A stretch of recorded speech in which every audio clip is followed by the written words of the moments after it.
last ever match, and we are going to watch it together. I'm sure it's going to be an emotional night for everyone, including this man right here. God, I just listened to this whole podcast. It was terrible. I feel like my ears are gonna bleed. What'd you say?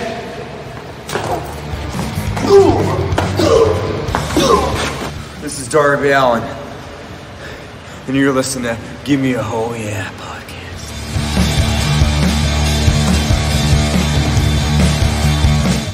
Darby Allin in that main event. That was, I think that was filmed prior to him even being with Sting, prior with Sting being in the company. A young Darby Allin there celebrating our glorious podcast. How are you all? Hope you're all doing well. I had a shave. Yes, that's right. I look like an ugly girl all of a sudden. We are going to be joined this evening by Dan and Emily Reed. It is going to be fun. We are going to have polls on every single match, and every single match will be determined whether we win or whether Pro Wrestling Eve win. So that is going to be a lot of fun. Let's just run through the card really quickly and talk about what we are getting tonight. And then I'm going to try and get into Dan's stream and sort all that out.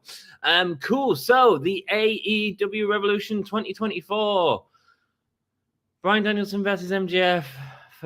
I'm sure I changed all this. What has gone on? What has gone on? This has not updated at all. Right. I've just noticed, if you look at the description in the YouTube, it's a mess. Match card AEW Dynamite. What a mess. What a mess. How are we all? Hope you're all doing well. We've got 20 comments already. Lovely to see you. Chip. Norma. Hello. News Now. Tammy Lynn. Welcome. Sassy is here. Yes, Norma was watching Sky Blue. I knew he was. I'm ordering a trip to take away. Nice Jackie boy. Hey, Jake, nice. We need background music, mate. I will get you some background music. Don't worry. Don't worry. It is there. Oh, yeah. This feels appropriate for Sting's last match, right? Just need to figure out how I'm going to fix this stream. Right, there we go. AEW Tag Team Championship. That's going to be the final match for sure, is it not? It's got to be. It's Sting and Darby Allin versus the Young Bucks, Matthew Jackson and Nicholas Jackson. The AEW International Championship is being fought. It is going to be Hangman, Orange Cassidy versus Roderick Strong. We have the main event of the World Championship match. It's Samoa Joe versus Hangman versus Swerve. That is going to be mental. Does some really good storytelling with that. And speaking of, it's going to be mental. Talk about what could be one of the best matches of the year already. Takeshita going up against Will Ospreay. Are you kidding me? I'm here for this. We also have Timeless Toni Storm going up against Deonna Purrazzo. Eddie Kingston going up against Bryan Danielson for his AEW Continental crown. We have the AEW TNT Championship match. That's Christian Cage going up against Daniel Garcia.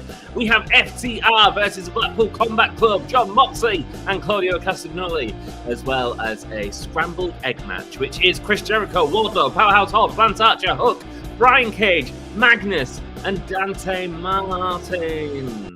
Let's go. Let's go. Hello, everyone. How are we all doing? I can't believe there's 20 people here.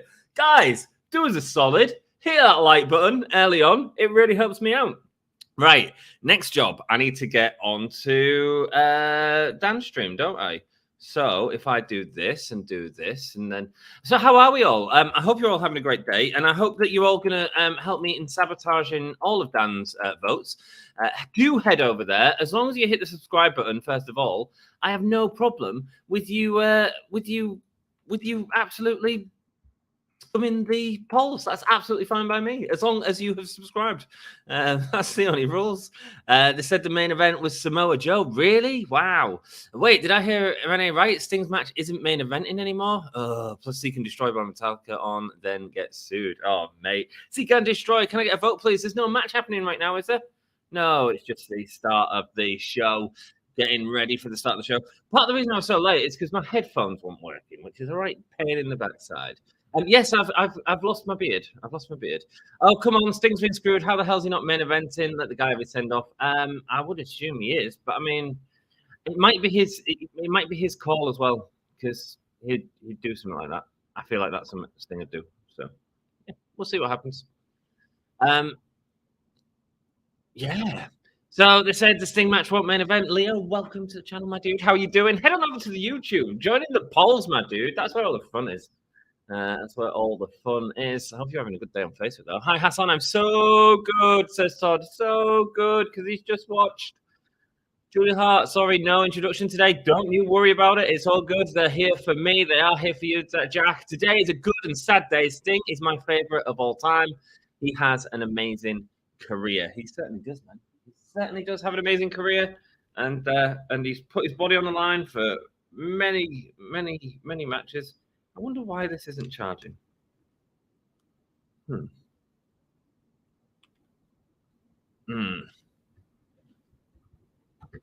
Sorry, just trying to figure out my headphones and why they're not working. Oh, well, can't figure it out. Oh, well. That's going to be a pain, isn't it, when I've got all these 2K videos to make? I remember Sting and his long-running dude with Vader. Mate, man, some good matches right there. Some good matches right there, my friend. Let me just head on to downstream. I'm in the background. Excellent. Speaking of scrambled eggs, I can't make them to save my life. Nice. Nipple game, I don't have. Okay. Hello, Pro Wrestling Eve. How are you all doing? Thank you so much for having me here, Dan and Emily. You are stars.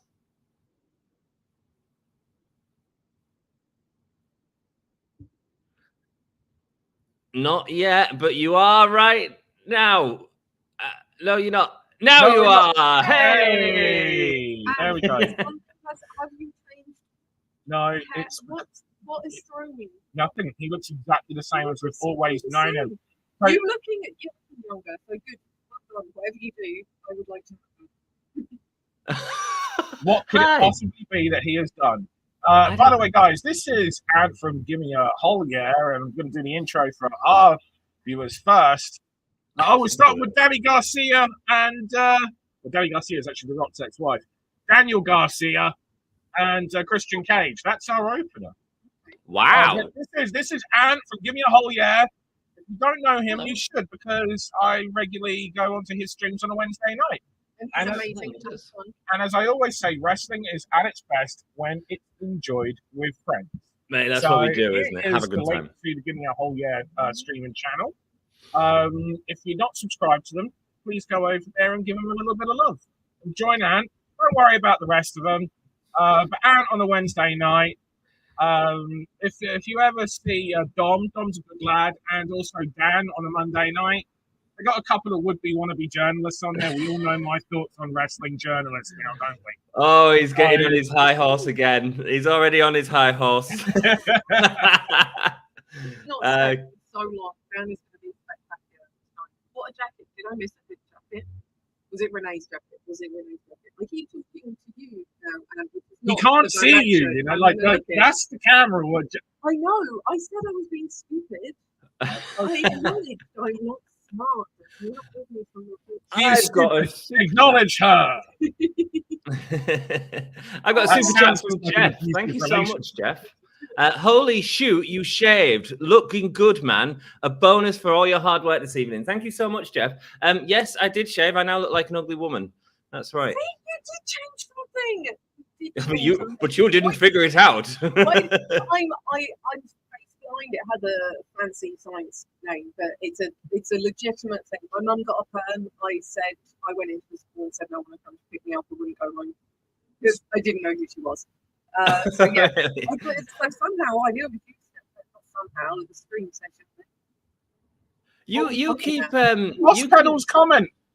My Emily, favorite bad take is on Cage Match rating Minami Toyota a 4 out of 10. I like Toyota, but she's missing psychology in most of her matches. She's too quick for my taste. I appreciate he said for my taste there, but holy hell, the GOAT. I've told the story before when MVP wrestled for us. It was the same show we had Minami Toyota on, and MVP was like a kid in a candy shop, but who was just like, it's like been his dream to go there, and he was just so nervous going up to Minami Toyota. He was like, excuse me, ma'am, you're the GOAT. You're so just. It was adorable.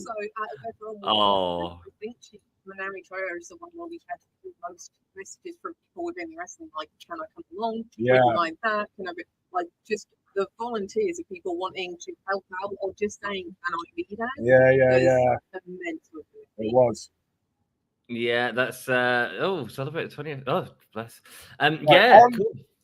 The other thing is, right, so we are going to do polls on both channels, right? Yes. So we're going to have a vote for who you think is going to win on our channel. We're going to beat your each time, and we're going to keep a record. And we're going to see who wins out the night. I believe in the Give Me a Hull Yeah, guys. But yeah, we've got this. Dude, like we've got this. You're talking about a channel that literally has a wrestling booker at its helm. You're talking about a channel that has literally had that I have literally worked with the majority of the people that we're going to be seeing. Dan, didn't we lose? No, we didn't. I think we did. No, we didn't. Does it not count? No, of course it doesn't Are we count. doing a Chelsea? We've never lost. Never lost anything ever. So, and as we've never lost, Apart from no, but we didn't lose. So therefore, yeah, no, we could. I don't know where he's gone. It doesn't matter. We're going to put our poll up right now. Okay. And let's be honest, gang, right? Danny Garcia's not beaten Christian. Yeah, I feel like this is... I think this is an easy one. I think this is going to be a draw. I think everyone sees it. A draw? As in, You're going to open a pay-per-view with a draw? Oh, Becky. Emily. I think that all of the viewers Sometimes are I'm so over the disappointed street. in her. I think Give Me a Whole Yeah viewers will think it's also going to be Christian, and so will ours, and that's because a draw. Not a physical match, although I guess that should always be an option because technically it's always a possibility, right? Right, technically, because other promotions don't really do that. Who My wins? cover on my side says opening with a draw. It's not WWE. Right. Daniel Garcia. So I'm going to, vote on the... I'll add an option, draw. To be clear, What? the match is going to be a draw. Why are you like this, Daniel? It's just what you did, love. How are you adding a draw? There's no draw in this. That's gone and voted draw already. Right, everyone from Give Me a Hull Yeah, go and head over to Pro Wrestling Eve and vote draw for their thing. Let's sabotage the first That's one. terrible. That's just... But before you do it, you need to make sure you subscribe to the channel. So on the outside right now, we've got Luchasaurus, we've got Nick Wayne, we've got Mother Wayne.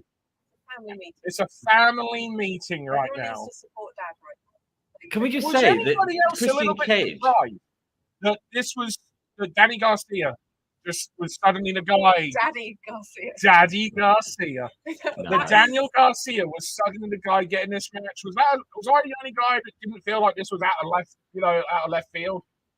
Oh, it was a bit random. Yeah, I mean, absolutely. Yeah, I thought so. Absolutely. To cover wrestling, thank you so much for being here.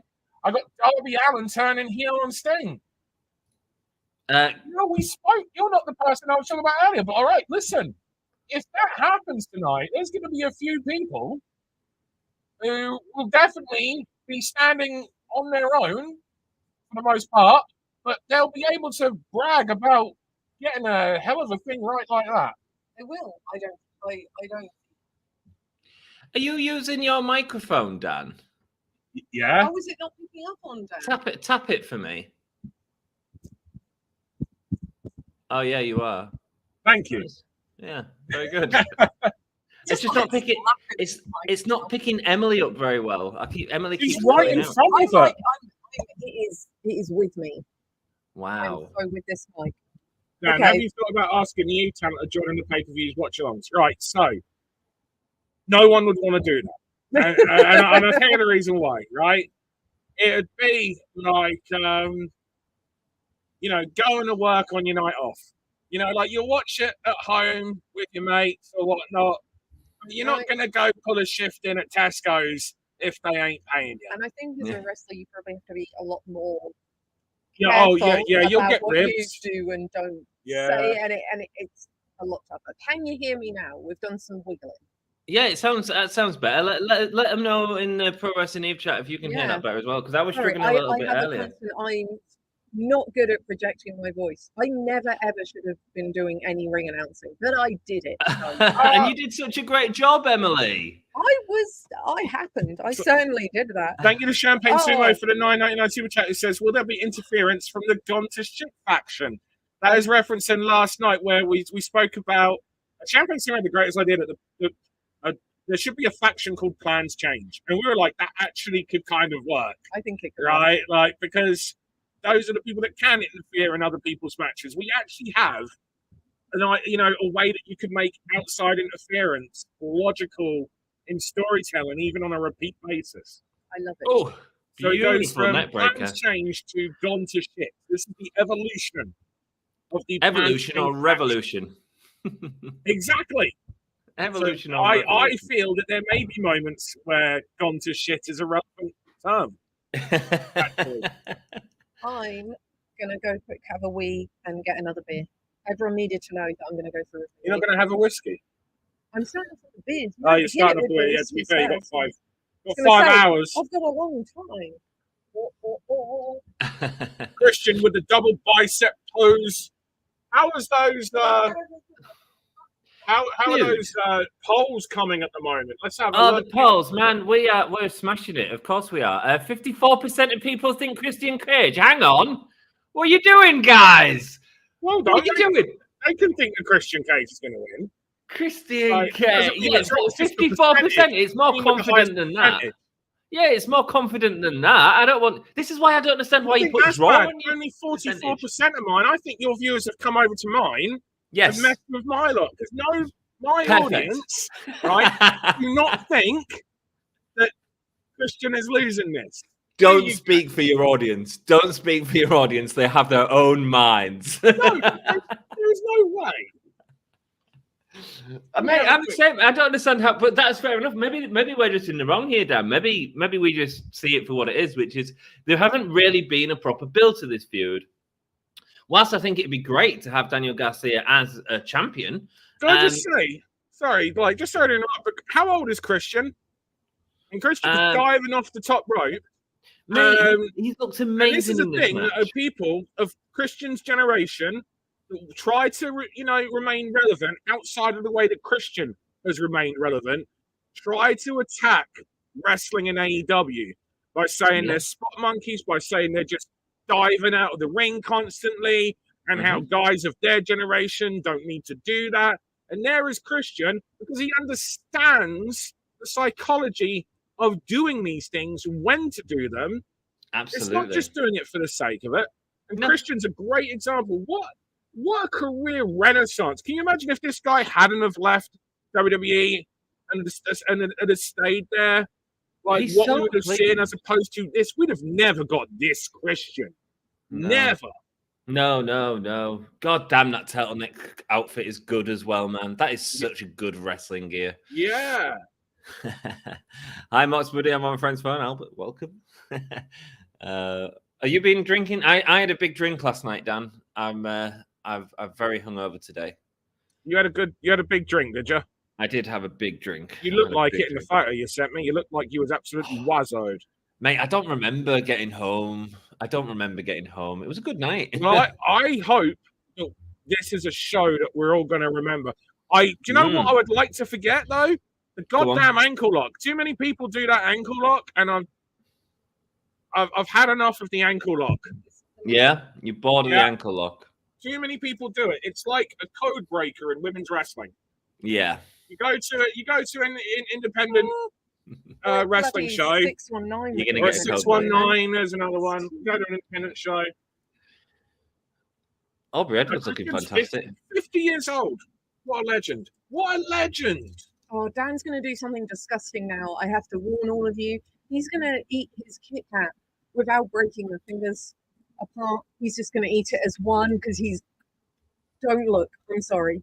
I tried to warn you. I don't know. I know.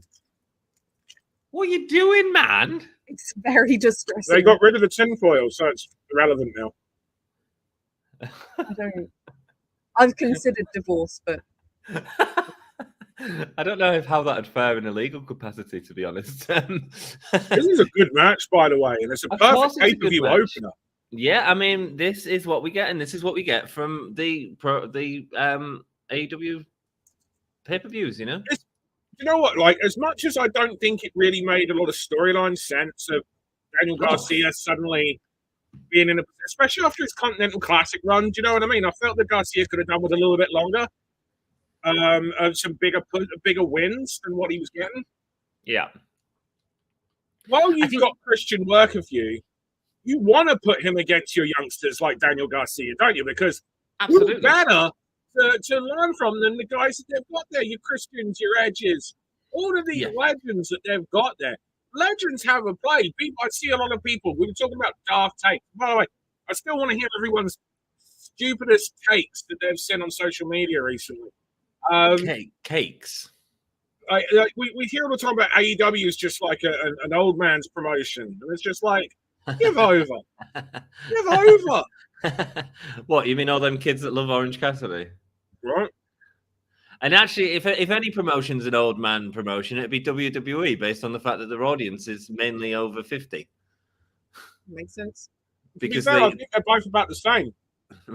But that's you know, I think that's a problem that wrestling has. WWE, I believe, is actually doing a better job recently in getting to younger. I think that Bloodline storyline has done a tremendous job in engaging, whether it be an older audience to come back or and then they've got their kids into it. But the Bloodline. Oh, the fight here, Dan. There's a lot of fight here, man.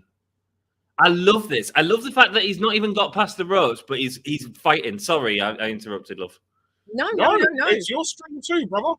It's just so good. These two are so good. I did not expect this to be as good as it is at all. Dude. To think that was originally meant as a negative, but it's become a big babyface thing, that even though they tried to tell the story of him going back to just being the wrestler. But that doesn't work, because charisma will always mean more than wrestling. Mm-hmm. And what we ideally want is someone that's got both. We want someone that has the charisma and the wrestling. Like Bryan Danielson. That is a charismatic guy. It's just in a different way. Bret Hart. I always think Bret Hart's a really great example of quiet charisma. Quiet charisma. Yeah, there we go. That's really good. Yeah. Chris. Oh, exactly. That's why we're going to get that ad fan suitability thing down. It's you and your Kit Kat. Me and my Kit Kat. It's actually upsetting. Our daughter does it as well, but not our son. The whiskey fund, by the way, Champagne Sumo. I don't think you were here at the start when we spoke, so I haven't been to bed yet. Since we streamed last night, I had to end up working through the night, work through the day. Basically, there was an issue with some of the international flights that resulted in me having to spend an awful lot of money again in order to make sure that these things happen. Let me explain to my audience. Sorry? I need to explain to my audience what you do, because I haven't introduced you yet. Sorry. Go on, carry on. So basically, all of the funds, so Champagne Sumo, when you say the whiskey fund low, all of the funds, all the funds are low, because there was an extra 2,700 quid that had to be spent. The Mother's Day fund is low. Every day, every fund is low right now. So, yeah. And for those of you who don't know who I am joining Ant's stream right now, my name is Dan. This is my good lady wife, Emily. And we run my number one wife, my number one good lady wife. I've got a few bad lady wives. Babes, I went Essex. Bad lady. Oh, dear. I don't want to see a freak. And we run Pro Wrestling Evil. Right Girls are Wrestling. But we have also been involved in the wrestling business for a long time. If you name the wrestler, I have probably worked with them. So I've been in the wrestling business for 24 years. And if you've seen that viral clip of Kota Ibushi setting off fireworks, that was us. That was us. That was Dan filming that clip. And we asked him why he did it onto his chest afterwards, and he said, "I thought it would look cool." So, we were like, "Why would you do that?" He's like, "I thought it looked cool." Don't do that. He's like, "You look a bit cool, but not like burning your chest cool." Good match here, by the way. Just like you were saying, and like it was the perfect opener as well, isn't it? And I think the longer this goes, the more Garcia comes across as someone that's on Christian's level. So it's That's right. Rub. It really is right, man. I think the thing that really impresses me, Dan, is the transitions and the fight behind the transitions, which are looking really smart. It gets a little bit scrappy, but in a good way. There should be fights between like absolutely. If the wrestlers know each other real well, and it's like they're knowing what's going to happen before it happens. That can be fluid, but when it's like that, it's like it should be scrappy because you should be having to fight them. You should believe in the fight, and right now, I absolutely believe in the fight. So that's great. He's taken off his. Thank you, News Now, Tammy Lynn for the super chat. He says, being blinded by Dan's bald head and your bald chin. LMAO. Oh, we got Mother Wayne and Daddy Magic. Mama's coming for you. What are you gonna? No, I just believe she could actually wreck you, sir. I'm sorry. What? Oh, you couldn't. What are you doing? Well, it was a good idea in theory. Yeah. Daddy Magic fighting on Lutus.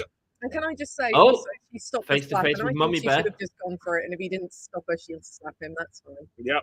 And out of the two of them, weren't you looking like Mama Wayne will mess him up? Yeah, I believe that Mama Wayne would mess him up. I was like, she's going to wreck you, sir. I'm sorry, you do not stand a chance. I had a bit long of a moment there. Oh, Pro Driver! 1, 2, sorry. Oh, you're ahead of me. Oh, shit. That's okay. Sorry, that's all right. That's all right. No, wait until after the match. We'll sort it after the match. We'll sync up then. Cool. Don't get me wrong.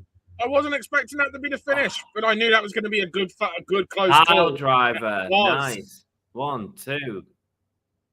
Oh, kick out. Oh, yeah. Real ahead. You are. Let me hit the live button and check if it's...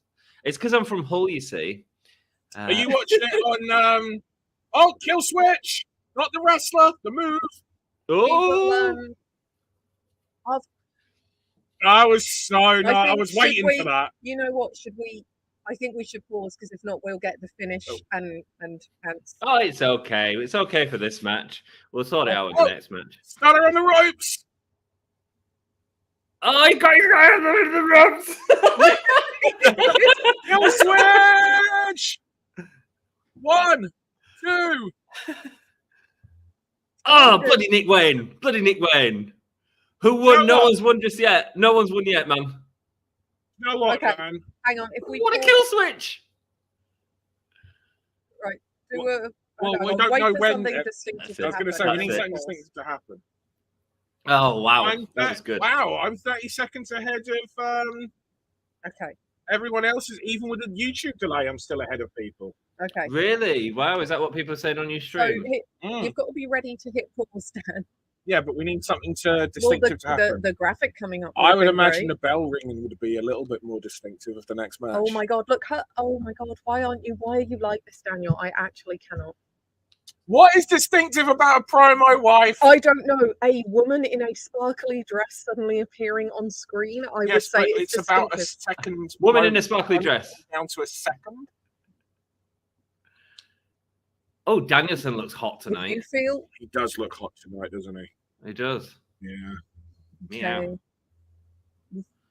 So, what's everyone's when the bell rings on our stream? We will pause. You tell us when it rings on yours. All right. Perfect. So, what is everyone's view on this Continental Triple Crown? Too many belts, man. Too many belts. What do we call it? Is it the Continental Crown? Is this for the Continental Championship? Do they get a crown? Well, yeah, apparently. But why not? Why not just have a trophy, man? Let's just have a trophy. A trophy's fine. I think a trophy. Yeah. Well, it's just the titles. If they'd have won the titles, I just don't. I don't think I like the way. Even though I get it was probably inspired by the J Crown, the original J Crown. I do consistently, wrestling shows consistently start losing me when more and more titles are introduced. I actually even struggled way back with the brand split when there was suddenly a SmackDown Championship and a Raw one. Right. That, to start with, I struggled with that because there was suddenly all these new belts on the scene. Yeah. Because there were new tag belts. Yeah. And that I genuinely struggled. I liked it. I think right in the beginning they had the titles. What? I don't hear Ant anymore. Oh, I know. I hadn't said out. He wasn't Sorry. talking, that's why. Christ almighty. It's a good job she's pretty. I'm not even pretty. Yeah, you are, darling. You're hot. You are. You're gorgeous, and I love your dress, but your sparkly boobs. I did wear sparkles for the final match. I love sparkles. So, how many titles have we seen tonight? Because we had 2 sets of 50, trios matches. I think. We had 2 sets of trios titles in the opener. Then we many. had the TBS title, right? Then we had the TNT title. Now we've got 3 titles. 1, 2, 3, 4. So we're in our 4th match, and this is our 7th. We've had 7 championships so far. That's too many. 7 championships have featured in the opening 4 matches. It was the biggest thing. I love New Japan. I don't get time to watch it much anymore. But too many championships. Too many belts. Listen out for that bell, Dan. I'm listening. 52% of people said Christian Cage in the last one. For some reason, people messed up our one, so I'm going to blame Emily. I didn't. At no point did I say it would be a draw. Right, get ready to pause now. Emily, I have the ability to listen if you stop talking. Right, there's the bell rings. Can you tell us when your bell rings? Oh, gosh. Rude. Ooh. No, just taken aback. Ring my bell. Ring Nice, my bell. right. We were ahead of Bell you. ring. There we go. All right, there we go. And I got all excited and pressed the pause button because. Okay, we're going. There we go. Right, I'm going to get the vote up on the next match. So, what did your percentage end up at, Dan? Look, we put an extra option in, so that one's void. No, that's not my That one is fault. void because did you put draw as an option? If you didn't, Absolutely not. Who would It's put void. draw as an option? hang on. So it's void. It's voided. Okay, It doesn't count. Doesn't count. Guys, vote on our channel. Then head over to Pro Wrestling Eve. Okay, subscribe who to the channel. do we think's winning Totally. this one though? Who do you think then? Who do I think? Eddie Kingston. Oh, really? I think Daniel Bryan. Oh, Bryan Danielson, whatever his name is. I don't think Bryan Danielson is ever going to win a title in AEW. Weirdly, I also thought Bryan Danielson, but you tend to be right. Oh, we love that you've got scales there because he's an American dragon. Start a poll. Who wins? So, fun fact, when I first saw Bryan Danielson and heard him introduced as the American Dragon, I thought he was like a lot of the wrestlers over here who used to pretend to be American because he just looked like the most British man on the planet. And I thought he was, I thought he was this really cringy, pale British guy pretending he was American. But no. Yeah, This I is remember seeing American him with. man right now. He toured with Dixon, didn't he, for a while before WWE? Yeah, he was, and even then, after he got released from WWE after the tie incident, he went back and worked there again. Mm-hmm. You know, Bryan Danielson said many times, if he could wrestle like his entire career, make the money, he would have just carried on the camps wrestling in the UK, and it'd have been exclusively over here. Well, there you go, man. With everyone thinking he was a fake American. With everyone thinking he's a fake American. They're like, he's committed. He's doing the accent and everything. Like, I don't know. Do people know that when Bryan Danielson wrestled in the UK as the American Dragon, he did wrestle under a hood? He did wrestle under a mask. Oh, really? Which makes sense because it's like you call yourself the American Dragon, and then, as Emily rightfully says, we just get pasty Muck Whiteface come out, right? The Like thing is, you got to look like something. So he wore the mask, and so when we would, I used to be a part of the management of a company called FWA. And like we were like the company, we were like the first company to you were the cool modernize the wrestling scene over here in the UK.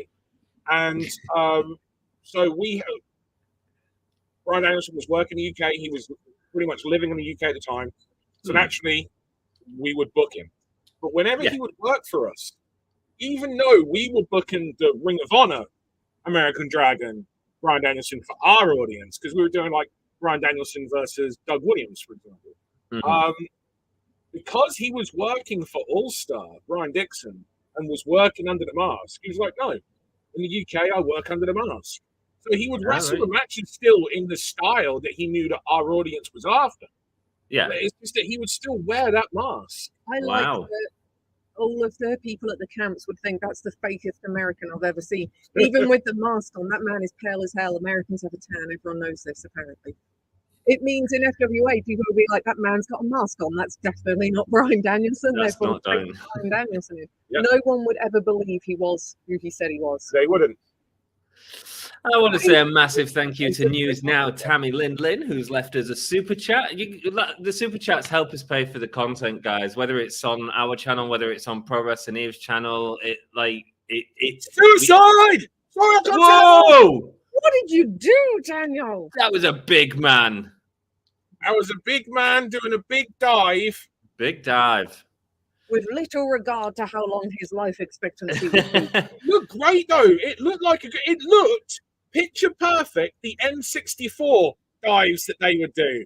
Literally, picture perfect video game dive right there. Yeah. It was like he was flying through the air. So News Now Tammy Lynn said, so we won technically because it's a draw because they put a draw on a vote. News Now Tammy Lynn, I'm not going to argue with him. I agree with you, but there we go. It's voided.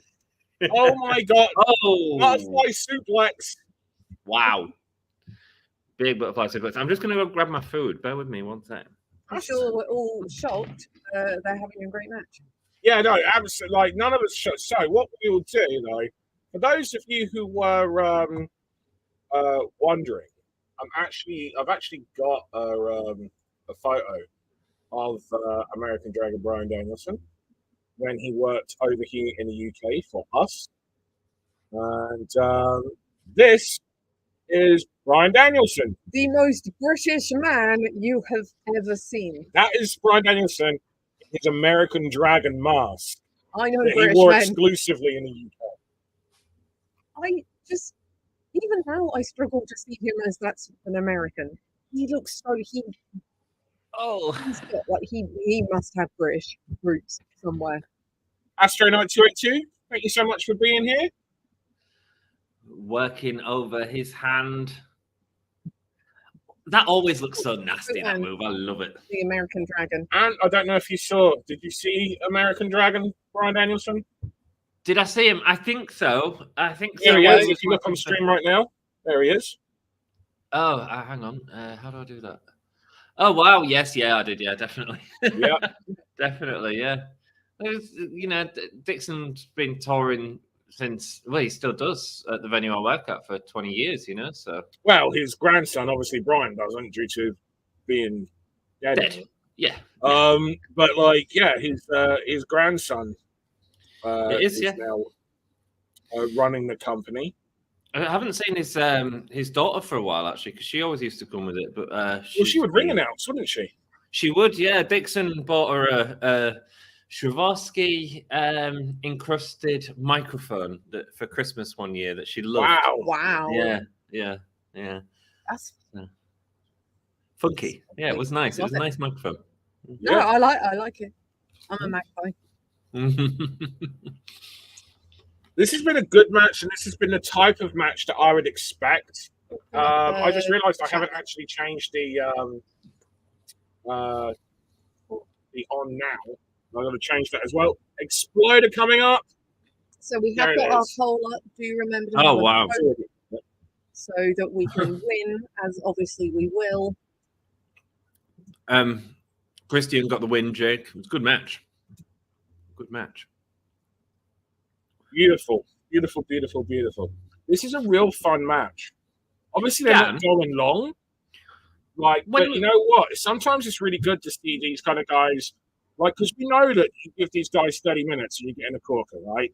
Mm-hmm. But sometimes it's good to see what are they going to do with 13 minutes, because they're still going to make it logical. Akira Taue style DDT there.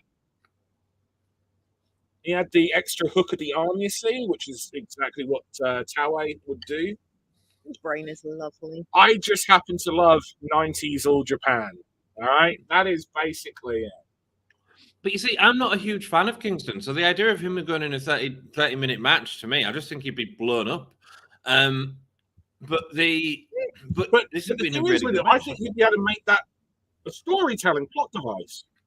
Oh, you could, yeah. But you could also just get thingy. Dan, when are we next seeing an exploding barbed wire death match in AEW? I would imagine sometime on the 7th of Never. Oh, they've got to redo it. I hate these elbows, man. Oh, yeah. I'm just how are the power couple? Feeling powerful. She's got all the power. I ain't got the power. Dan, why do you think FWA didn't continue to succeed like Rev Pro and Progress? Well, I mean, number one, I don't think you can really compare Rev Pro and Progress to one another. I think Rev Pro is so far ahead of Progress. The great kick. But that, you know, like when it comes to like targeting that kind of fan base, I'll tell you the reason why FWA didn't last, because we had to close it down, and that's what we did. We did a interpromotional feud with the promotion that was the precursor to Rev Pro, same people running it. It was still Andy Quilden, and that was before FWA came in. It was the old guard that ran the wrestling business here in the UK. Myself and FWA were really kind of like the first people that came through. The real reason why is there's a big dragon suplex on the back of their head. And the American Dragon to Kingston. No. Kicked out, man. Kicked out. Thank you so much. Please now coming in with the $5 super chat. Ant gives new meaning to babyface. Really does. You are looking like such a silly Ant. And I do want to say, especially because I've made a point of telling the story earlier with regards to what's happened over the last 48 hours and why I haven't been to bed yet. You know, any and all super chats literally go straight back into the channel. They go straight back into the shows. They literally make shows happen. There is a reason why we exist. And so any person that super chats is literally contributing to a wrestling promotion. Any person that super chats or becomes a member is literally enabling a promotion and new wrestlers to get work and to continue the growth of an industry, of a marginalized section of an industry. And so it really, really does make a difference. So big thank you to News Now Tammy Lin Lin. A big thank you to Champagne Sumo. A big thank you to Man, the Myth, the Legend. And a big thank you to all our channel members that we have here joining us. It genuinely means a lot, and it genuinely makes a difference. I love being a member of your community. Like, and I love being a member of your channel. Oh man, no, good. This has maybe been one of Eddie Kingston's best matches I've ever seen him have. It's a really good match. I'm not a fan of Eddie Kingston. Wow. It is. See, he's someone I bonded with. I saw a promo he did, and the transition. And I was like, I was all in with him from there. Like, I think he's a great character. And I really believe him, like what you're saying with the promos. I really like that. Look at his face, man. Like, look at that face. That is a hardened man who's not afraid to bring himself to the idea of tears in order to sell, and it doesn't hurt him. I think that's the thing. Like his facial expressions and the way he draws in the emotion, that does connect with me. But it's what I always say: not everyone connects with everyone. And it is as well for me, those are always the tough guys that I like, the guys who haven't got the perfect bodies, and they're about that emotion and all of that. That's who I like see. I think in my head, I immediately accept them as tough guys. Tough guys have a gut in my mind. I've got a gut. Big tough man next to me. I am a big tough man. I'm big tough man Dan. Me and Dan have got guts. Going into answering Ryan's question there. Oh, sorry, FWA. Yes. Like the reason why, we ended up having to stop is Ryan Danielson brings down those elbows. Those look brutal. So many times, these elbows don't look as good as the story of the elbows is. because you can see it's not really the elbows, it's the meaty part. But those first couple especially, they sounded rough. This goes for the regal plex or the Inoki plex. I don't know how rough they were. It looked to me like Kingston was just doing a really good job of selling it, man. Yeah, he was. It was. He Like, was really loose. the floppy. Floppy wobble. Really loose. Match. Yeah, you know what I mean? Brainbuster, Northern Lights. So Eddie Kingston's such a tribute to Boom. 90s Japan. Mm-hmm. Like, Makes you sense saw to him like do him. Aja Kong's finish with the spinning back fist and then go into Akira Hokuto's Northern Lights bomb. This is a man that, much like MVP, who I spoke about earlier, isn't afraid to say, hey, you know what's freaking great? Women's wrestling. And if you haven't watched All Japan Women from the 90s, go back and watch it. And I'll tell you why, because I'm stealing the moves in 2024. That is the kind of man that you've got with Eddie Kingston. What a legend, man. Because a lot of guys in wrestling, they have a real hard time doing stuff that girls do. And they will tell the girls, don't do this because it makes it look bad if a girl is doing a man's move. And here we have Eddie Kingston going and going, I'll do the girls' move. Oh, watch the arm.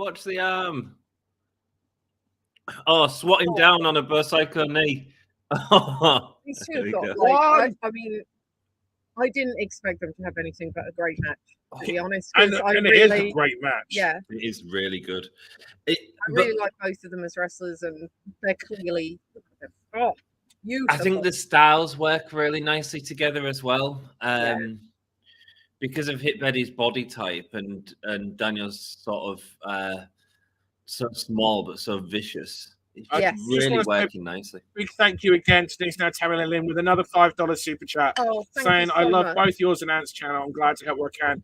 And it means the world to both of us. I'm not trying to talk for Ant, but he knows how I feel. I know how he feels because we're both in the same situation. So Sorry, this just looks like brutal that. with These stomps. Stomps can look so awful, and that looked. Ryan, I'm going to answer your question in between the matches because it's hard to answer the question. We keep getting cut off. Which is great.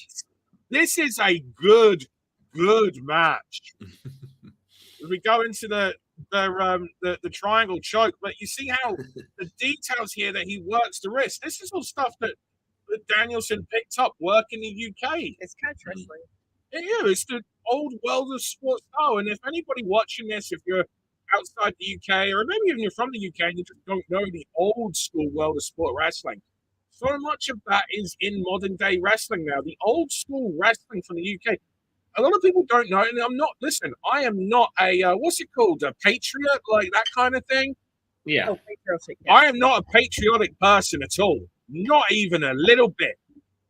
But facts are facts. And the UK is one of the most influential countries in the history of professional wrestling. And like anyone from anywhere in the world came to the UK to learn.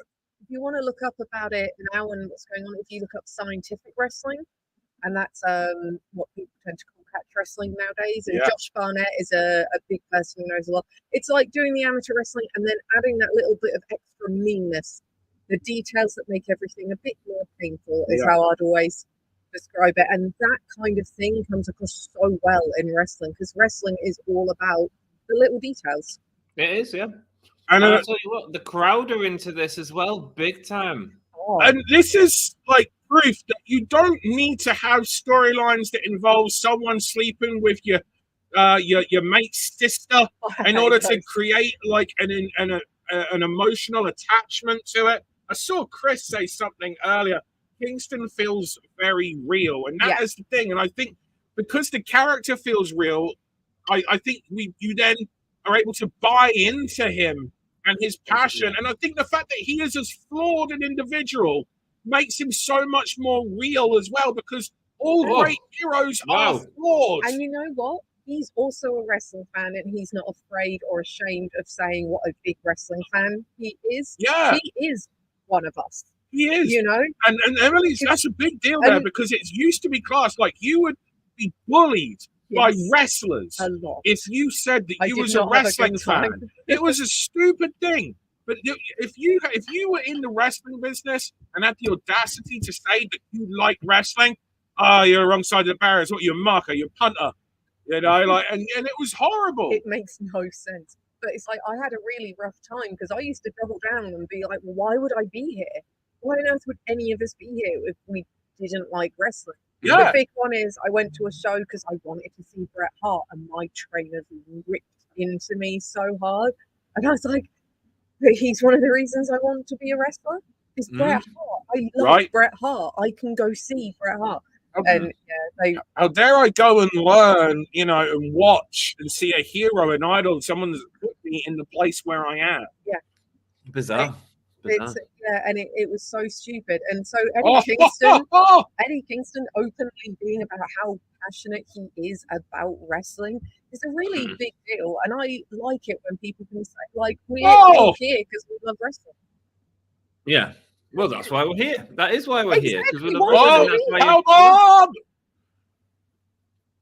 Fight Kawada kicks. No, the knees first. Knees. Oh, this match, mother.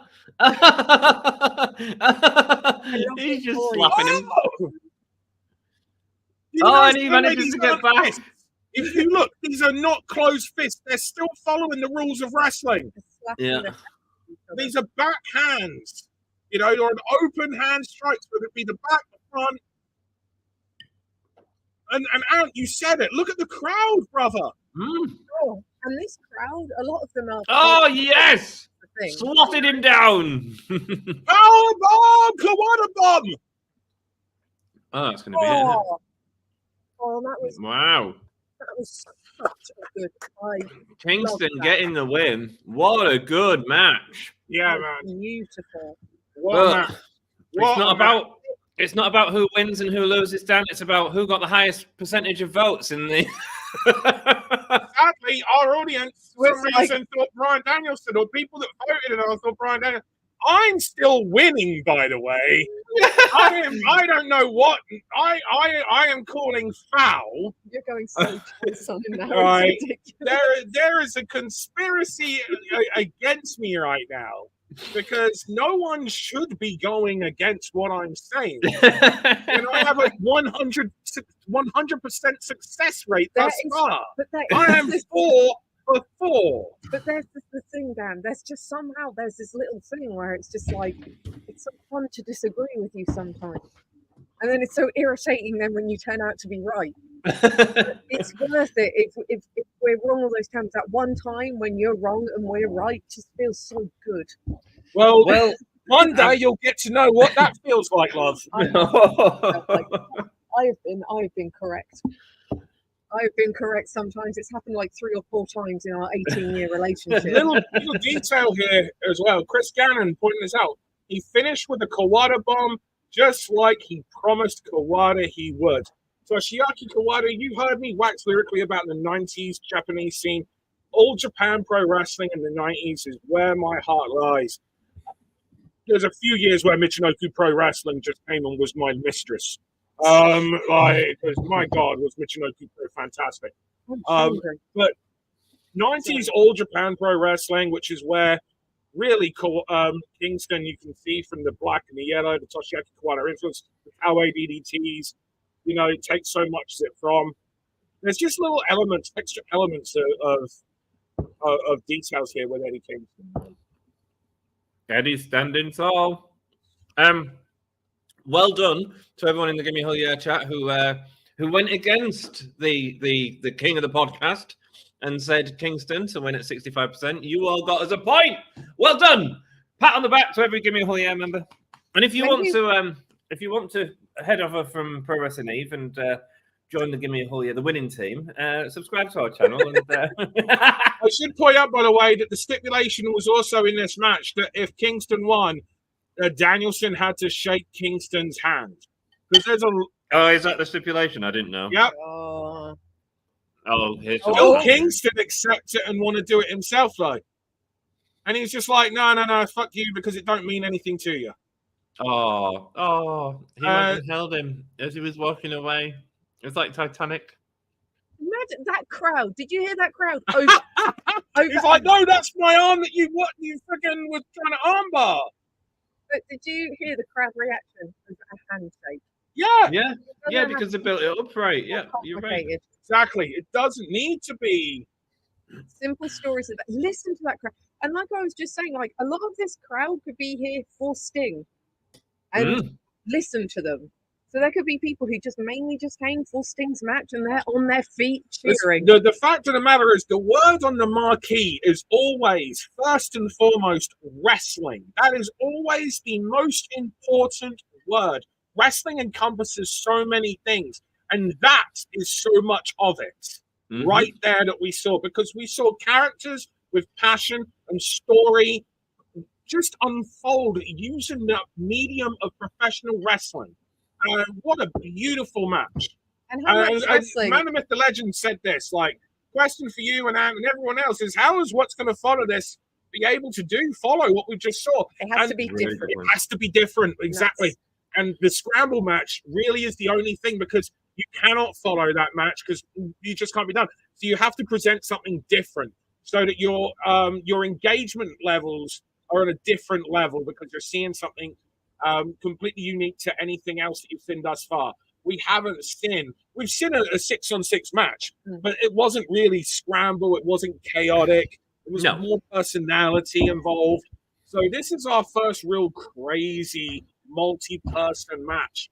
I think I wonder how the crowd are going to be at the start, because I'm exhausted. I need a cigarette and I don't smoke. Like, that was a hell of a match. It really was. I constantly dislike Hook, and I'm sure he is a wonderful person. But he makes me feel so old, and he looks like a stupid TikTok boy, and I can't get over it. I see him, and I just want to kind of something.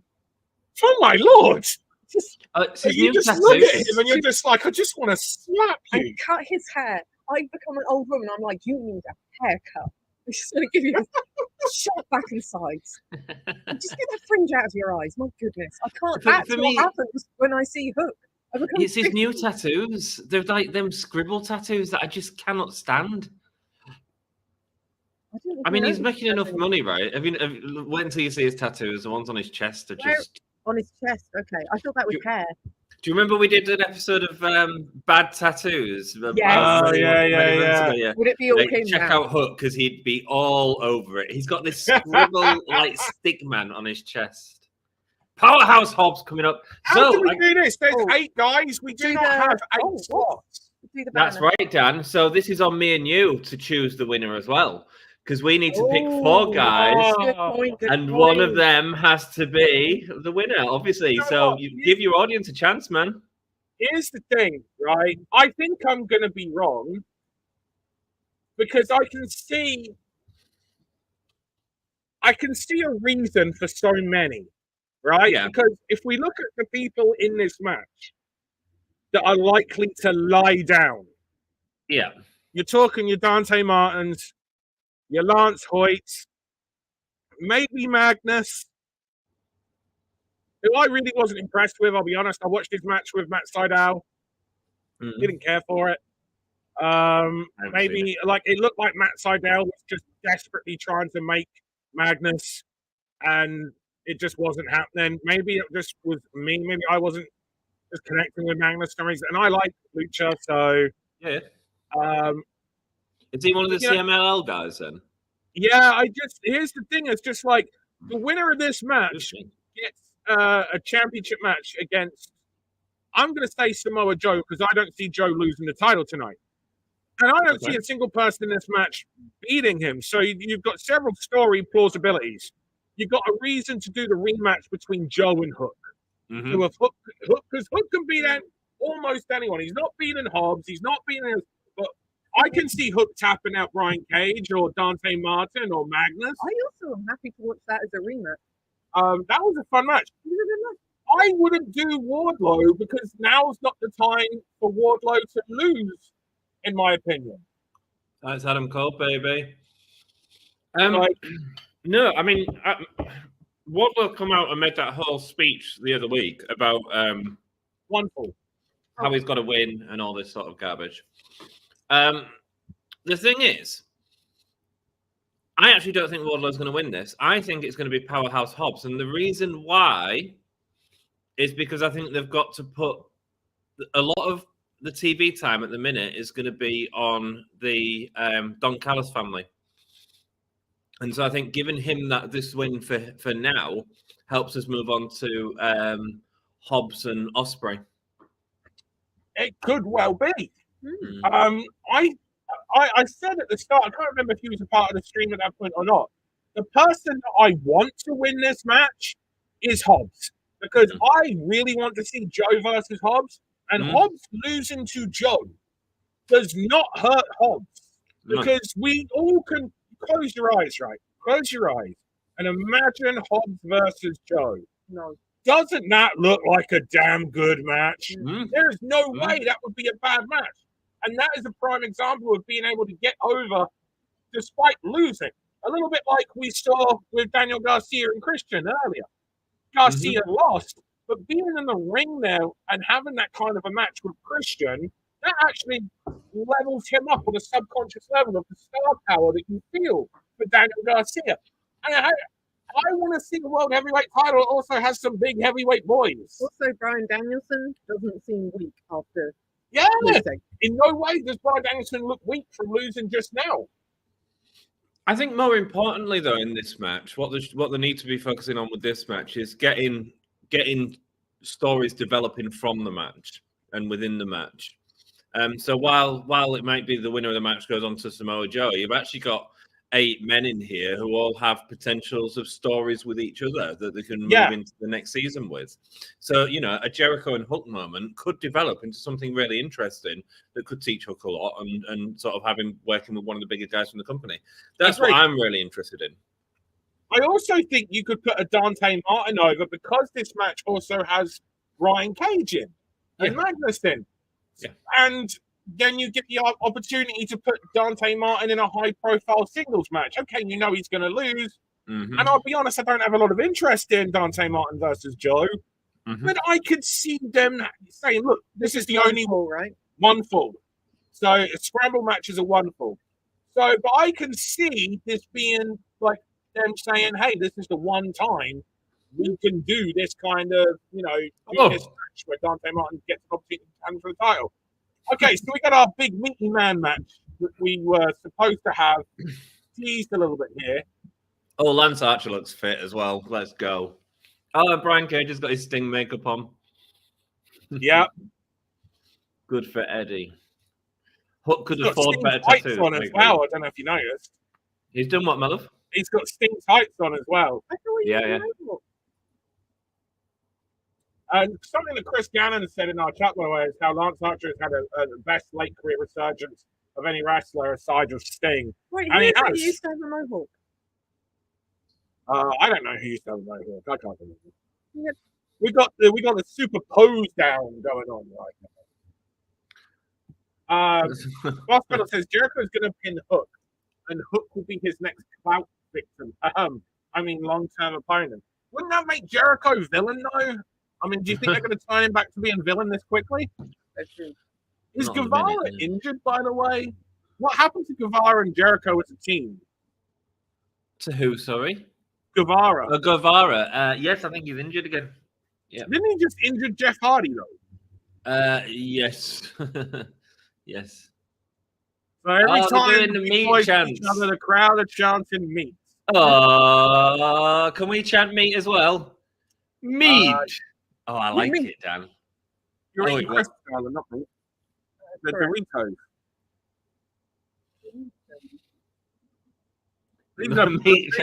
I really like this meat chant. It's really funny at shows, man. Have you had any meat chants at your shows yet? No. Actually, yeah. I haven't just done women's shows, have I? So we've had big girl wrestling. Yeah. We've had big girl wrestling. People like chanting big boy wrestling. So they tried big girl wrestling. But you know what? Nice. I think everyone kind of casually disagreed. It sounded odd. and didn't do it again. Yeah. It could have been odd. It made sense, but everyone did the chant and were like, we don't know if we actually like how that sounded. It sounded weird. Wildline Lance Archer going at it. Nice to see Lance Archer back, man. He's a wonderful wrestler. He really is. I really like Lance Archer. I mean, I understand where he is in the company. You can't. Not everyone can be the star. Whatever. Moonsault, beautiful. Ouch! Am I ahead of you again? Yeah, a little bit. I'll just pause for a fraction. Yeah, just a fraction. There you go. Big boot there to Powerhouse Hobbs. And now, looking for it again. He won't get it a second time. Will Hobbs catch him mid moonsault? That would be cool. Oh, that'd be cool, man. No, but he did catch him. He went into the spine buster. Yeah. He's going to win. Look how easy Brian Cage lifted Hobbs. Like, Hobbs wasn't jumping, brother. That was all Cage. Cage is really good as well. I mean... Well, maybe Cage can go over Martin or Magnus. I'll tell you one thing. I don't think Magnus is winning. Codebreaker from Jericho. Jericho having an easy night tonight. I can see a reason for everyone to win this match except Magnus. Magnus has a 0% chance of winning unless it's by accident in this match. And I don't mean storyline accident. I mean genuinely a big mistake. Okay. Hook! Hook over the big chops on Jericho there. Yeah, I wanted to support him, but he's shaved off the back, and now I feel sad. I really like this, by the way. It's like Chris pointed out, AEW is all flippy little wrestlers, and then we had the big boys in.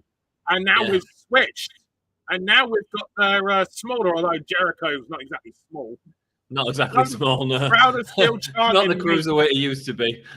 I want to chant Squeak the Hook. Yeah, or Tofu. Lean meat. Lean, yeah. Lean meat is harder to yell quick. That is. Tofu. Tofu. Corn. Meat. Corn. Yeah, that'd be good. Oh no! Bless him. Oh, he went. One of the many reasons why I hate those, careless dives. What you're going to do, boy who needs a haircut? Because be careful, you can't see too well.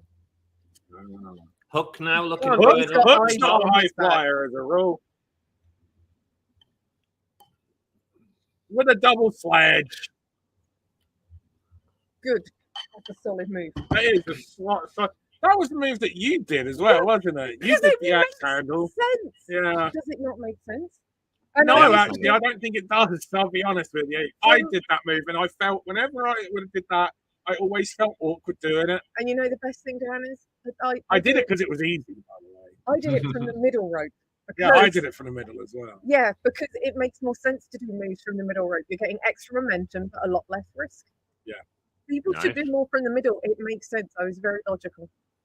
Other than that, I pretty much just did what Kevin Nash did. By the way, following up from what Man, the Myth, the Legend asked earlier, I felt that these guys are following that last match brilliantly because it's segmented and broken down wonderfully. And so therefore it feels like lots of mini matches within this one match. They really do. AEW have a habit of doing like good battle royals and stuff like that. Like they can really hit a lot of these. I don't know who they've got producing them, but wow, perfect. Jesus, just the way this match has been, structured, really well structured. Yeah, because this could have been an absolute cluster. It could have been, yeah. It could have been, right? Cluster fuffle. Guys, if you're enjoying this match, I want you to put a meat emoji in chat. Let's go. What is a meat emoji? Like a snake? What's the what's like that purple fruit? Like an aubergine? Like an aubergine? Like an that's not meat. I speak American. I mean, it is. Mike Kiki put some steak. Oh, he's had a bad night. He's gonna get really annoyed. Oh, look how then he gets in the. He got in the ring so So good. beautifully. Oh no! Sweetheart. Dante, what's going on, brother? It's okay, babe. He's getting a bit carried. You got in the ring so Come good. on, take a breath, my brother. Take a breath. You got this. Just keep going fast. We It'll be know fine. how good you are. Just You don't need to go over the top, my friend. Oh, look, a 619 from the Mexican. No, he can do it. Oh, really nice L on the cutter. Yeah, But it should be the Mexican British girls that do it. Because we don't. It's not even like a population that we have a high immigration of We don't. people from that area either. Chris has found the oh no, shades of Emi Chris Sakura. is saying we've got multiple meat emojis. Yes. Well done, Chris. Nice. Hopefully Let's it was go, a Chris. awful nickname for Jay White. I think either. Yeah, you're right. It didn't. Corn. Should have gone with corn. Also, tofu is amazing. It's really great. Lots of ways. Yeah, Pac only works with Beyond Gorilla. Like that's his thing. If he does promos, the only person he'll work with is Beyond Gorilla. Oh, Sassy found all of Beyond me. Gorilla actually did our Alex Windsor promo for her return as well. Oh my word! That was good, and that was just a hip toss. So it's really like, you know what I mean? A simple thing, but it means so much more. Again. Yeah. Let's go meat. Well, they've done it again, man. They have. No They've one done it does. again. No one does pay-per-views like AEW. Really They do. are the best in the world. It's never a chore, you know? Even if there's like a match where it's like, I'm not as into this match, it's still not painful to get through. Like, I can see it's a good wrestling match, even if I'm not really particularly into either of the wrestlers, if that makes sense. If I'm like, I don't really like either of these guys, but they're good, and it's not a chore to sit through them wrestling. Yeah. I mean, I'm not a fan of like a normal, most like powerhouse versus powerhouse matches. But when you mix it up so much like this, like it really works. Like I think oh, that was so dangerous. That was so dangerous because of the timing of each being on the ropes, and oh my god! And also, if anyone remembers the Hayabusa incident, which I have it just in my brain, it's a big fear of mine. I hate the Asahi moonsault, the lion salt, because ever since the Hayabusa moment, it's what I'm scared of. And wow, shades of Davey Boy Smith. Boom, power slam. Linda, a massive thank you for joining us as a member. I do appreciate that. That's very well done, Linda. Thank you, Linda. I really appreciate that. Oh, another one. This has been so well put together. It has, man. I mean, the crowd are going to be exhausted by the end of the night. Yeah, they are. People going to be going home, one, feeling like they've seen a hell of a show. They're going to have that really great drained feeling, like after a good workout, you know? But my goodness, you're getting your money's worth. And just think how much wrestling we've seen versus the Elimination Chamber where we had to give up. And oh, mate, it was awful, wasn't it? We're here for wrestling. Can we have some wrestling? Yeah, agreed. Especially, like, I get it on the TV shows, you're setting out angles, you're doing a lot of promos, but on the pay-per-views, give us wrestling. There was 100 minutes in that show which wasn't wrestling. Oh, what did you do? I have no idea. What did you do? I didn't get any of those. Oh, great release. Say again, sorry? Oh, sorry, Dan it's did fixed. something that It's made fixed. like an echo happen. Oh, that's okay. Oh. As long as it's all good now. Oh, It sounds good to me. Dante, bless him with that bump from the German. To German, yeah. Oh, he's just... Wardlow's doing a lot of releasing, actually, as he's been doing stuff, but it looks good. Yeah. From behind with... It's just the timing of this. It's really nicely done. So Really nicely done. And Is these Luger there are- tonight? I've heard that Luger's there, Chubb. I've heard It that makes Luger's there. sense for Luger to be here, considering Sting and Luger, you know, they weren't just a tag team. They literally were best friends for real. Like, they owned a gym together. Aw. I like friendships. And look at it, we got the sleeper mixed with the Walls of Jericho. This is such a well put together match, and it's so fun. Yeah, it really, I really think is. this is a match that a lot of people, like wrestlers, should be watching as well to study how to put together a scramble, because it's a difficult kind of match to put together. Oh, beautiful! I'll be honest. I'm very impressed. Awful tattoos. You know what? I don't even hate them. But I am You speaking don't- to someone with awful tattoos. You know, maybe I've Wait just got a until- high tolerance. Also, I listen to a lot of Oh. punk, and punks make it look like someone's doodled on them with their tattoos. Sorry, I missed what you said, Emily. The Oh, volume's gone a bit funny. Oh, I just said I think I listen to so much punk and see so many punks, and their tattoos mainly look like someone has doodled on them, potentially someone who's like 12 years old, you know? Yeah, that's a perfect description of Hook's tattoos. I agree. I like them though. I plan on having Oh, one arm. he's such an athlete. Yeah, I plan on having one arm that's like all the rubbish doodles, and then one arm that's actually good art. Mm-hmm. But they'll both be good art. Have you seen my new tattoos, Emily? No. Oh, I've got tattoos. This match is like, I'll show you after this match. Oh, ouch! World's strongest power slam on the outside from Hobbs to Jericho. That And he bounced. He not a bounced. that I would say yes to taking. I want to see him and Joe. I want to see him and Joe. I want to see him and Joe or Hook and Joe again, just so Hook can be Oh! moved around. Oh, what? Oh, what is that? The smoke machine. He came with a smoke machine? Okay, What? I think Hobbs is winning because I think we're in the shot. We're in the finish now. And I don't think that much chemical should be. That feels. I Jeff don't think we Adams. get. This is Jeff where my Adams risk just asked. assessment, Oh, because I have to do the risk assessments for Eve, and that's still all of that's going through my head right now. F10. Here comes Wardlow. Well, it was a unique hazer. Jeff Adams just asked if Jericho's hidden sulfuric acid under the ring. Potentially. Lance Archer and Magnus. Oh! Oh, big headbutt. Oh! Oh, lovely wind. Lovely wind. Oh my lord! Oh God, big strong boys. From behind Dante. So he isn't pinning Wardlow. Like there's guys that he can, but like, yeah, I agree. By the way, Ryan. Oh, and the thing is, Dante is a guy that could literally lose to anyone in this match, Sorry, that was except for Magnus. He can't lose to Magnus. Yeah, this has been a great. And you know what? I wasn't expecting to like this match that much. No, this is exceeded. It's There you go, lads. I thought it would be fine. Oh, Excalibur calls the F5 the deep sea diverticulitis. I didn't know that. Well, yeah, maybe not anymore. Oh, that was so simple. Oh, I love it. Sit down, boy. Magnus out for so damn long.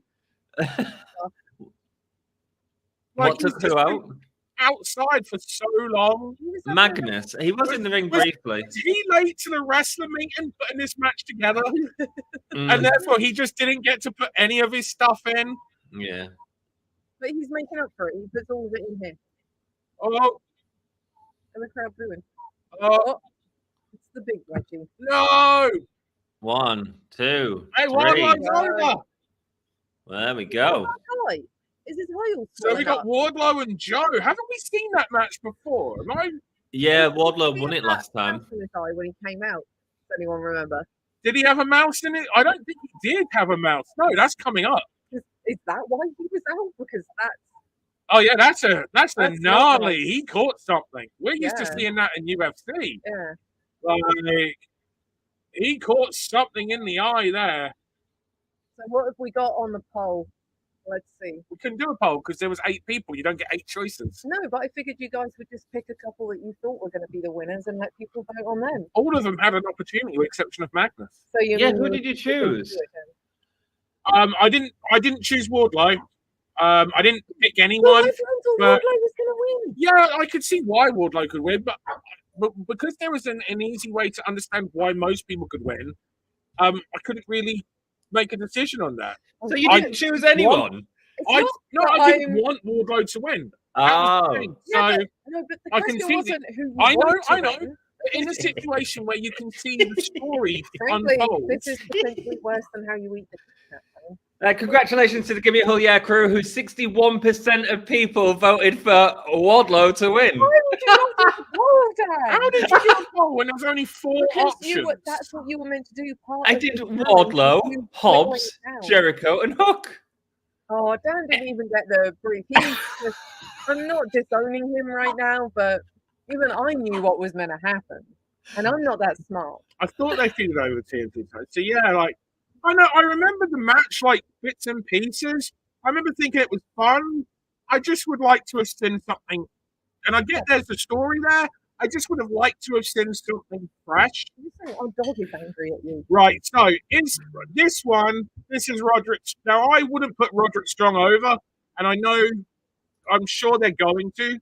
Really? Yeah, they've just been building this whole thing with Roderick, and in order to keep Undisputed Kingdom strong, he does need to go over. But I just couldn't give. I hate this Undisputed Kingdom. This is probably the thing in AEW on the men's side that I dislike the most. It's not been great. But maybe this is how you make it great, man. Well, it's going to be a good match because Roddy's a decent wrestler. Orange, I think, genuinely was one of the best wrestlers of 2023. It's not a very good cloak, though. Very cheap material. It isn't a very good cloak. Sorry. You are It's just absolutely that is, like, you might as well have made it from your bed sheets. Come on now. Yeah, I agree. Let's get voting in the next match. Let's see if we can keep this as a winning streak. Start a poll. Who wins? Oh no, in the mask looks like you got it from Poundland. Never mind. Sometimes we try and then you see it on camera and it's not the best. I'm gonna just make a drink. I'll be back in a sec. You're gonna put? He started to put Dan's pick in the poll to try and tempt people to vote with him. No, it's just to point out where I'm right. But I want Orange Cassidy to win, so I will happily be wrong on this one. So why don't you put that? Who I want to win? Because I haven't got enough letters, I don't think. Oh yeah, I just made it. Then I should have put draw Emily's pick. Oh, stop it! Like... So our kids aren't really wrestling fans, but they love Orange Cassidy because he reminds them of Sans from Undertale. But also, he's just like got this character that is likable and comes across really easily. He is someone as well that I just don't feel they've really capitalized on. Because it's like, as Emily said, our kids don't watch wrestling, right? But every now and then, like, they'll obviously see me watch a little bit of something, and something will just kind of like filter into their world. And Orange Cassidy did. When we went to see AEW when they were over here, I had to take a picture and send it to the kids when he came out because that was what they cared about. Yeah, they liked Orange Cassidy. They're like, can we see Orange Cassidy, please? They love his little Tron as well. They just... You're making me jealous, man, the myth, the legend. You're making me jealous. All right, you got this. How's the monster going? Are you it's pretty much gone. Are you and it hasn't gone through me. Are you going to poop yourself? No? That's good. That's good. No, and I'm also quite wide awake. But this is a match that has the potential to put me to sleep. Because here's the thing. I know Roderick Strong is good. I just don't care. I've never cared about Roderick Strong. Even when you worked with him. Yeah. Sorry. Yeah. Is he who had to pick up from the airport? No, that was Davey Richards. Oh yeah. We didn't know what Davey Richards looked like. Yeah, and we were told to pick him up from the airport. This was when we were working with Ring of Honor. And we were like, what does he look like? And they just went, he has a really intense face. And yeah, this was their description to us to pick this guy up. The Ring of Honor management, really intense face. If you're wondering, you can spot a wrestler by their calves. Yeah, that's how we know. He was in shorts, he had a tan, he had these really muscular calves, and I was like, that's a wrestler. Him. Yeah. That's a wrestler right there. His face was not particularly intense. Yeah, as Chris said, like, how many kids dressed as orange? That's a level of over that few achieve. Darby Allin too. 100%, my brother. And I think they've got more of that than what WWE has. I think that's one of the things that you sometimes can't help but get frustrated as Orange Cassidy gets backdrop driven onto the fence, the guardrails. You don't have to do that. Like, And I think that that's a AEW hard have guardrail as well. That's characters LEDs as well. over with kids. Oh, sorry, Anne. Sorry, Anne. Sorry, love. That's an LED barrier as well. So that's got no fucking giving it. Yeah, it's Excuse my language. Orange Cassidy. Oh, he's one of the people that I really worry when I watch him wrestling. There are some people where I feel like they go a bit too hard on their bodies. Well, that is part of his story, though. I know it's part of his story, so I'm buying into this story. Yeah, I was going to say. So really, that Like- makes the story even better because like I'm the genuinely tape unconcerned on for him. Orange Cassidy is just as important as the glasses and the jean shorts. Absolutely. At the Because moment, it's yeah. part of the character. Mhm. Like, he is this guy that is the way he is, and yet you have to admire him. He's not lazy. And that is the natural thing to say, oh, he just doesn't care, but yet he clearly does care. Look at how he just continually fights. And explain the reference because I don't. My mate always described Davey Richards as having a Fire Pro offense. The Fire Pro, the video game. Okay. So like generic?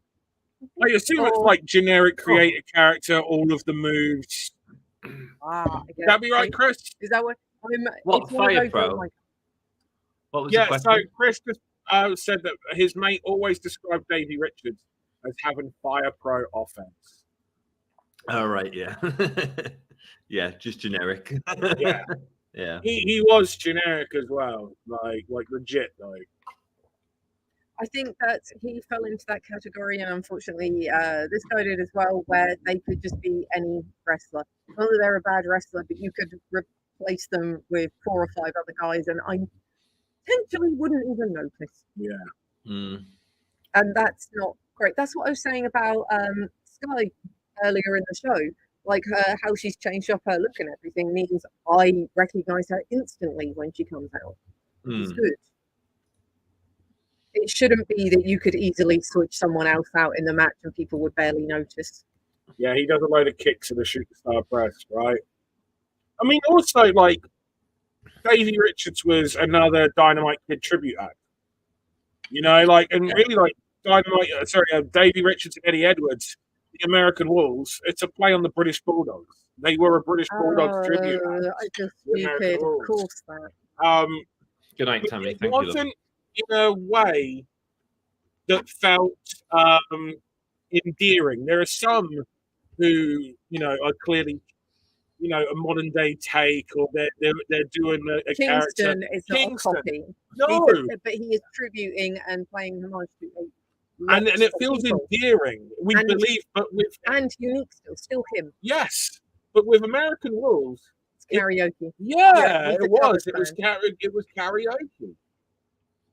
You get it with musicians as well when some music people are clearly heavily playing tribute to other bands and musicians that inspired them, but they're still different. Sorry, Boss Pedal's comment here. I always think every wrestler should be someone's favorite wrestler. I can't see that being likely with Roderick Strong. That's so That's savage. so savage and brutal and so true. accurate. Like, Sorry, the dog has brought me a sock. I can't Oh. find the sock. Bless him. and yet, correct me if I'm wrong, isn't Marina Shafir his wife? Oh, Yes, Marina Shafir is his wife, yes. like, maybe you should do some of her stuff. Yeah, because Marina She's Shafir, amazing. we've been watching her recently. We watched such a great match with her because the Marina Shafir presentation that we have had in AEW is not the Marina Shafir presentation that we saw and that we've been seeing on our Sunday night streams. She was great. By the way, that was Emily, don't encourage. I wasn't. It's 2:22. You're gonna wake the neighbours. I'm going to settle her down in a moment, but I had to throw the sock. She needed the sock throw. She needed the stock throw. Sometimes you have to throw a sock. Also, it really messes with Yeah, Marina Shafir, she's great. Apparently she was working with Moxley a lot, who was sort of training her for a while. I don't know if that's still the case, but there was working with who, sorry? Moxley. I can see that. I can see that. Yeah. You Yeah. can certainly see Josh Barnett in the Yes, that's enough. That'll go. Yeah, we're gonna be going. Oh, And the absolute brilliance is definitely not my favourite to win this match, but he will. referring to Orange Cassidy. I love Orange Cassidy. Genuinely, I honestly believe he was one of the best performers of 2023. Oh, he was, yeah. Yeah, without a doubt. George Vandergrift, thank you so much for being here. Hi, George. Says, hello, Dan, Emily, Ant, and chat. Hello. Kicks from Moxley- strong onto orange. Nice. So, what was that, my friend? I'm just commentating on the match. It's interesting because I don't really care. I should care. I mean, I think they've done a decent-ish job with this story in terms of like telling it for 6 weeks, and I enjoy the fact that they've had this as the story that they've been telling. However, I just don't care about the United Kingdom. Yeah, I feel that Orange lost a lot of momentum with how he won the title from Phoenix, and then I know they did their best by having him and Moxley do the main event match. That's right, yeah. All Out. Yeah. But it just always seems like just as he's getting to, over on that next level, they then program him with someone that brings the interest a bit more down. Yeah. Yeah. And I just think this, what's the faction name? It's not United Kingdom, Empire Kingdom, United Empire Kingdom. Oh, British, this is not... a good match, by the way. I'm aware this is a good match, but I just have a hard time caring. I care more about the moves that Roderick Strong is doing than I do about Roderick Strong. But that's always the case with Roderick Strong. You know what I mean? Like, I think but at least, he's not a bad wrestler at all. No, like not any at all. stretch of the imagination. But I mean, also to give him his credit as well, like creatively, he's doing more interesting stuff than he's ever done in the past.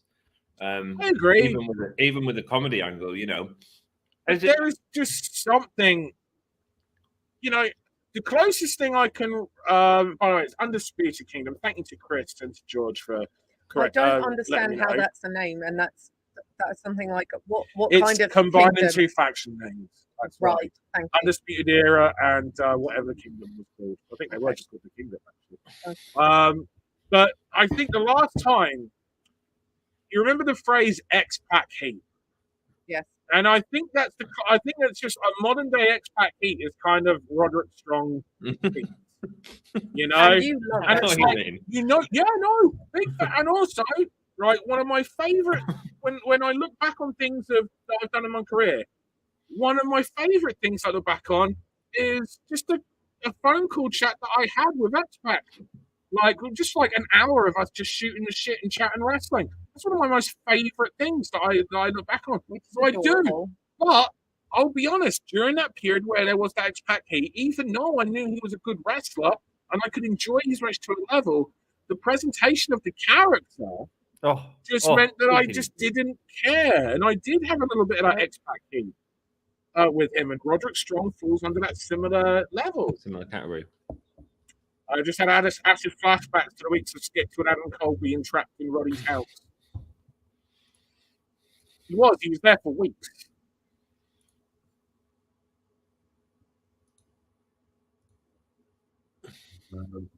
Shafir is undefeated in Bloodsport. Mox is coaching her, yeah. Yeah, there you go.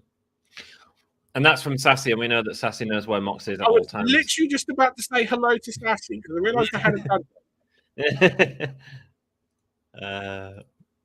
Mox also coaches Hobbs. Oh, I didn't know that.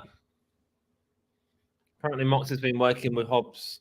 Mox is really passionate about teaching. Yeah. Well, and that's good because Mox, I think, is great. He's another one when I think about best wrestlers of 2023. I think of Mox as another one because the effort, and again, I think you just care about Mox. He carries the company as well when he needs to. Yeah, I think Orange and Mox were like they're two guys. Oh. Todd said Mox coaches Sassy. Sassy replies, I wish. Mox can put me in holds. You're filth and I love it. Very good. Orange signaling for that orange punch. So what do you think if he does lose, which seems to be the general consensus? What do you think they're going to do with Orange Cassidy after? Yeah, that's following up with a character has regularly been AEW's weakness. Yeah. What do you think, Ant? What's that? What are they going to do with Orange next? Yeah. Oh! Beautiful knee. Oh, Oh, I hope Orange he punch. goes over. And I hope he doesn't go over just to set up the rematch. You know what I mean? Mm-hmm. I think they're going to go to. I think you might do Orange and Wardlow next. To be honest, coming up soon. sorry, what was that you think? Wardlow. Wardlow. I think Wardlow Orange, yeah, probably. God, I hope not, because I wouldn't want to see him. I don't want to see that. Yeah, I wouldn't want to see that. Sorry, No, it wouldn't be good. I don't want to see it. I think in terms of Wardlow could do with that win, and Orange is a big sort of character within AEW. So yeah, I don't know. I We'll see, man. still want to be pushing Orange further up that trajectory ladder, to be honest with you. Well, there's only so much room at the top, and I mean, this is the problem with Wardlow. Like they've almost like said that they're going to push him, but there's no way that he's winning that title. Because No. if you look at who's in that title scene, Wardlow is not in the top 10 conversation, He's not. and that's a problem when you've got people in your company like Hangman Adam Oh. Page, Swerve Strickland. Nice, Hangman Adam Page. Yeah, And there we go. He's got the win. Wow. Okada's about to come in. Will Ospreay's about to come in. Guess who's not in the conversation? Wardlow. So I don't really. I see what they're doing by giving him the win in the last match, but I also just think it's going to be for naught in the end. Do you know what I mean? Yeah. And I think people are going to get annoyed by the character in the company saying that they're not getting behind him enough, but they can't get behind him because he's not winning that title. This is like, they need a nice, simple story to put him in that isn't the title.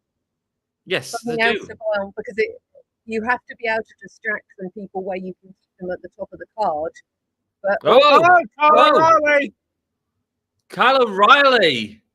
oh my God, he looks like someone wandered out of the crowd. I'd believe it. He does.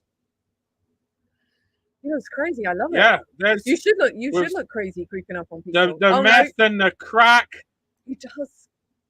He does. And look we get the cuddle. he does. Kyle O'Reilly back. Oh, Oh, is he going to wear it? Or is he going to go baby? he's gonna wear it. I He's feel been like so he needs to honoured. go baby because they desperately need to transition to a new feud, and this is the natural next feud to do. So to me, he's gonna go baby. Has he got all the tape on his ankles, or is that socks? I'm just gonna play it out for a little bit. He's like, it's a nice shirt, but it's quite sweaty. He's like, "You're my boy." He's like, Colorado. He's like, "You're my boy, Roddy." But these hangers on are. He's got all his tape on. What's happening? What's No, he yeah, got on what his is it? arm? Is he? What's that on his arm? Is it a nutrition? Is it like those things? I keep I saying know. Is that. he stopping smoking? What's going on? Is it a tracker? He also looks like he hasn't slept. He looks like he's just done a lot of crack. Yeah, he does. He does. And for a wrestler, Interesting that look. could be a great look. Did he not go to sleep last night either? Is he also 2,700 quid out of pocket? I think Now he we looks know like who you was he's gonna talking to. Right? He doesn't look okay. He is conflicted. I'm a bit concerned for his general Interesting. health. Chris said that Kyle is type 1 diabetic. Oh, so it's a driver. Right. that what it is? Drivers? Yeah. Man. Oh, I Wow. hope he's all right, because he It's actually, his blood sugar monitor. yeah. Fucking go, Chris. Look at you knowing all that. So, but genuinely, he looks like he is medically not feeling very well right now. So I hope he is okay. Because it could be he came, and that's why he didn't do anything, because he had to come back and, couldn't do anything because he's not well. But I don't know. He could just be he didn't sleep. Oh, we got the tag match Dan, coming is up. this match like the bait and done tag from Chamber where you thought good matches, but you just didn't care as well? Yeah, that's a great thing, Ryan. That's a great example because it was a good match. I definitely had. I don't know if it was maybe because of hope, because I really like Orange Cassidy. So I was more invested in that match more than I was the tag match from Elimination Chamber, where to me it was just not even a hint or a slight of doubt as to what the result of that match was going to be. But it was on a similar wavelength. You're absolutely right. You're absolutely right. It was always just, a little bit of me hoping that Orange would go over and not Roddy. But deep down, I think we all knew that Roddy was going to win because that's literally, they've been telling us this story for this long, and then they did the whole they're coming out with the Road Warrior spikes. Amazing. Oh, yes, they are. Nice. That's superb. That's nice. What a rush, Dan. What a rush. Ryan said, how did Strong win this match? I was making food and missed the finish. He just won with his finish. He just did the suplex into, what was it called? The heart attack or something along those lines. The suplex into the back cracker. 1, 2, 3. Clean as a whistle. Luke says he did the rock whisper. He did do the rock whisper. He did do the rock whisper. That's funny. Dan, what did your Did you know that, Anne? Carl was out with an neck injury. Recovery didn't go well, and he lost the use of his left arm for a while. Oh, did he?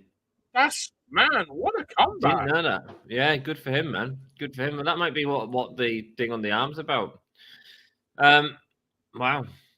Oh, I just want to say big thank you to Spot Center for the $5 super chat. Who says, "I'm not here.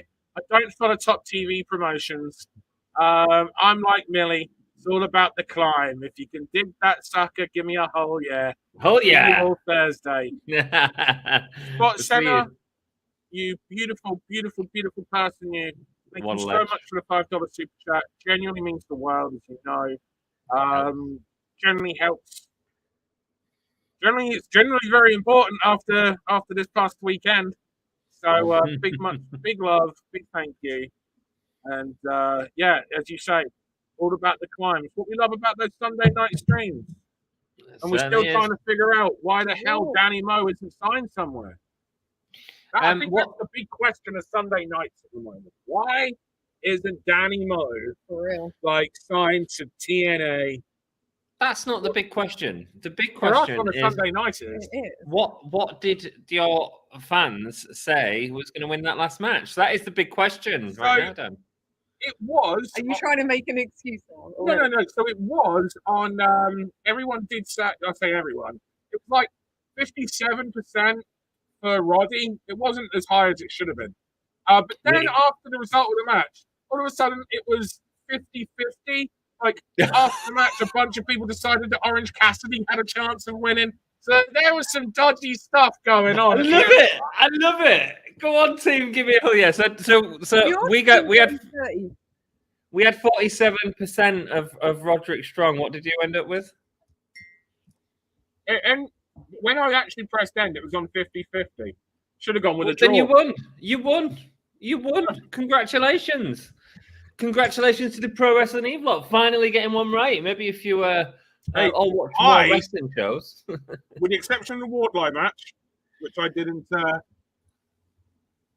I didn't want Wardlow to win. I definitely didn't pick, so I definitely can't say I was on that horse at all. I'm like, what, 5 for 6? What match number is this? Oh, it feels like 6. Yeah. I don't know about this one. This one, it doesn't really matter, does it? It's a weird match. Well, no, I haven't done it. Thank you.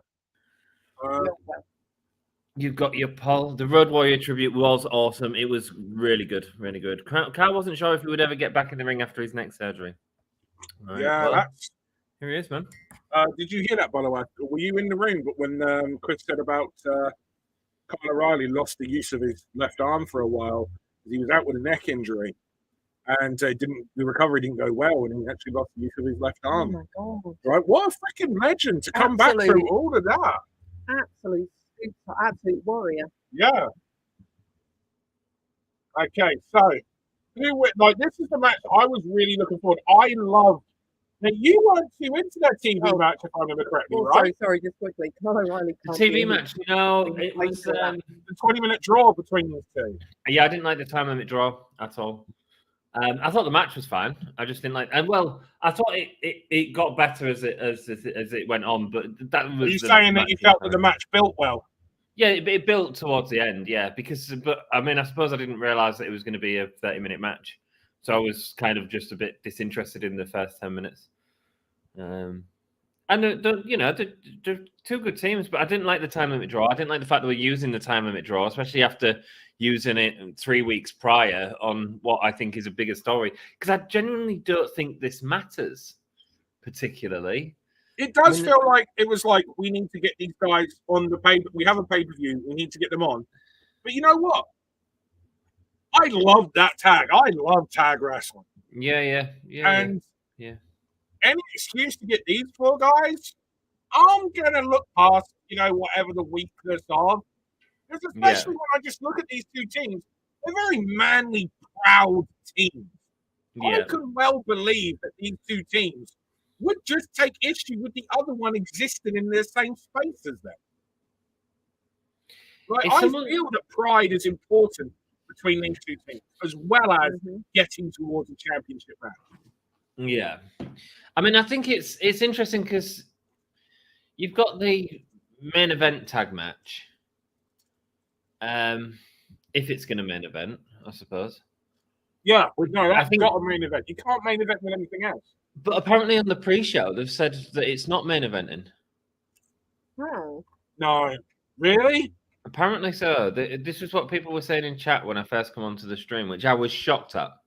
I was very shocked. I mean, we'll see. What is main eventing? Well, they put the championship match as the main event. Which is great. And in terms of story, if you're not main eventing with Sting, that tells me that Bucks are over, and you don't want to finish with a heel team win. Well, Jeff says it does matter. Whoever wins this is going to be the first to challenge the Bucks for the tag titles. I think we're just assuming that, though, aren't we? We haven't been told that. Are we taking the ratings into account there, Jeff? Is that what we're doing? Because we know that AEW sometimes will take that into account and sometimes won't anyway. Rankings, yeah. Yeah, rankings. Sorry, not ratings. Yeah. I mean, maybe that's what it is. Are hard to follow. As someone that literally has a promotion that does rankings, I struggle with their rankings. Yeah, you only started your rankings about a year and a half ago, wasn't it, with Reeve? Yeah, year and a half, maybe a bit longer. To be honest with you. Are you still enjoying it as a storytelling device? I've always liked rankings, so I always did it. But I just didn't have a graphic designer that could make them for me. Right. So I would just say, and I literally just did follow it myself because to me, it made sense that I should. I grew up watching WCW, and every week on WCW, we had the WCW top 10. And I'm a huge UFC fan, which has, of course, UFC has the rankings. And it's just logical, easy, simple storytelling. And also but that's what wrestling is, right? They're trying to win matches to get to a title shot.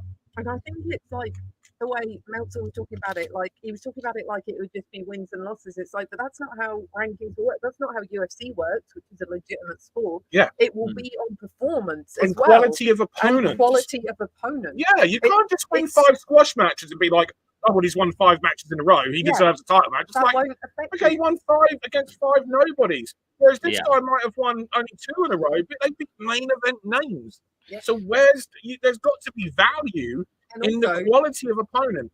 You might have number 6 versus number 12. You might have number 8 getting a championship shot because something fell through, or because they did. Or the champion has run through the top 5, 6, 7, or whatever it is. Like you don't have to. It doesn't have to be.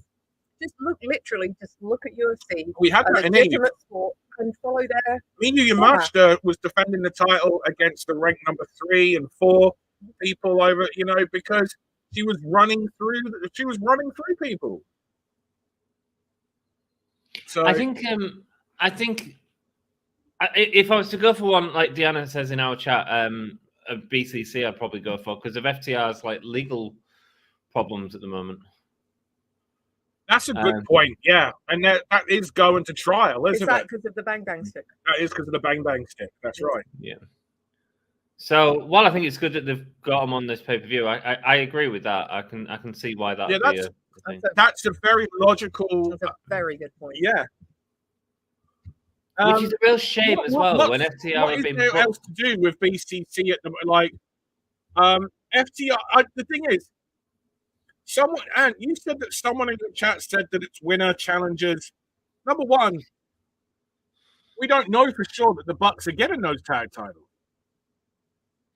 Well, I mean, and we're all interested in seeing what they do with that, aren't we? You know.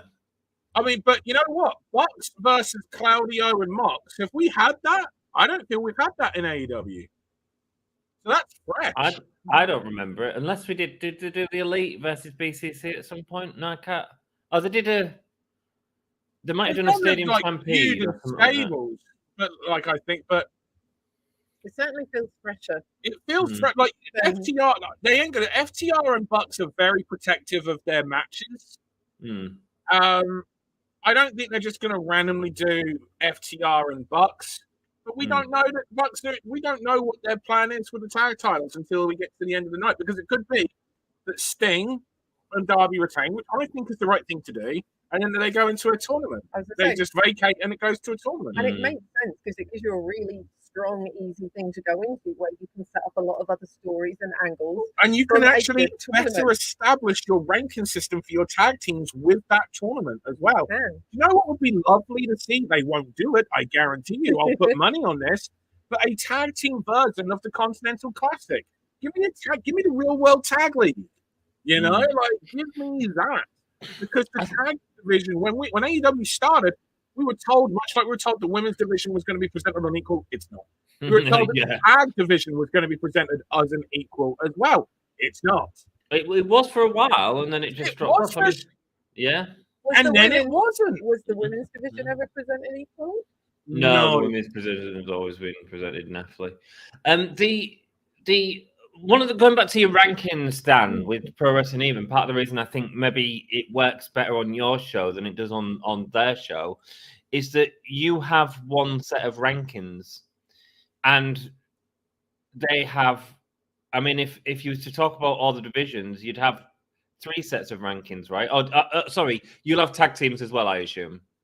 Yeah, but like the thing is, although being honest with you, like it's harder with the tag teams because there's so fewer women tag teams that I'm literally trying to create an entire women's tag scene because it didn't exist, and so I wasn't just trying to create, therefore putting teams into Eve. I was having to work with talent to try to create teams that people wanted and where the workers could train together, travel together, because those are all important things for tags, because you have to know each other's rhythm. It's so important. The timing of tag matches is a completely different level.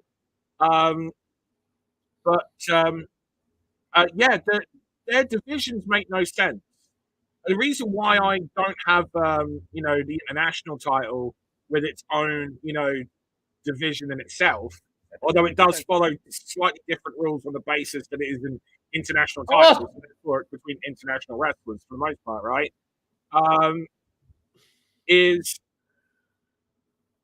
Sorry, I missed that. Sorry, you just choked him. Yeah. Oh, Cesaro. It's not Cesaro, it's Castagnoli. Flashback. I've completely lost where I was going. Oh, it's like, how do you separate who's in the AEW International division? How do you separate who's in the TNT division? Yeah. This is why I said if you're going to do divisions, I think it needs to be weight divisions, because then it's logical. I think it means that you're restricted or you're not. Like, if it is just everyone can pretty much go for every belt, then you only need 1 rankings, right? Yeah. You just need the singles competition rankings. Yes, well, 2, and the tag competition rankings. That's what they did in WCW in the late 80s, early 90s. What you need to do. If it is only this selection of people can compete for this belt, then you can do separate rankings. And obviously, you always get the odd one, like in UFC, you get the odd people who will fight in multiple weight divisions. Yeah.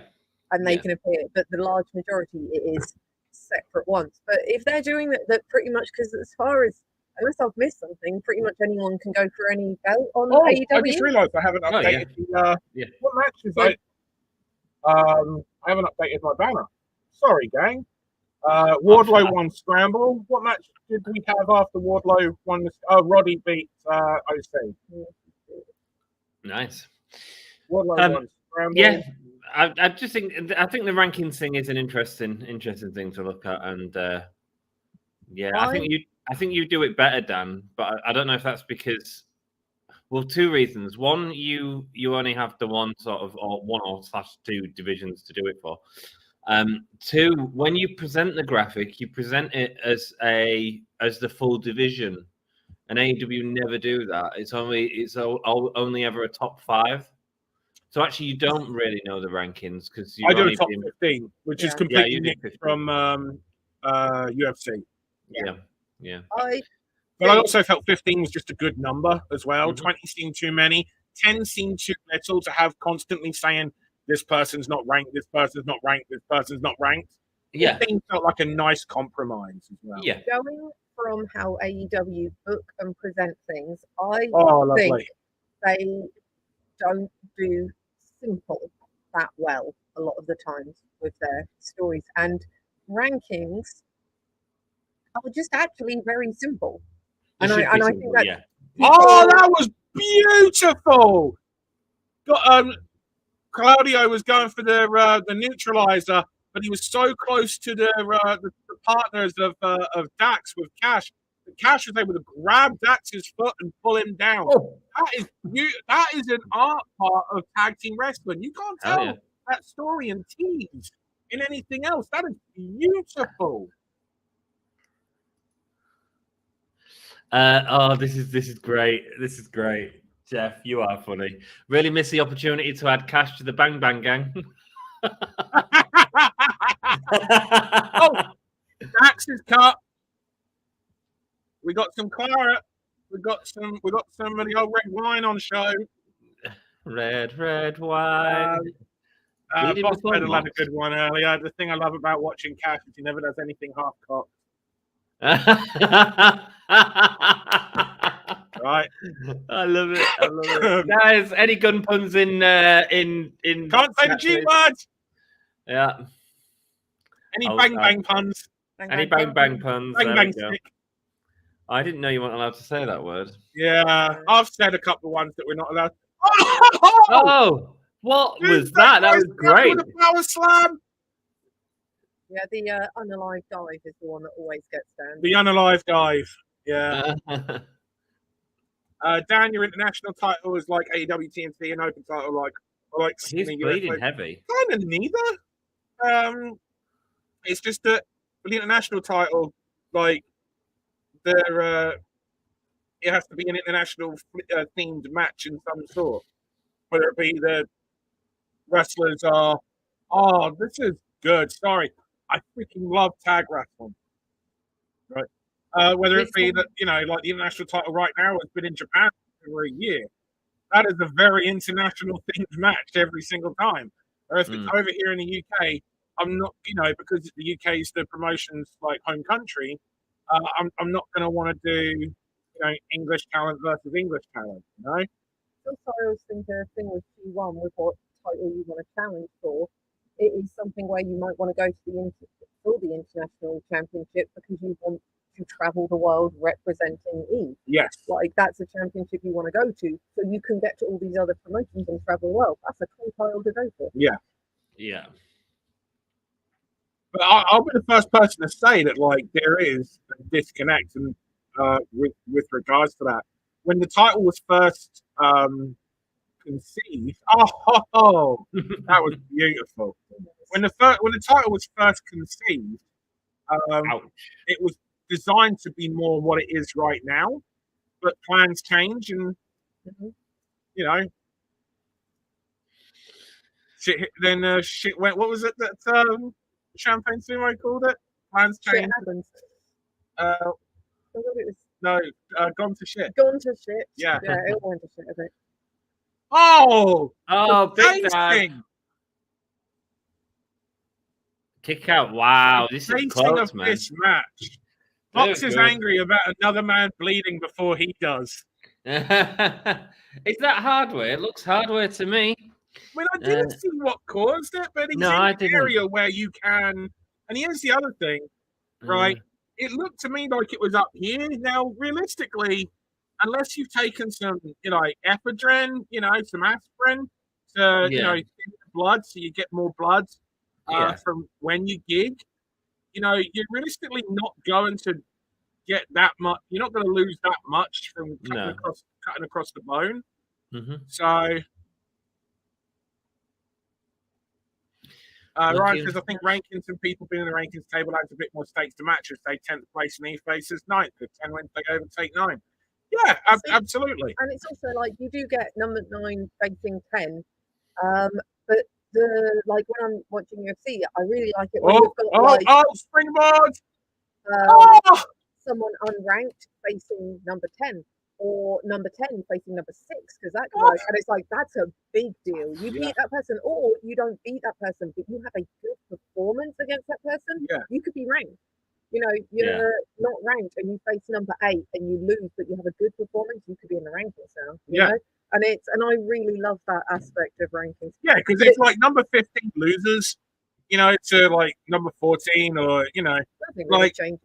But no, it might, but not. But somebody that's not ranked, or has a great performance against, like you're saying, number 7.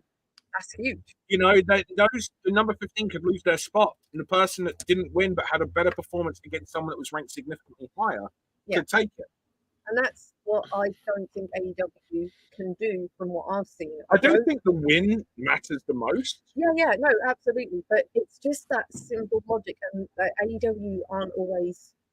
I think the biggest problem that AEW has is they've evidently got some people there, or for whatever reason, where losing is an issue. And therefore, matches are what matches are. And there is definitely, like, the pay-per-views are always great, but the weekly TV can be sometimes a slog. And you know what? People getting funny about losing is really going to expose your rankings. Yeah, but it might not have been them. It might have been put to them when they were signing in the deals, you know? No, but what I mean is, if you've got that kind of thing in play... He's so good. Dax is so good. It's so hard, right? You don't realise how much pressure and stress you're feeling at that moment to time by the millisecond getting your shoulder up. It's so hard. Dude, I don't think I've ever seen the big swing done to someone who's cut so bad on his head. There was just blood splashing everywhere. Goodness gracious. Sassy using our blood emoji. You can get them blood emojis by becoming a member. Love it. Let's go. The rankings are still a sham. At this point, a win over Bryan Keith launches you to the top 5 if they want to book it that way. And that's the problem. That's the problem, yeah. It's a huge problem. This is nice. Like, look at this. It's like, this is logical and it makes sense, not just in the context of a hard sport like wrestling, but it makes sense for these type of characters. This is very Brody funk. Like, this is tough men. You know? I do like big tough men wrestling. I love big tough women wrestling too. I love tough guy personas. That's what I'm trying to say. Right. Big Chris fall. was absolutely right when he said Claudio's been such a great addition to AEW. Oh, he has. This match is beautiful. Wow. 1, 2, like it was like a heart attack mixed with a doomsday device. Adrenaline kicks in, he hulks up. Got the shatter machine. Big one. That's going to be it, he's isn't adjusted his position, so we know that's not the finish. Oh, I hate that. I hate it when you can see they adjusted. Honestly, I wouldn't even have noticed. I didn't notice it, Dan. I wouldn't have noticed it. I've literally gone, this must be it. Like, I was as well. Into the uppercut. Visualizer on the floor! Pile driver! Where's Dax come from? Pile driver. This is tag wrestling, my friend. See, this I get.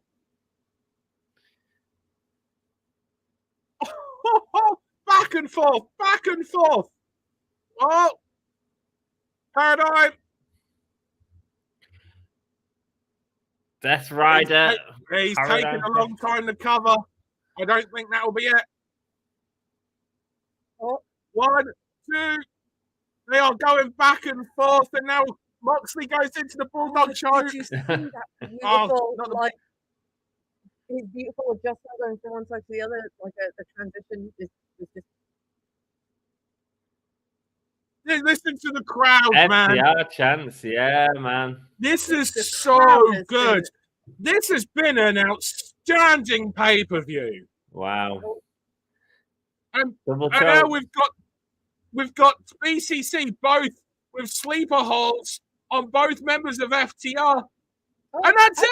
He's They done. didn't do the three-hand thing, did they? No, They good. did- They just called finally it. did what you should do in a sleeper, which is check, and that person's If out. that person's out, you call it. It's dangerous. We live in a modern society. We know that you don't let someone hold a chokehold. Yeah. You know, for 3 freaking arm drops. I really, really appreciate that they've changed that, because it was something that we always had in wrestling, and we always accept it as wrestling fans, but it is such a stupid thing. You don't need to do the 67% of our audience said that Mox and Claudio. Oh, what have we got? What have you guys got? I have 70% saying that FTR will win. Wow! Mm. Destroyed. Yeah, destroyed, guys. It is 2-2 right now in the competition between Give Me a Hug and Pro Wrestling Chris. Info. Chris says, I need 800 cigarettes after that. It was Right? good. It was good. It Well, was really good. this is the thing, right? No, but for as fraud, and it is fraud, as AEW's weekly show is, or weekly shows are, Yeah. nobody does pay-per-view wrestling in the world like AEW. I agree. Nobody. They let their wrestlers shine. When they put them on the pay-per-views, they'll let them shine. This is, for me, this is becoming an all-timer of like great wrestling pay-per-views. Like the quality of matches. I don't include the opening 2 of the countdown show, but like from the start of the pay-per-view portion itself, this It's been show amazing. has been outstanding. But the thing is, they didn't even have to. They were selling this pay-per-view anyway based on the main event of Sting, you know? I mean, Sting, yeah. Exactly. But I It's think, positive Ryan anyway. said something earlier about how the last pay-per-view, which, by the way, was AEW's like second most successful pay-per-view ever, but it was the weakest AEW pay-per-view that I have ever seen. And I wonder, timed. Yeah. that was the one with MJF and Joe as the main. Yeah. And I wonder if that some of the boys knew that and they come out of that, or if Tony knew that. Because at the end of the day, Tony's the one that's put these matches together. Oh, yeah. You look at this card and it's like you knew this was going to be outstanding, And also, but it's excelled. he also loves wrestling as well, which means he should be able to recognise this show, this pay-per-view, weren't it?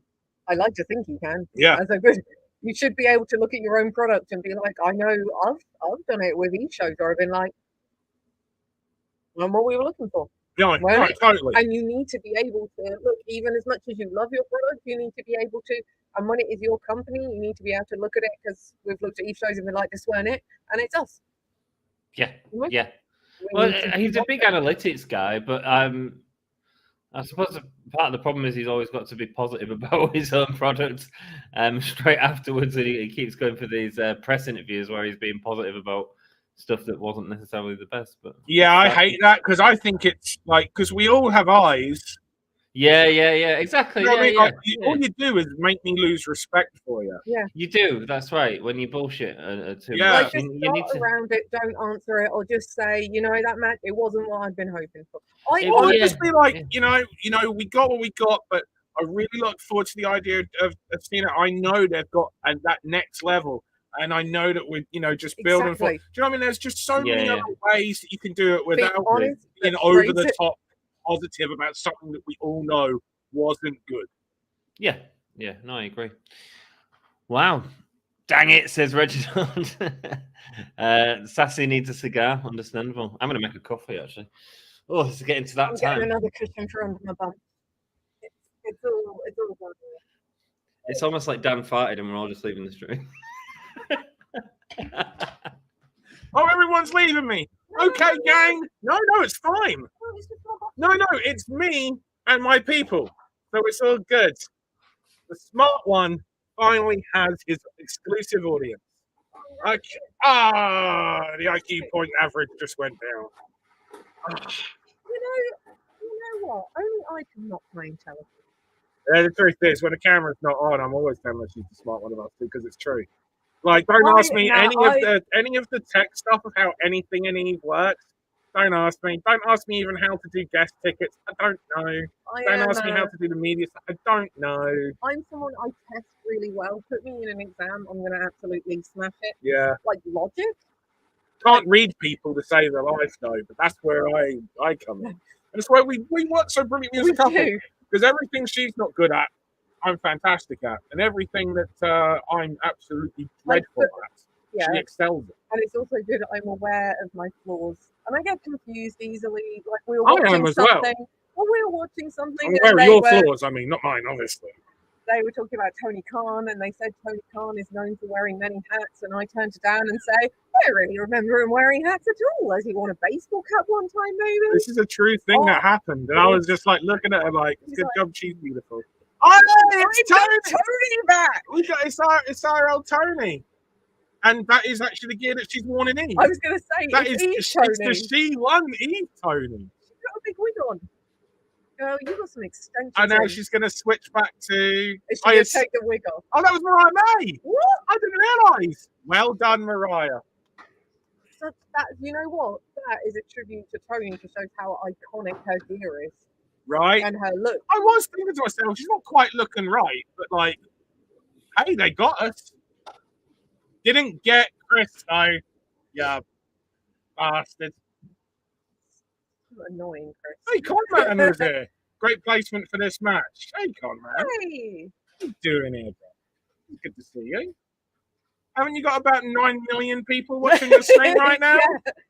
Come over to us in our small little group. Hey, it's Aaron. Hello. Good to see you guys. Thank you for being here.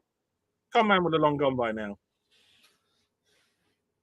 That's really lovely, though. No, that is lovely. Is this the part where if I check my phone, it turns out I'll have had a message?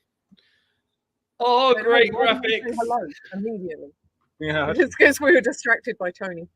I loved the Swerve entrance. That was great. That was so good. Good. That was so good. No, so easy as well. So simple, but just great. Next level to the character. Love it. Oh, that's better. Extra cushion. Great. So here's the thing. I'll be quite honest with you, right? I don't have the highest of expectations for this match. But they've really built it up like it's going to be amazing. They have built it up.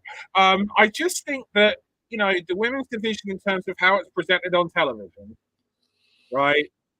It's just not presented well on television, let's be honest. It is not. It's not. Juggernaut Jared. Great to see you, my friend. Thanks for being here. Hey, Tom. On my stream as well. And the thing is, like... Hello. Yeah, no, so I just think that at the end of the day, the week-to-week presentation of the women, and then there was that god-awful segment where, was it Toni had a squash. And then Deonna Purrazzo went and had the worst match in Dynamite history. Oh my god, Deonna and what? I've forgotten her name, but it was terrible. Ring of Honor, innit? Here's the bit that gets me.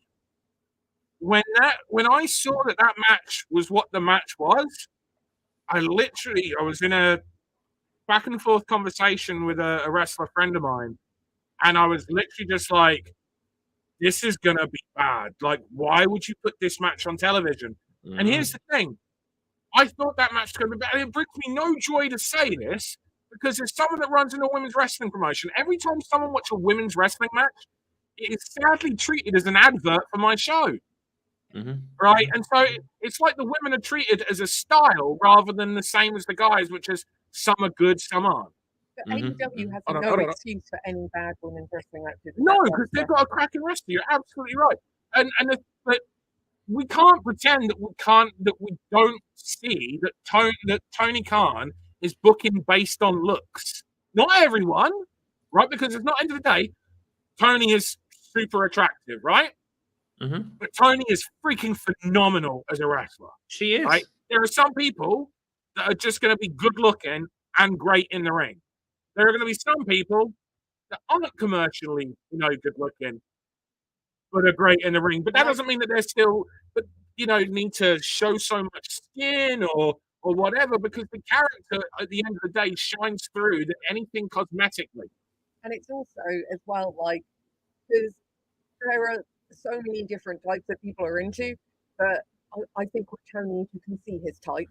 Because he's booking for looks, and he's booking for looks. I think he's booking very specifically for what he finds attractive as well. Yeah. And What do you think? Maybe got so. enough of that from the Diva era, I don't want to see that again. Who's this? Sorry. Tony Khan's Tony type. Khan You can see he has a type of girl Yeah, that he yeah. likes looking at. Yeah. I love Tony Storm. I think this match has great potential. I think. So do I. Oh yeah, God, yeah. The story's like being told. I think there's been some ups and downs in it. I think that match was a real low for the company. Like for me, It was, and the bit that just does my head in is you could see it coming. Those two were never going to gel. They're on different planets. Was you watching my stream at the time? I honestly can't remember. I was in a group chat. I know that I was in a chat with some other people, and we were just gobsmacked when we saw that was the match. I was stunned. I went onto a website and they had a top 10 worst matches on AEW so far. And the worst ranked match on AEW, apart from the Matt Hardy and Sammy Guevara match, but again, that was pay-per-view. The worst rated match on Dynamite was Britt Baker and I think Britt Baker and someone else versus Vicky Guerrero and Nyla Storm. I assume that's the match where Britt Baker broke her leg. And I was like, yeah, it was worse than that. It was an awful, awful match. I don't remember that match. But there's no my brain is trying to protect me. It just makes me so angry to the point where this will be the last thing I say on it, because he's got such a good roster. Yeah. We should not be getting women's matches like that. And if the men's matches were coming out like that, people would be losing it, saying, why are there so many of this? Is ridiculous. And it makes me angry. And just to be clear, right? Because I know what a load of people are doing. It's like you're only saying that match was bad because of that one spot, the flatliner spot. No, it wasn't that at all. That match, that was just the icing on the cake. Yeah. That match was already god awful. Now, everyone has a bad night at the office. It's so important to point that out. But that match never stood a chance. You've got to remember when me and Dan watch it as well. We watch it without a break and stuff like that as well. So there are breaks in it anyway for the American audience. There's ad breaks. We saw the full thing. It was did awful. that have an ad break? Did it? I'd assume so. It was that bad. I'd assume so, Dan. And yes, Ryan, we're talking about the Madison Rain Purrazzo match. Yeah. Sorry, Madison Rain. That's it. Yeah. But yeah, it was just what the hell, And that, like I say, that was the main thing that just really kind of came away from it for me. I was like, the second I saw that was the match, literally everyone in the group chat was like, "This is gonna be bad," and it was bad. And in fact, it exceeded the levels of bad that we thought it was going to be by a considerable margin. Like at best, we thought it would be fine. It's not the shine that you would want. And the youngster that Toni had that was in the squash match as well. She looked way out of her depth. Why was she on television? Yeah, she did, but it was played more as a squash, so it kind of worked. I mean, no, but there's still an art to it. You still have to make your stuff in there and take the stuff well. Like if if you're in a match and your job is an enhancement talent, your job is to enhance the other wrestler. So you still have to be of a level. And that youngster was not of that level. And so when you're in that kind of a match, even as an enhancement match, when you do something wrong, you both look bad. When it's in that situation, because the other person is seen as up here, right? Because they're the pro. So if the person that is the enhancement talent does something and both look bad, well, that means that the pro wasn't able to control the enhancement talent and cover it up. You know, if you want to try to read in between the lines there. Or just for normal, people watching the show, they just know that this match just doesn't look good.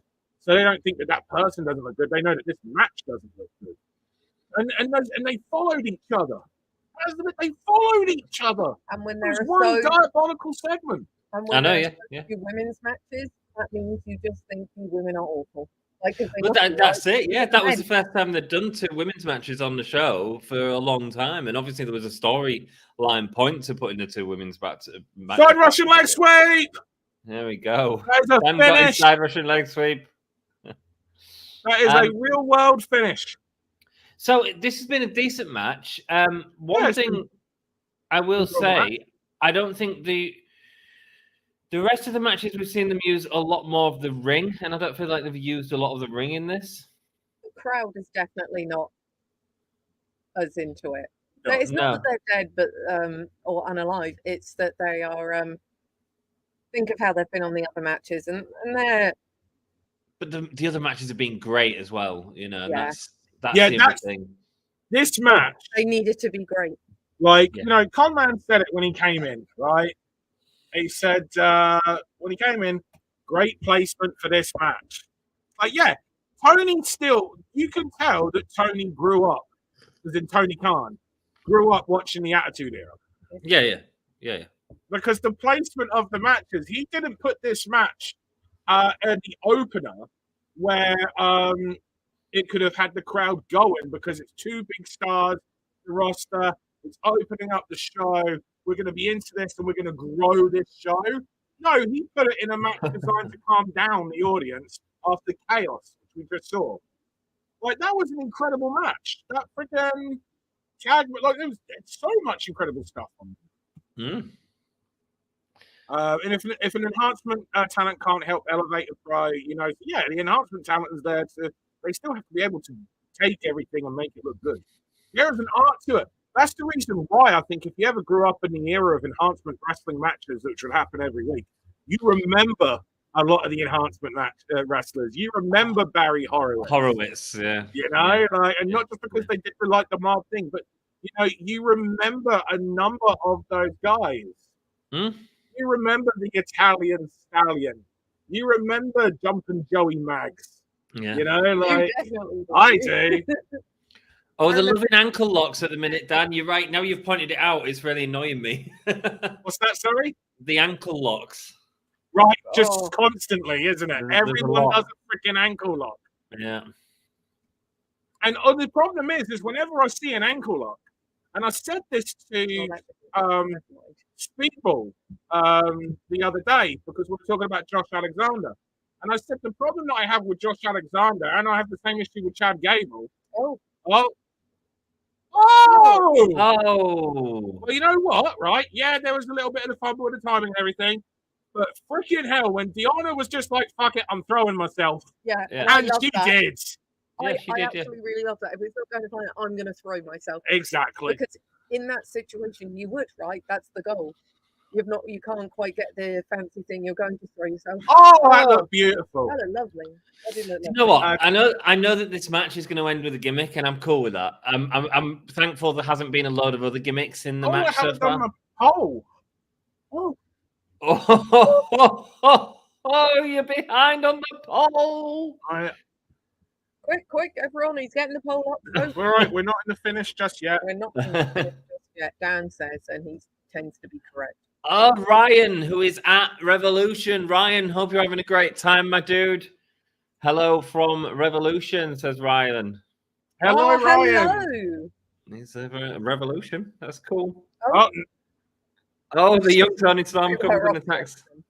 That was I love the delightful. boot. Oh. Oh, Oh, see. that's going to be it. No, that isn't. That is it. There we go. Wow, they did not give You this were time. wrong. I You thought they'd said give it this more I time. thought they'd give it more time because I thought the match was just starting to. Yeah, that's what I was like. I They're was going to like- give it a kick out of I that. was like, now it's going to get. Because a right? number of people have kicked out of that in these kind of level matches, you know? And I just thought, you know, Deonna's just come in. She's, I know she got the visual tap, and I know it was what it was, right? But it's just like, Deonna's just come in. She's putting the champ over, but she still needs a little something. Give her the kick out. What a letdown. Because the thing is, as well, while it feels more, it was just starting to pick up, and I was starting to vibe with it. Be like, okay, here we go. Now we're going to get this good match. What was that? What was the length of that match? 8 minutes? 8 minutes? That was Probably. that building up that feud. That's not an 8-minute match to complete that feud. So what do we got? Thank you, by the way, Juggernaut. Here we go. So what do we got, Will? Oh yeah, we have he's literally on screen right now. Okay. Update the banner. That's what You're I'm doing. updating the banner. Yep. Oh, I'm starting to get tired. No. It's because you made my monster. I might have to make a cup of tea. Dude, it is Will Ospreay versus Takeshita. Yeah, you're gonna need another. We're gonna need more cigarettes. I'm going to need a cup of I think so, yeah. And I think my problem with the ending for that match, Dan, right, and we can say Toni Storm, we know Toni Storm is a great wrestler, so this isn't like on her at all. Like, she is one of my favorite women's wrestlers. However, this character works with the gimmick, right? The gimmick win works with this character, and not getting that leaves me feeling a bit flat. I know that they messed up when the Shida match and they had the whole pan slip through and stuff, but I don't really care about that. At the minute, Toni Storm is leaning so heavily into that gimmick, and I actually feel it takes away from that gimmick when you start to give her clean wins like that. Does that make sense? I know what you mean. I think though that will they're establishing the character more and more, so you're kind of relearning this Toni Storm because she's still, you know, figuring out this. So I do think 6 months to a year, some of the things that we find annoying will mean a lot more. It just takes a little bit of time. Because I completely understand, and hey, we all love the old Toni Storm, and we love those matches. But if we're also honest, Toni was not hugely over. She was over, not hugely over. No. You know? So, whereas this character, she's super over now. Exactly. And so I wanted the win I wanted a gimmick win. I wanted something to talk about. And I didn't get that. Thank you so much to George Vandergrift for the $2 super chat. He says, for the man, the myth, the legend, Dan. Thank you so much. Oh, the icon Sting. Sorry, I misread that there. Takeshita looking amazing. Thank you so much, George. Really appreciate it. And yeah, this is the part. We got 3 matches left, I believe. Man, the myth, the legend said that. So we've got this, the tag, and of course the World Heavyweight title match. And let's hope that world title match is on next, as it should be. What did you What a place, by the way, for Will to get his first official AEW start, because it's in a sold out building, and that's going to help Will come across as the star that we all know he is, and hopefully, because here's the thing, Ospreay has so much charisma. He's an actor. A lot of people don't realize Ospreay won awards in local theater and for local theater groups and acting groups. He has that background in wrestling. He's acting as well. Mm-hmm. So, he's a naturally charismatic guy, ridiculously skilled, quite possibly the best wrestler in the world. And regardless of whether you think he is or he isn't, he's in that conversation. He's in the conversation, yeah. This is a guy that you can have as a figurehead.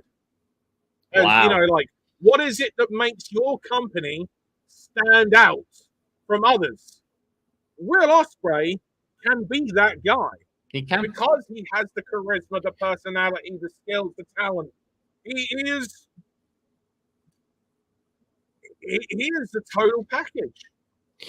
Dan, before we get into this match, what was your result for the last match, my love, in terms of your audience's votes on the It was 60-40 for Toni. 60-40 for Toni. I had 62-37 for Toni. Oh, I won by 2%. 2%. Good job. So this match is interesting. Who you got for this match, Dan? Well, I'll be giving it to Takeshita.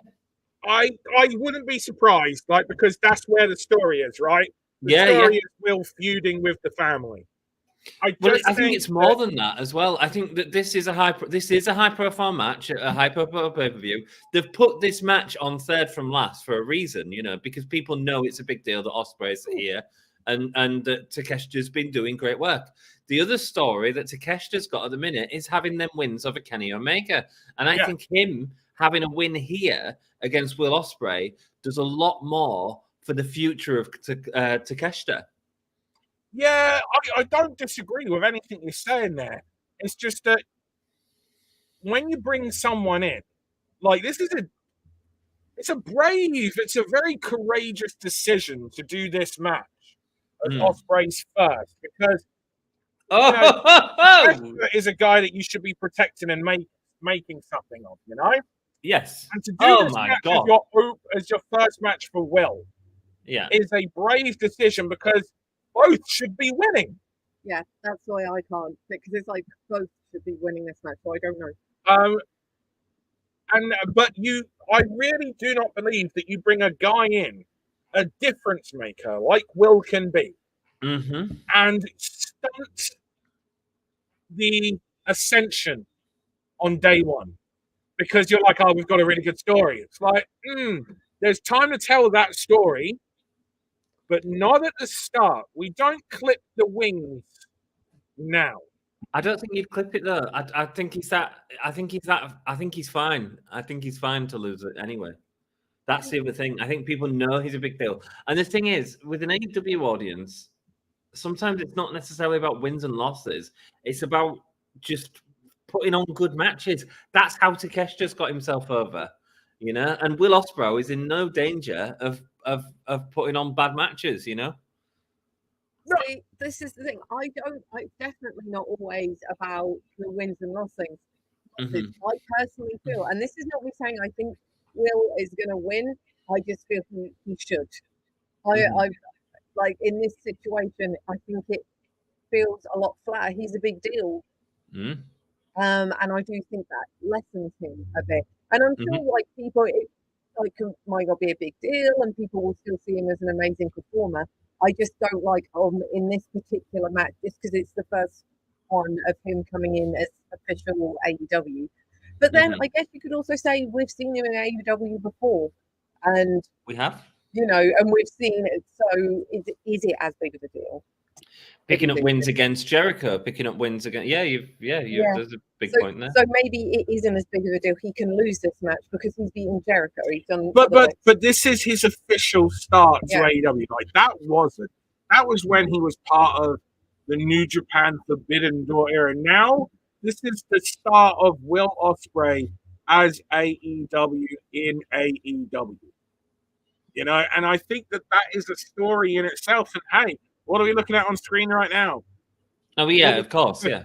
Like, he has to be in the main event, in my opinion. I'd agree. Maybe it's too soon. I don't know. It's only March the 3rd or 2nd or whatever the hell it is today. Any person that says that Ospreay's just a spot monkey has never actually watched Will Ospreay.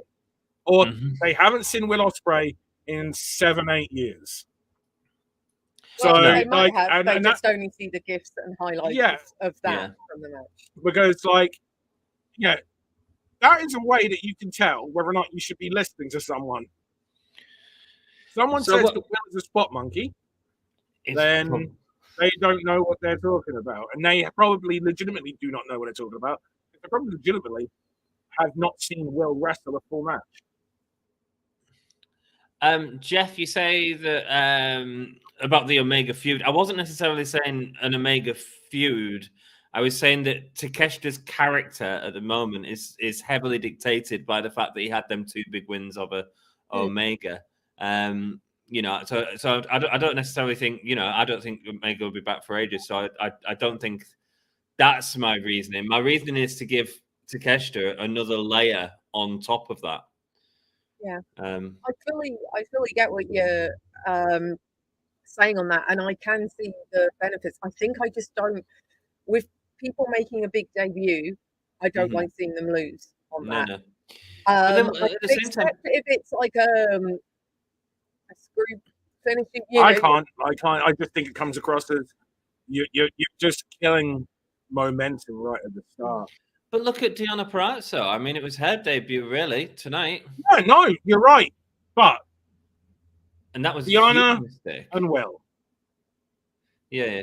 I don't think, by the way, just to be clear, that Deonna should have been losing on her first time on pay-per-view. No, but I also don't believe that Deonna should have been challenging for the women's title at this part of her career. Not. What they don't, that Deonna is a victim, as are so many of the women in AEW, of being the new toy and plaything. And there's only so many spots for women, and it's generally a championship match. So they get put straight into championship match because that is the only real spot that they have. Because they don't have developing underlying feuds selling other things up. You know, like, what do we get? We get segments. We get segments of someone maybe wanting to date someone. You know what I mean? Like, that is, what the hell is that? Yeah. Listen how he's got the crowd. Yeah. Let's go. Spot monkey, just a simple crossbody, but with the extension, he makes it a little bit more that it's his. You'd think this was in the UK. The crowd are mental for it, man. Good night, Reg. Thanks for joining us, love. Will's last match. LA Taylor wins, says the End King. I agree. LA Taylor wins. Juggernaut says, I don't think either wins. Time limit draw. So great. Why didn't we put draw? Yeah, actually, I would say that would be a solid way to go for this then. Because it can maintain the story and everything. Young King saying it's the nature of competition for anyone who's going to lose any match. You're absolutely right. And I do believe that there is a nature of, you know, that realism aspect, which is a very positive thing to be able to bring into something like wrestling, which is, you know, whilst wrestling itself is not a sport, the story is that you're watching a sport. The story of wrestling is that it's a sport.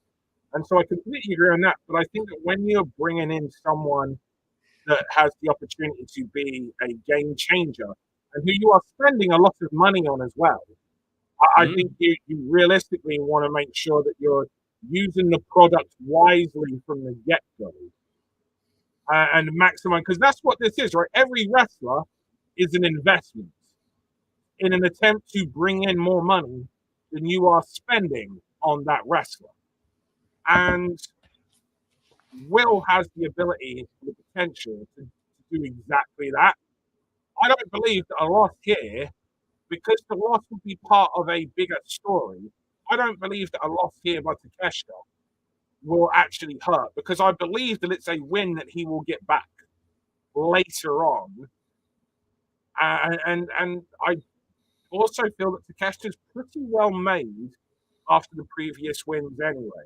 And I feel that there's just a bigger story of the Don Callis family versus Will here at play. But what we don't want is the new guy to come in and beat all the guys of a faction that should be winning their matches and being built themselves. We've got a situation of multiple people that need to be raised up, but they're against each other. So they're instead just keeping each other at a similar level. This isn't like Christian versus Daniel Garcia, for example. I will say it's bloody good that we're having these conversations in terms of none of us really have the answer, and we can both see the reason why. And oh, So good. So smooth. Yeah. watch your head, love. Takeshita and Will, like, we all knew this match was going to be, didn't we? Yeah. We all knew. What I'm surprised is how long have they got? Because they're going quite quick. a level right from the very start. They really There have, was yeah. no slowly. No, it No. was, At the hello, start. we are here. Yeah, it was straight. It was like, hello, we are giving you a car chase right away. That's how we're starting our movie. Oh. This is wrestling. Oh! Oh, lovely stuff. And look at the crowd, man. Look at them standing. Don Callis on commentary, I just heard say, I have Takeshita ahead on points. You know he is adding so much to the story himself. Yeah. There's a few people saying they didn't want Will Ospreay to be in this Don Callis feud. I'm fine with it. Again, I don't want to see Will Ospreay go into the championship straight away. Like, we don't. Agreed. Because it'll be then he's in the same situation we had in the previous match. Because if someone goes straight in there, I don't really buy What's the point of that people. rankings and wins? Yeah. And people coming straight in and winning, I don't ever really buy it. Like, because it happens sometimes, but generally speaking, you don't come straight in and win. This is psychology. People want to say he's a spot monkey. He knew when to go to the crowd. All he did was give them a look, and the crowd started coming up. That is psychology.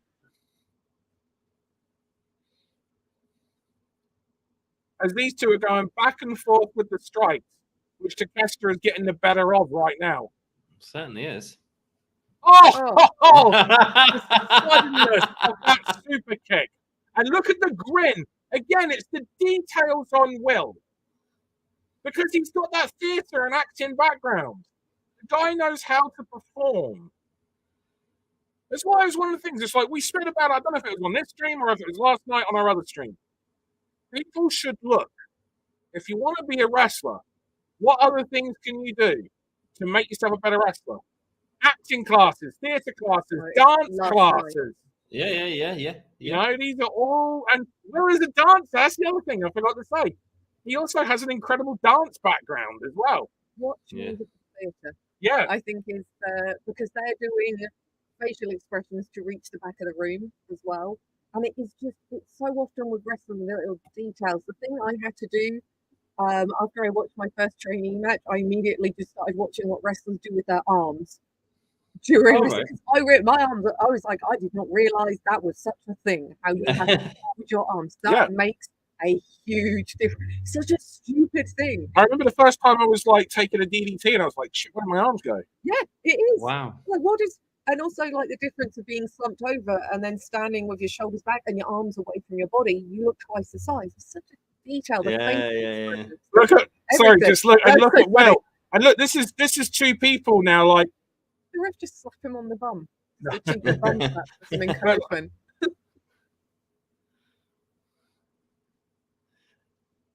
Oh! Spot monkeys. They're just making the forearms. Again, it was the firearm. It was the build to it. Oh. This is great. I love it. Takeshita's so good as well. I can't believe great. Oh, there's the Kawada kicks. Oh. Oh! Perfect. So much storytelling just in punches here as well.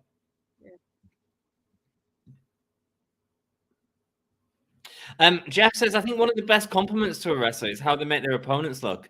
And Ospreay's matches against Cassidy and Jericho were my favorite Cassidy and Jericho matches. Absolutely. Yeah. Absolutely. Powerbomb. No, counter. Oh, beautiful counter as well. Into his own. Oh. No, of course he's counted. How did his leg get around his body? I know, right? He glitched. Did Will Ospreay just glitch? Yeah, his leg just glitched out. Amazing. Yeah. Oh, Ah, shoot. oh. My freaking God. Yeah. Look at him, and it's like, this is why a crowd connects. This is why he's got the big money. Blue Thunder! Wow. I thought that was it. Oh. I don't know what, like, I You don't know. thought they were going to finish on a Blue Thunder counter? I did. This is amazing. Welcome to AEW, Will Ospreay. I'm very happy about that. Welcome, AEW fans, to Will Ospreay Yeah. and Takeshita. Because here's the thing, right? These two, my God. I honestly think this show, I mean, we've still got 2 matches to go, right? Yeah. This is one of the greatest pay-per-views I have ever seen. Yep. Like, ever. Yep. It's This been is amazing. Yeah. Yep. So you've got what 2 match of the year candidates already in one in your show in March. God, yeah, like, mate, it's such a good show. I'm just trying to remember what the opening matches were and struggling. Kingston, Danielson. Oh God, yeah, that match was so great. The match was really good. Oh, Oh, what a cutter!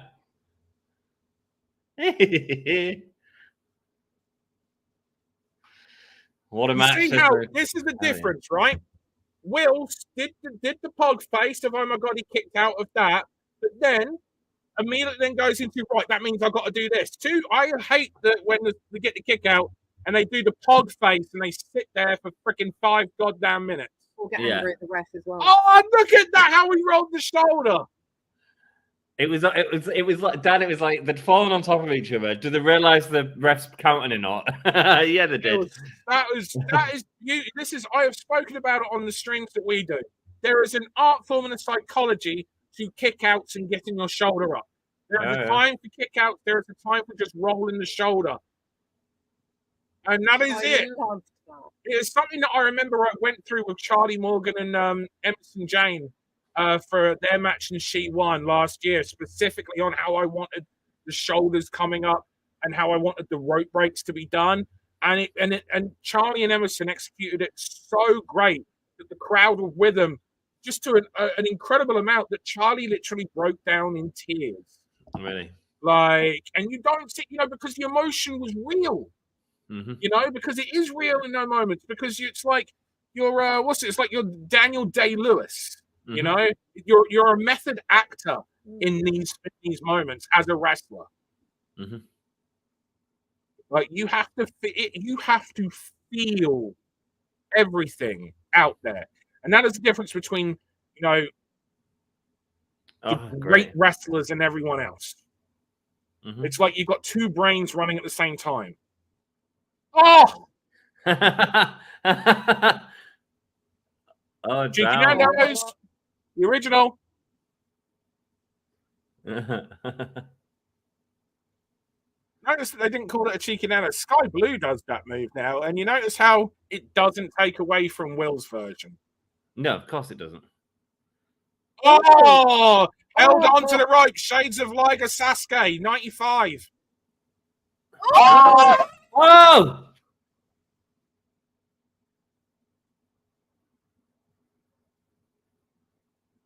He is.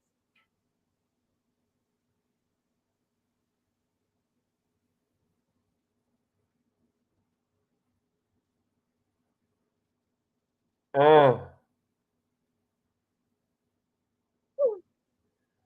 Oh. He has. Can you see on his right lower back where he was pointing? Look. Yeah, See? I mean, I assume that's the rope burn and everything. Oh, yep, that'll be a rope burn. That'll be a rope burn. Oh. The Wagamama. So we've had a Cheeky Nando's and a Wagamama. I was going to say, how can we cancel the Cheeky Nando's if we can have the Wagamama? It was Wagamama where I met up with Takeshita. Actually, no, it was Nando's. Actually, I was to say it's was always Nando's. Nando's. Yeah. It's always Nando's. When did you work with Takeshita recently? Sorry. No, Did you work? No, just met up with him. Ah, right, cool. Wow. Yeah, I mean, match of the year right here. Oh, Christ. Catches it. Oh.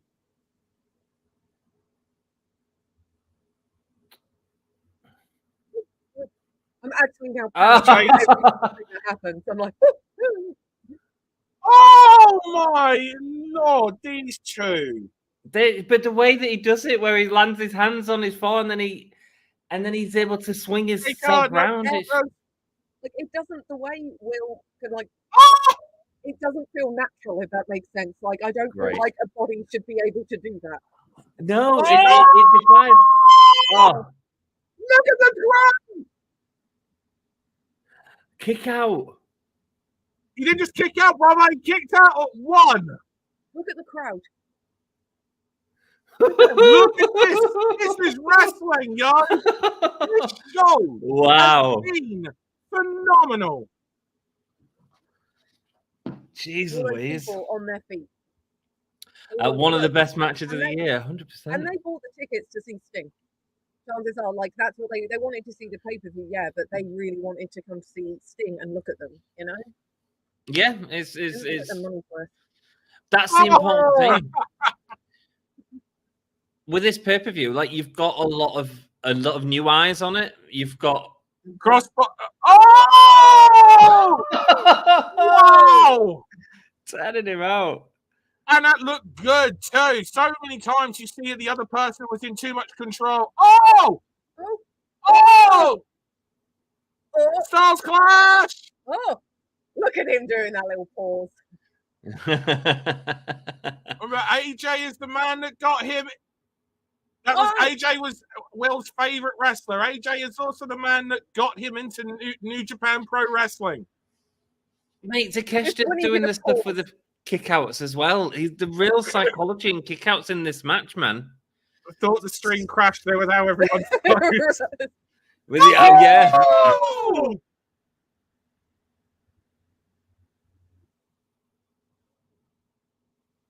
Oh my God. God. Oh no! That's it! Finish, baby! Has to be it. Oh, and look, did you see him? And then he rolled his shoulder. He rolled his shoulder just right after 3. Wow. That match. That was beautiful. Oh my Lord. Wife, I cannot do anything tonight. I am spent. I cannot. Oh my Lord. Oh. Wow. What a match. I've paused the poll. Wow. Phenomenal. See, I went and got a cup of tea because I was like, of all the matches, I don't want to be feeling, because I was starting to feel tired. I don't want to be feeling tired in this one. That would not have been an issue. Can I just say, I haven't slept in getting on for 72 hours now, and I am with it. So, like, this pay-per-view has kept me.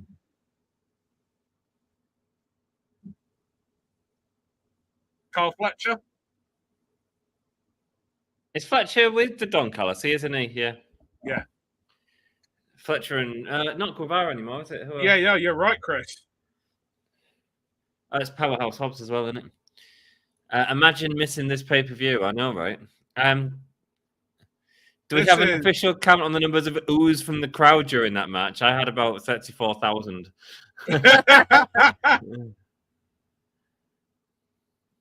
I am exhausted, I am spent, and I am saying. Oh. Falls at the knee of Ospreay. Oh, look, they're both bowing to each other, showing respect. Angle. Yeah. It's that heavy blonde fringe. Just the little punches down there as well. Fletcher getting in the ring now. Wait a minute. Anyone know how long it meant? I'm not sure yet. Carl Fletcher against Will on Dynamite. Well, do you know what? These two are super tight. Oh, I just love friendships, man. Every time I'm like, people being good friends. Not the way that I expected them to go with this angle, but I'm here for it, man. It's got time. I'm all for it. I'm like, you expect the sort of the turn on or the dod and all this sort of stuff. I'm quite cool with this. Let's have competition, man. And that's going to smash. Is that this Wednesday as well? Yeah, that's what they said. I thought. Did they say Wednesday, Dan? Is it this Wednesday? Wow. Guys, if you want to come and hang out with someone this Wednesday, I'll be streaming it on my channel. Dan might even be joining me because Dan's excited about that match. I'm in London. All the talent arrive Wednesday. Dan's not joining me on Wednesday. Dan's got a busy as hell weekend ready for International Women's Day, which is happening next weekend. Yeah, from Wednesday, we are all go. You are all go. Here we go. Yeah, it's the World Championship match next, Dan. So we are getting Sting as the main event. It would have been wrong. Can I get a last vote? No. No last vote. There's my God. 91% we had on Will Ospreay winning. 91%. Wow. 56% here. Can I just point out, I tried to tell people I wrote Dan's pick next to Ospreay. I have literally tried to tell the audience that have joined us. There we go. I can't help it if the people won't listen. I need to watch that Netflix documentary on how to be a dictator. Because I just tell you, I have to be a dick, and I'm like, you don't need to watch a documentary. And if I was doing a thing on how to be a dictator, you could do that thing pretty well. I see what you do. Whoa! Wordplay. Yeah. Wordplay. So, because evidently the people will do better when they just listen to me. I love him with stuff with stubble. Sorry. The Hangman is a man that's gone. You know who was great? Stan Hansen. I'm gonna do Stan Hansen meets Don Fry. So, Hopper in Stranger Things, he did the moustache with stubble thing. It's a good look. It's a good, strong kind of 80s manly. I like it. And yep, Stinger's main event, and that is the right call. Mm-hmm. So that was the benefit to this championship match because you think the crowd is now juiced, or do you think the crowd's exhausted after that? Mate, I think it's a three-way. It's a different type of match. I was going to say, I think they're going to deliver something very different. And also, we can do some dancing.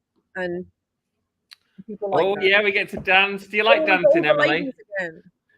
Would you like to dance with me, Emily? Jim Ross, it's on comm, sorry. Are you gonna dance as well, Dan? I'm gonna dance.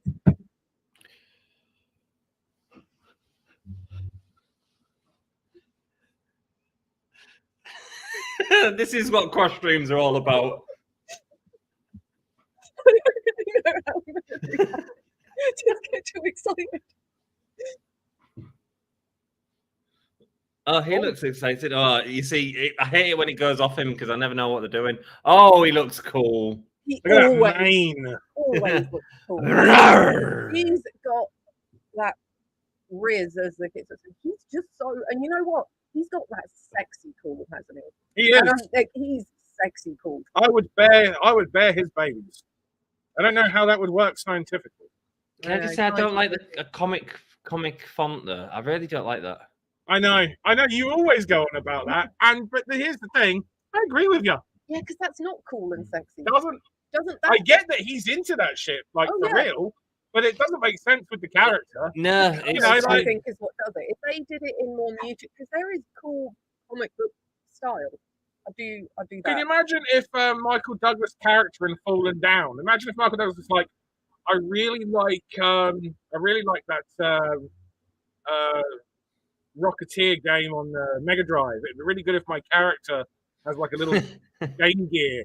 Yeah, plays that Rocketeer game. Yeah, every now and then, doesn't make sense for the character though. He's kind of on the run. He's just done what he's done.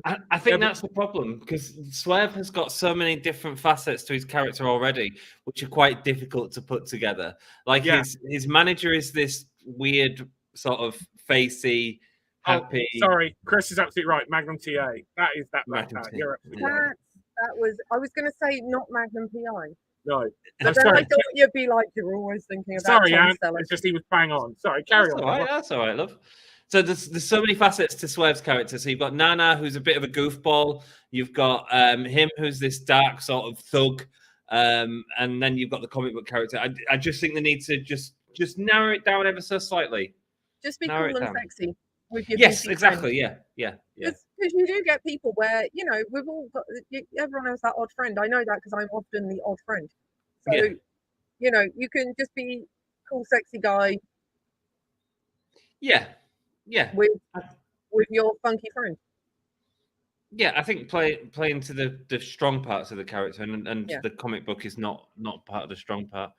No, and the thing is, for the other bit, he just has to walk out, and we all know, like, how he's just got that natural cool. That's just him, and it's such a simple thing. You just need to go with that. He doesn't really need much else. She just got the punk, and also that AEW should be loving that because he will bring the women in. Yeah, I would say it's like that's just it's a nice looking fella. I'll stop sexualizing him now.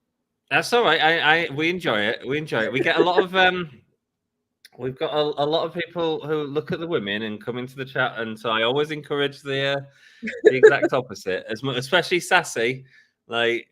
Yeah, when she starts getting hot over the under the collar about Moxley, I encourage it. I think it's one as well where the realities of how if someone looks cool or if someone looks sexy, people can be sexy without being traditionally attractive as well. It's like you got to point that out because that's part of the product. That's part of what's going to make money, right? Because people want to look at you. Yeah. But that doesn't mean I'm like, hey, Swerve, I just dropped my pen. Do you want to pick that up? I'm not like that. I'm not like, oh yeah, do that roll up. That's different. That's a different kind of thing.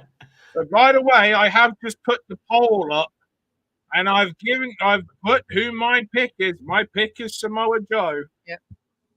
Oh, I put yeah. Go on. Who's your poll gone for? Huh? Have they gone for Swerve? Who's who? No one's voted I've yet. literally just done it. I've literally just put the poll up. Oh. And I've just put that my pick is Joe. Well, my pick could be Joe, but my group are all voting for Swerve. See, that's how cool he is. Yeah, it's always the thing about trying to. Are you voting for who you want, or are you voting for who you think? You know, when it came to OC and Roddy, you know, I said that that I knew Roddy was going to win, but I wanted OC to win. You know, the same thing.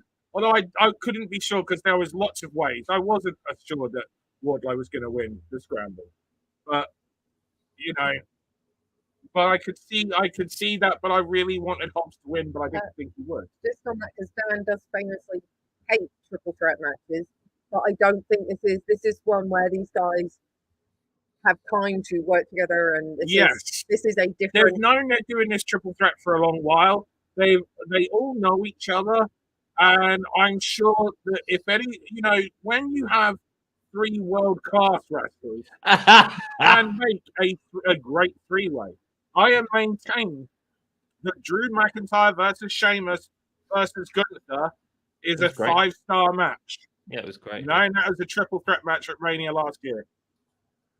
And but it takes 3 exceptional talents, which you have got in the ring here, so we certainly could get that. And I think I think the other great thing they've got here, Dan, is it's really a singles match with Samoa Joe put in it.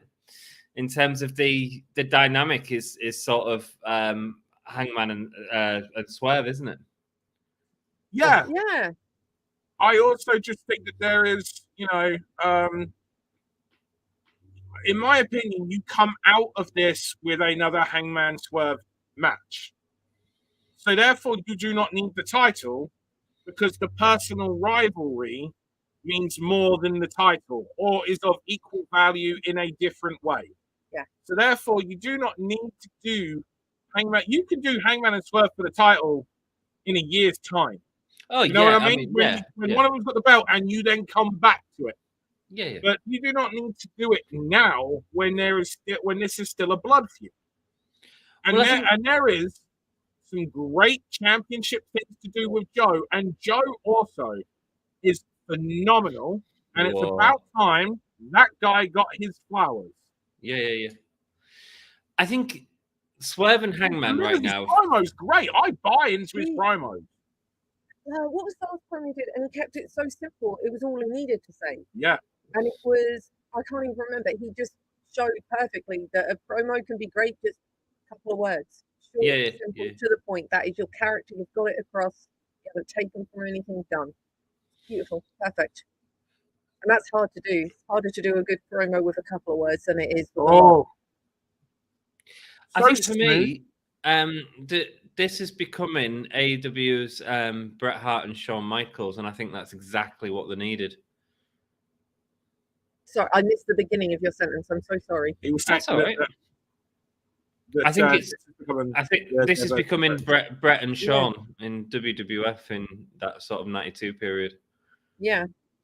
Oh, lovely. Beautiful. So I genuinely don't think they'll go straight to another one-on-one with these two. I think they'll leave it for a while.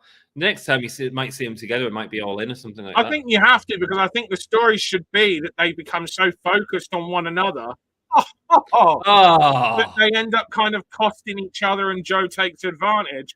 Yeah. Because the thing is, they just did that big freaking attack with the crutch on Dynamite. Like, you can't then have them finish their business in a match that then involves somebody else. Do you know what I mean? Like, it just feels a bit like, wait, so you had a personal one-on-one rivalry where you attacked the other guy from behind with a crutch and left them laying, attempting to take them out of their championship match, and you were happy with the fact that neither of you won your championship match, and you're happy to leave it there and move on.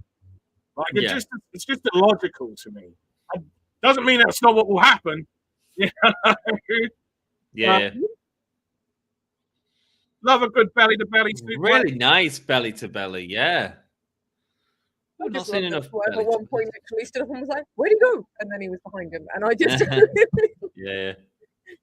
Chris saying, "Love Joe as a talker since his ROH days. Always disliked the TNA promos because he was screaming to him." I agree. Yeah, his I didn't care for his TNA run once. Was it Russo came in and then had him do a load of cartoon comic book crap?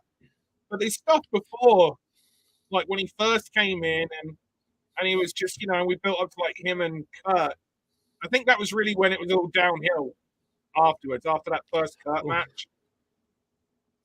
Which I maintain, because Kurt was Kurt Angle, I do believe that is a match where you can have the big name, because the big name is made forever, regardless.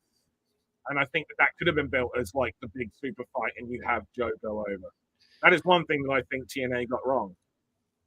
They played into, we have this, person, completely different than an Ospreay situation.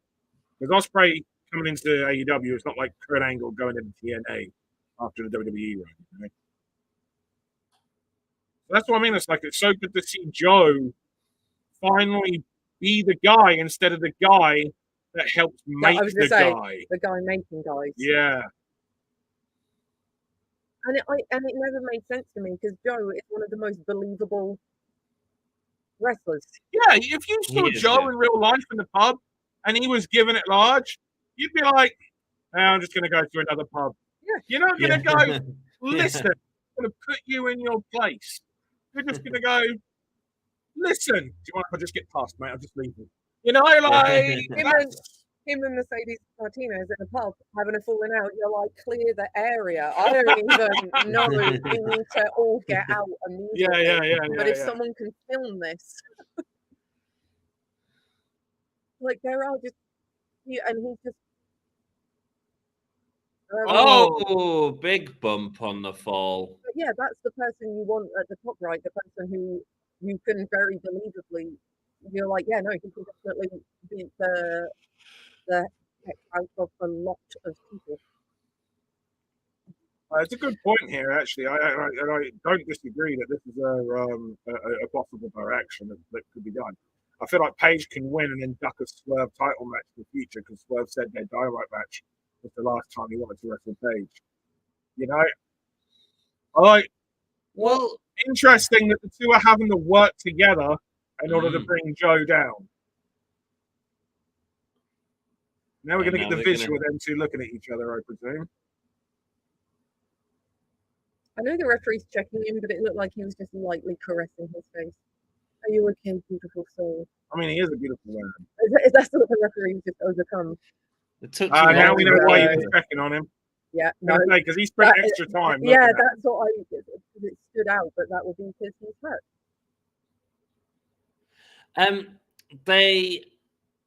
So here's an argument to drop the belt from Samoa Joe, because I feel like it's one of these guys who's the right guy to give the belt to after Samoa Joe, and I don't like. So there's a question of like, do you wait for that, or do you just say, okay, we can do it now? You know, I don't know. You know, it's a very difficult one, and if I was in their situation, I don't know. I think their title situation, because of the volume of titles they have, is so messy that, and so many are so devalued that the only one that doesn't really feel devalued is the world title. The TNT doesn't feel as bad as the other titles, but because the other titles mean so little, Who's a former school teacher? you know, like when you see someone, you're like, oh, they got to go with him. They immediately jump to the AEW World title in their mind because the other titles are Hangman. Otherwise, the answer to the question is a former school teacher. You immediately jump to the World title because that is the one title that still feels like it means something. But I don't think either of these taking it off Joe devalues it in terms of like we've had quite a few really long runs with the world title, and yes, it'd be a shorter run, but I don't think it would devalue at all. I'm just saying that like I wouldn't want to be the person that makes the decision based on where they are, because I think that if they'd have done a better job with the other titles, then you could have made him winning the other title mean so much, right? And then build to that. And because here's the thing, right? You want Swerve Strickland in your company for years, right? Because the dude's a youngster still, right? I'd imagine Hangman Page is probably a similar age. Yeah. So what story are you going to be telling with them in, 7-8 years time? Yeah. Or 5 years time, or 3 to 5 years time. Yeah. You know, This is the thing that I have with like rushing into, doing something like that. It's just like, well, hang on. You want to lock these guys up for 5, 6, 7, 8 years. What do you want them to be doing? Where's their character going? What have they got to achieve? What have they got to overcome? What have they got to defend? Well, the other thing is that they did such a good job with the build to Hangman Adam Page winning the title the first time. And then as soon as he won it, it meant absolutely nothing because he had nothing happening during his time. Oh, beautiful powerbomb. Rolling through. The way on and then just looping in. Yeah. Did Jim Ross come on commentary as well? Yeah, he came on commentary in between the two matches. Nice. Samoa Joe. Because, you got to have Jim Ross, Tony Schiavone on the call for Sting's last match.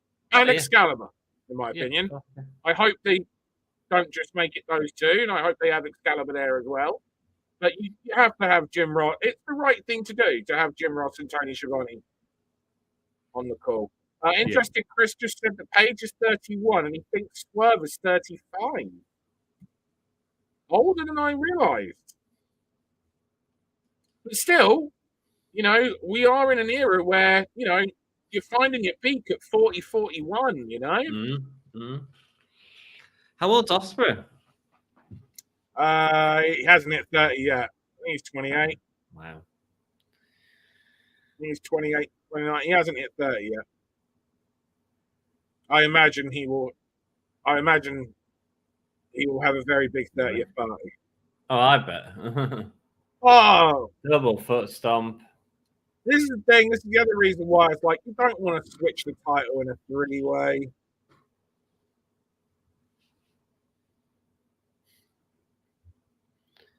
Oh, great kick. Right. I forgot they had a TNT title. Yeah. Oh, I need to change the banner. Whose house? Swerve's house. And the story there is he could have gone for the cover, but he didn't because of He he wants, wants to pin Hangman, and he potentially could have got the win over Joe. Love Joe in the background there. The zombie sort of get up. Yeah. Love it. There's been some nice camera work actually tonight, to be honest with you. Yeah, no, the camera work has improved. I feel with the changing of a lot of the tech side we know has changed, and I feel that it's been for the better. Yeah. Oh, mate, I had problems with Elimination Chamber's tech. Mate, I had problems with that show for many reasons. Did you see the shadow in the men's match? I can't say I even remember the matches. Mate. I mainly remember the talking. The feeling that I had because there was so much talking. the loss of will to live. I honestly just I didn't respond well to that pay-per-view. No, I didn't. I know you guys finished early. I did struggle with it. Oh, beautiful DDT. I definitely feel right. Sure. Like this has been a decent 3-way, like decent and good 3-way. But I absolutely feel that any combination of these three in singles matches would be better than this triple threat. I Agree. I think. Like Yes. Swerve, like Hangman and Joe, great. Yeah. Joe and Swerve, great. Hangman and but Swerve, we know they're great. I'm not hating this I'd though. rather have seen one-on-one because, as you say, a combo of one-on-one on any of these guys is going to be great. Yeah. And I do prefer one-on-one matches to triple threats. I do generally as well, but I wouldn't necessarily. I think they've got so much good storytelling going into this that it's like There's And so it is, much. like, Oh! dude, That would have sucked. that was not nice. The timing's been a little bit off in this match. Like things like that. We've seen it a couple of times, sadly, just as it is, just how it goes. we're also following the Takeshita Will Ospreay as well. So I mean, you know, it's tough. Oh, he hits him with a belt. I think He's down. That, did I? Say again. Yeah, it doesn't matter. It's me talking. Why did he need to get the ref out to do that? It's a triple threat. He didn't. He just wanted the ref. He just wanted to. He just said he wanted the ref Murder to the not ref. be counting anything, I guess, and he wanted time, or for the ref to not be trying to argue with him, Get in the way and try and get pull in the the belt way. out of his hands. Okay. Swerve is 33. Oh yeah, absolutely. Yeah, you got it, Todd. Chris noticed the shadow, said it ruined a lot of shots. What shadow? Oh, mate, it was awful. It was so bad. I couldn't like enjoy the match because it was just so bad. Chris Gannon with the quote, the hell of a claim here. I think I'm the only person who hates triple threats more than Dan. Wow, I didn't That's think that was impressive. possible. Well, you've had some Oh, triple shut- threat matches that you have liked. Not many, but yes. You know what you shouldn't have done? Beaten up the referee, you absolute idiot. Because then he could have won, right? If he hadn't have just dragged the ref out the ring. No, you've only yourself to blame, sir. He's about to Stupid. kill I thought another you were a ref. smart teacher, huh? Or a stupid teacher. Sorry, it was a silly decision. It was a silly decision. It was a silly decision. It was a silly decision. Because it's cost him the match.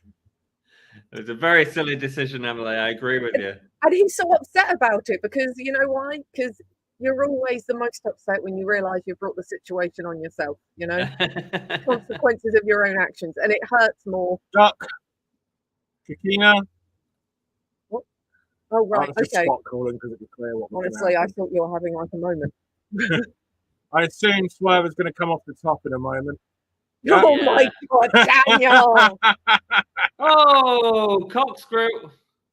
It was just that, like, they've gone to that part where it's like you can put the match together yourself and you know what you're going to get. I can't. I know you can though.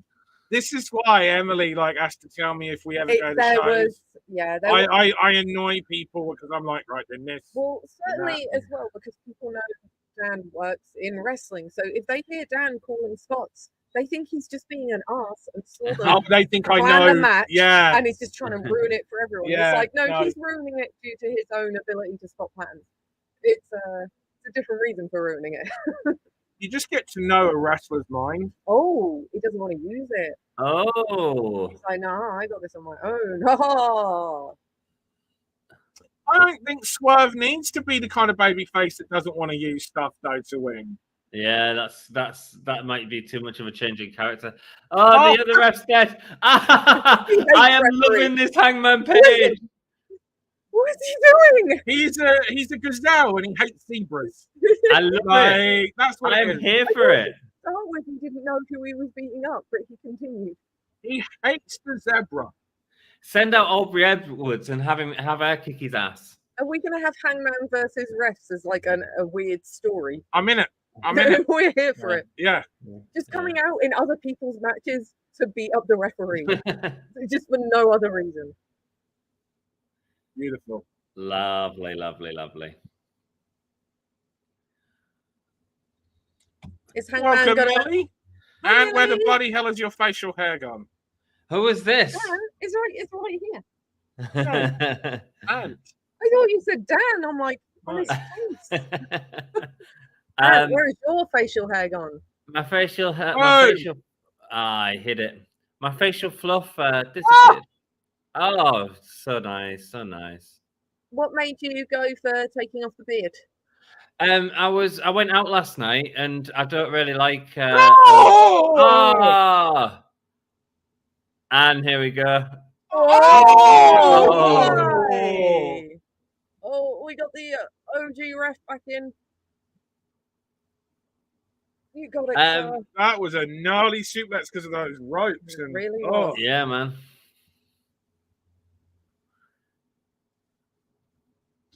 There we go. Mojo gets let's see how many of you I had honestly the audacity there was going to be frickin' vote against me. All right, so hardly anyone actually. 75 went with me, 12 went each for the other two. So 75 for Joe. Dude. I ended up on 66% of people for Swerve.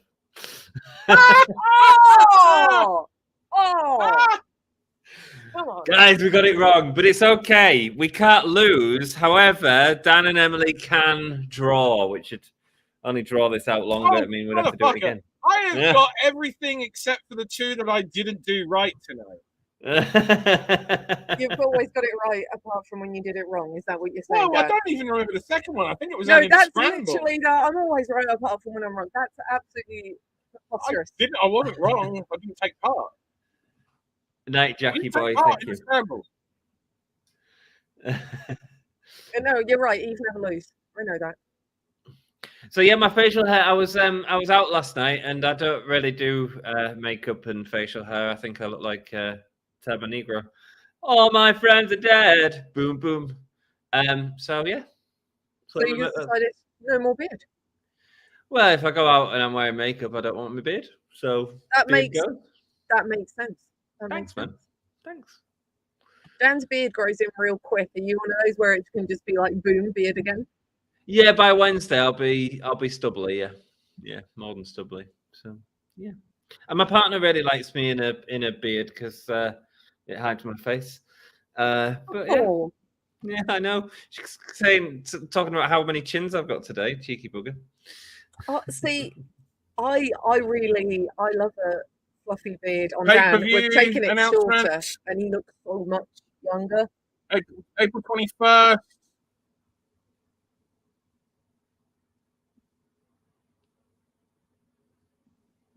AEW Dynasty. Okay. Another pay-per-view. All right. April 21st. Why does that number April 21st ring a bell? That's not good, man. That's not good. The cat putting in another pay-per-view. I think they're going up to 9 pay-per-views a year. Yeah. It's just too many, Dan. It's they're struggling to tell the stories that they need to tell on TV anyway. And all that's going to happen is you're going to continue diluting shit. I don't know. Here's the thing, right? The weekly TVs aren't good, but the pay-per-views are freaking outstanding. And so if I'm going to get 9 outstanding pay-per-views, I'm going to take it. If they can keep the standard up, I'm okay with it because I haven't been enjoying the telly. Oh, here we go. Sting promo right now as I'll update the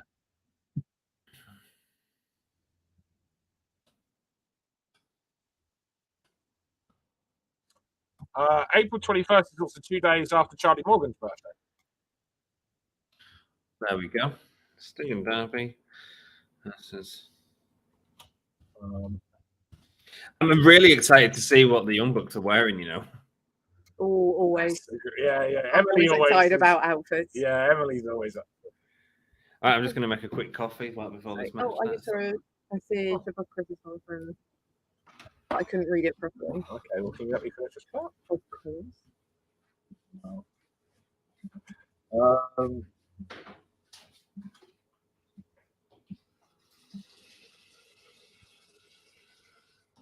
Promo.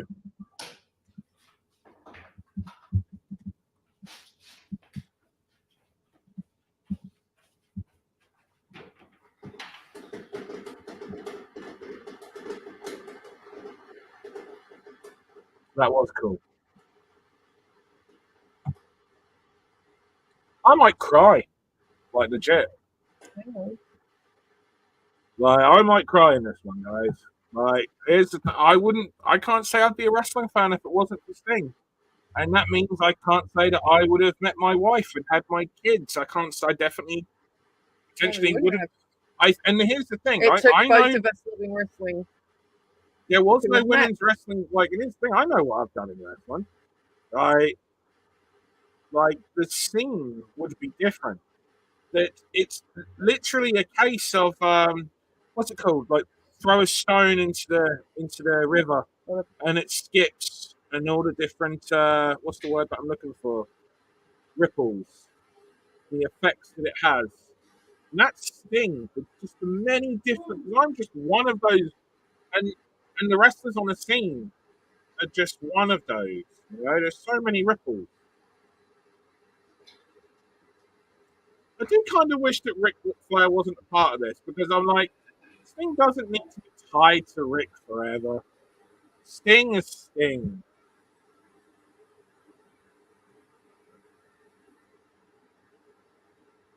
This thing, if I hadn't become a Sting fan. Oh! And they've got his WCW theme as well. You know what it is, right? They brought out it's the yin and yang effect. We bring out Ric Flair, so we have to bring out Ricky Steamboat because, you know, bad and good. Also, I freaking what's his face? Stingray. Stingray, yeah. I can't remember. Who's had wrestling matches? Yeah, I can't remember his name. I love how Steamboat dresses exactly as I would like him to. He's got his jeans, it's nice.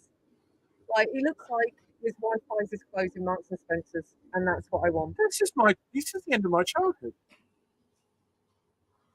Oh, it's Nikita Koloff! Yeah, I was gonna.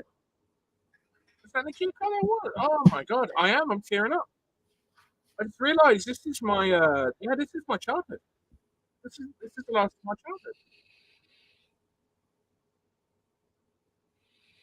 I've got the Bucks coming out now. By the way, I don't have the protective thing on my eyes. So when I get teary-eyed, it stings. So if you wonder why I'm like this, Oh, they're in like boxing robes. wow, like They look great. is it Rocky? Oh, IV? they got a Like- trapdoor entrance. Let's go. Is it Rocky 4 that they're here to kill? Yeah, is that what they're going with? Well, it comes across to me. It's got facial hair. I always love about the Bucks is they will look like a bit of an asshole in their daily lives to look like assholes in wrestling, you know? Like one of them got the really bad highlights at one point. They'll do like it's just, I don't really appreciate that. Yeah, no, Ryan says you have a show in April, correct? That is right. do. That is Friday, April the 5th. And it is going to be a big one. And you will find out why over our March doubleheaders. It's called WrestleWomania. It is. And that's- WrestleMania with a W WrestleMania. and an O. Just before Womania. Mania. And that is WrestleMania. Womania, exactly. Completely allowed. Legitimate. Or is it WrestleWoman? Yeah. Woman, yeah. So I to will- confirm, and I- women in action, yeah? Yes! See? Oh, yes. That cease and desist just got another thing coming against it now. No, it stands for women in Women action. in action. I don't know how you were reading it. Oh, fuck. So, yeah, no, I'll warn everyone now with regards to that. That April 5th show, that is a very, very big show. That is a very big show, and you will find out on March the 8th why. Oh, guys, looking forward to that. Pro Wrestling Eve's big show, but they have the Women's International Day next Saturday, so go subscribe to the channel.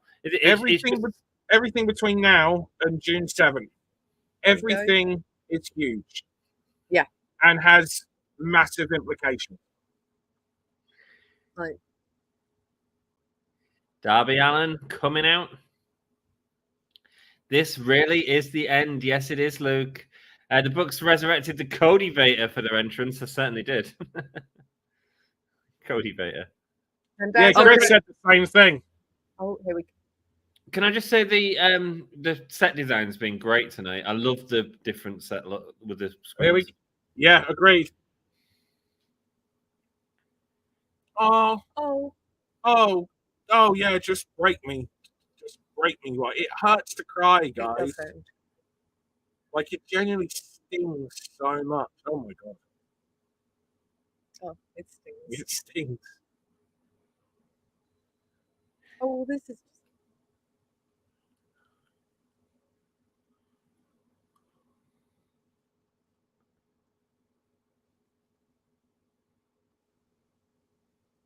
I reckon Darby made this. You reckon? Yeah, because Darby makes a lot of. Oh.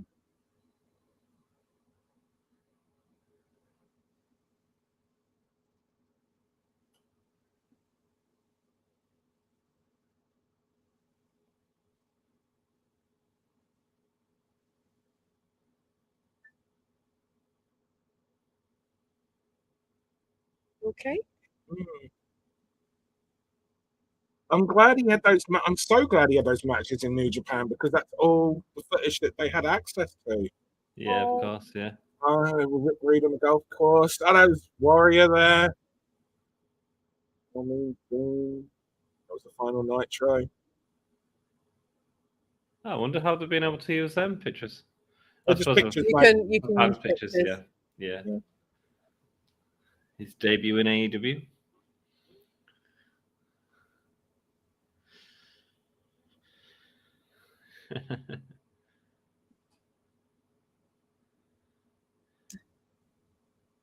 The best cinematic match ever was that. What was that? Sting's first tag match. It was like during the World End year, so they did a cinematic match. It was Ricky Starks and Powerhouse Hobbs, wasn't it? I thought it was Brian Cage. Was it Brian Cage? Brian Cage. And, I remember that. I mean, done some amazing stuff, man. I mean, this has been an incredible end, hasn't it? People dream, I think, of This being a final. and I think it just says so much.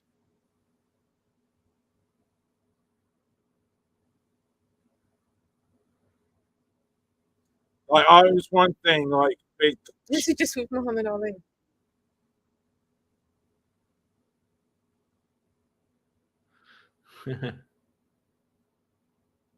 Sorry, guys, we're not talking. We're just kind of taking this in.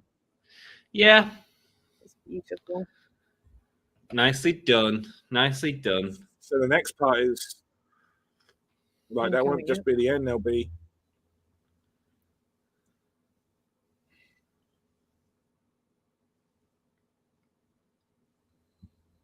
Because the curtains close. Oh.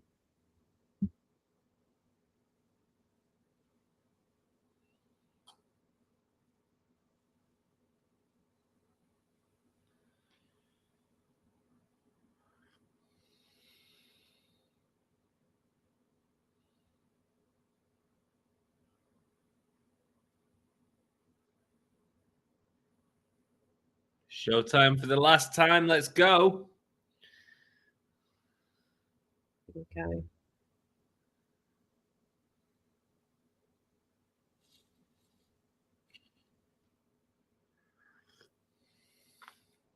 Great music as well, whoever created this system. Yeah.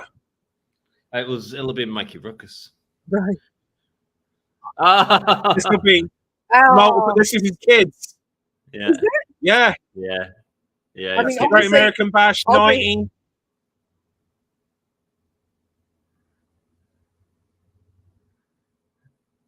NWO Sting. Wolfpack Sting. Wolfpack Wow. Sting, excuse me. Yeah. Has he just got 2 kids? Yeah, he's got 2 boys. Oh! He can destroy! Yeah. They did this at All In, didn't they? I think they did Seek and Destroy at All In. Did they do it at All In as well, did they? Yeah, I think so. I think that's the only other time they've used it in AEW.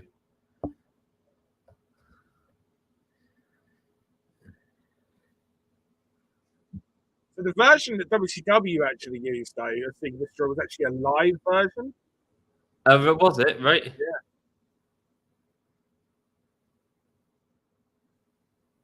What was 92?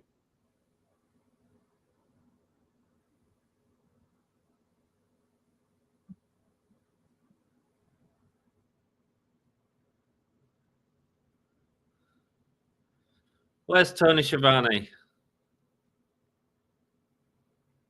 Look how emotional his boy is. The other one's doing like really well at keeping the stoic face. It's Sting. Tony Schiavone for the last time. There we go.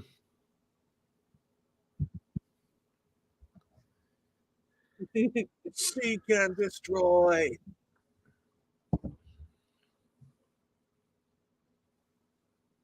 Seek and Destroy. I always remember going to see Metallica with my mate, and she was Oh, we're singing. kicking off hard with Darby with those fantastic, unlivable dives that he does.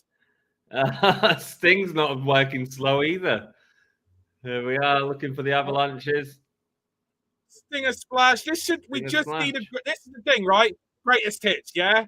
We just Yeah. need the greatest hits here. Yeah.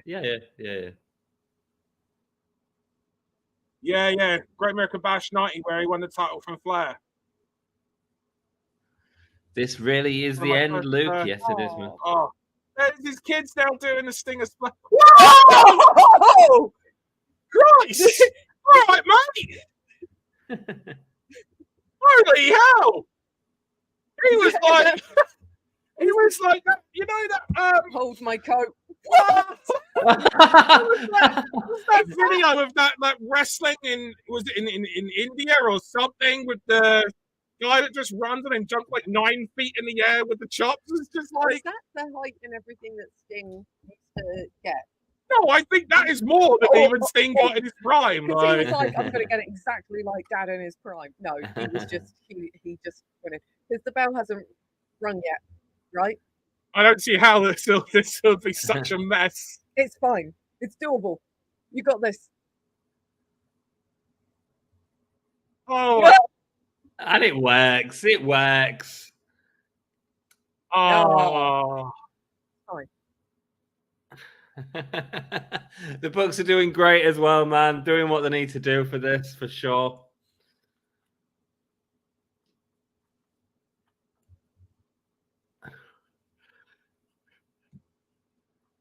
That's all right. Oh, bless. That's all right, Ryan. Some people vote Conservative. Big throw into the barricade there. But, you know, apples and oranges. I got nothing against people like that. I just personally think that I did enjoy that one, though.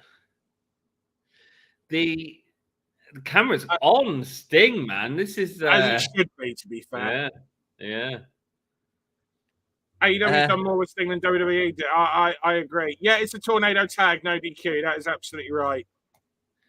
I think this could just be a 20-minute squash. Yeah, I think it could be. I don't think it's a bad thing. So I think he's going to go out, you know, like, it could be anyone if it's a squash. I don't believe that this is going to be a squash. I believe that we're going to get us the Young Bucks putting on the best that they can possibly ever put on. Mm-hmm. You know, like, this is a big... Imagine the challenge that you have knowing that the responsibility of Sting's last match is on you. Mm-hmm. A lot. Like, but hey, if anyone can do it, and it's the Young Bucks, yeah. It's the Young Bucks. Yeah, it is, yeah. Oh.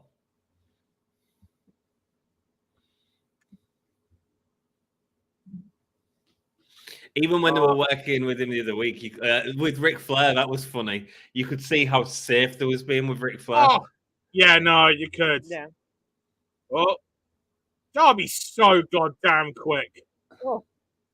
And imagine the pressure that Darby's going to be feeling just as much pressure as the Bucks as well. Say, you know? it's so much pressure for all of them. And Sting will be as well because he knows this is the last impression. Yeah. Darby chants from the crowd.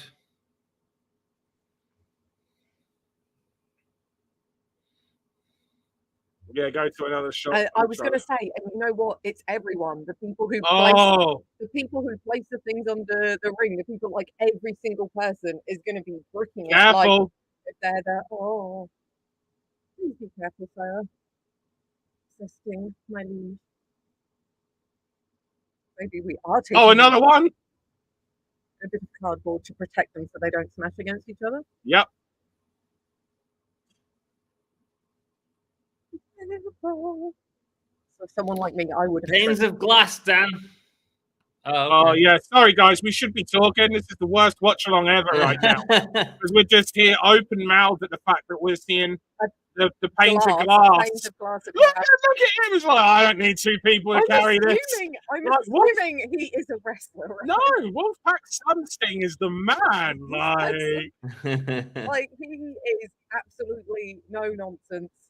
He's wandering around with panes of glass. He's doing like the most leaping 9 feet into. Oh, okay. Hey, he was like, Yeah. I'm going to break it. He was just like, no, I meant to. Hold on, if you break that glass, and I will because I'm Sting. Ryan, Gotta be careful with the front row, Would you though. say he's a bigger fan of Sting than the Undertaker? Oh, Yes. easy. That doesn't mean I don't like the Undertaker, but Sting is my favorite wrestler for like, I got into WCW before I got into WWF. You know, WCW was on ITV on a Thursday night here in the UK at 2 a.m. I didn't have satellite TV. No. We've all got that. Oh, was there was it Swerve Dances? And also, I just got to say, yeah, that's Swerve Dances. Because there was just a lot more bottom on show than I expected in this match. I was like, And also, I got to say, like, the time when I got into wrestling, when I got into WCW, was a great time. One of my favorite ever angles with Sting and Rick Rude and Paul Heyman, and it was just so like it influenced me in more ways than We do always have massively. those wrestlers who are that bit more special to us. Who like, it's like for me, Ron Simmons, the wrestlers that I have such strong memories for. You know, it's just we all have that, and that's Sting for you. Yeah. Oh! Oh! Falcon Arrow off the stage through 2 tables. What are we doing with Sting? Well, Sting ain't gonna take it lightly in his last one. No, he's not. I think Mick Foley was my Ron Simmons or my Sting. Mick Foley was there as Cactus Jack for me when I was watching WCW. I remember the Sting Cactus Jack feud. I remember Cactus Jack coming out of the box to attack Sting. It was all part of Lex Luger's plan and the build-up. Yeah. Oh, big suplex off the stage through the tables. And you know what? They had a load of cables over the top and tape. Yes, dressing. Yeah. Would have been so uncomfortable. But there's so many times where they just do the tables for the sake of tables. That's a table that's being used for something. Yeah. It makes sense. And very much not fun. It's like enjoy landing with impact on rolls of duct tape. No, they managed to go into the middle. But also, I will say, like the table is exploded with the sides coming inwards and then just landing on top. So 63-year-old Sting goes through the table off the 2 tables off the stage. Listen to the crowd. I don't know I don't know what they're saying. I legitimately can't tell. Sting, Darby's the one going through that pane of glass, right? I feel like it. Yeah, I assume so. I think they've got to be careful though. Even when he smashed the glass earlier, I assume that one was real glass. By the way, it broke. No, that would have been for it to implode into that many small pieces. What you think? It's still sharp though, bruv. And you also that's it. Real it's glass that will break into that. And it's also really close to the fans as well. Yeah, that's the reason why I don't do glass, mate. Yeah, I don't do glass because we used glass once and never again. Oh, big power bomb. They were saying F the Young Bucks, says Jeff. Thanks, man. F the Young Bucks, says Chris. The Young Bucks. Yeah.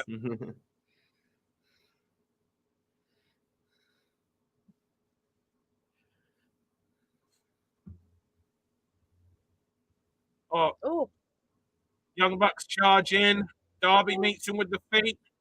Rolls through underneath. Puts them 2 hot. Darby trying to make his own comeback. Oh, nice. Wow. What a sell from Nicholas. I like the fact that he held on to his back after the roll because he's still like, I did just take a powerbomb on a chair. And he's just like, it was all desperation, adrenaline. Now he's just like, he used every little bit of energy he had to do that, to try to break away from the 2-on-1 attack. Yeah. And now the giant, 12-foot ladder? Unnecessarily large ladder. that he's struggling to move because it's a 12-foot ladder. Yeah. That ladder is too big. Oh, we're going through the glass now. We don't need to do this. That's too big, man. It's too big. It's unnecessarily large, right? That's what I've been saying. No, there was a lady who did a TikTok. I know. For it. Unnecessary. Not necessary in the slightest. Where is it going? Excess. We're talking about the ladder, right? Yeah. Where's it going? It doesn't fit in the ring. It doesn't. We don't need something that big to fit in the. Why not just a ladder that fits in the ring? That's way better. Oh gosh, here we go. Yes, don't go. No, you're going to go. He's planning on climbing Everest after this. Don't go to the top. Well, maybe this is what he's using as his. Ouch! And there's the blow. Oh my God! Look at the cuts. Yeah. Oh shit! Oh my god! Oh god, it's stuck in him. That's real glass. Yeah. Oh my god. It Oh is. my god. It looks low down. There's actually a bit stuck in him. Oh my god. What in the Nick Gage was that? You don't need to do this. Oh! So he just took. He came off a stupidly high ladder. That's Oh, like I a need 12-foot ladder with a SWAT, and he is in the cut ring, to and he went pieces. through a pane of glass just straight onto the floor. Just going straight onto the floor is bad enough. He went through the glass. He's covered in. He ain't taking and any also more there were moves, glass man. splinters all over him as well. Yeah, that's what And it is. You can't do any more with him now. He needs to stay out. It's also it's dangerous for other people to be arrested. They're going to get glass splinters in them from just touching him. Yeah. And glass splinters are. That's what I mean, Dan. I think that first glass was real as well. I'm pretty sure it was. Yeah. I've seen glass like that girl, and that's how it goes. A type of glass, and I can't remember the name for it, but it's a type of glass that when it breaks, it goes into lots of tiny pieces, not big, giant shards. Is That's it right. safety glass?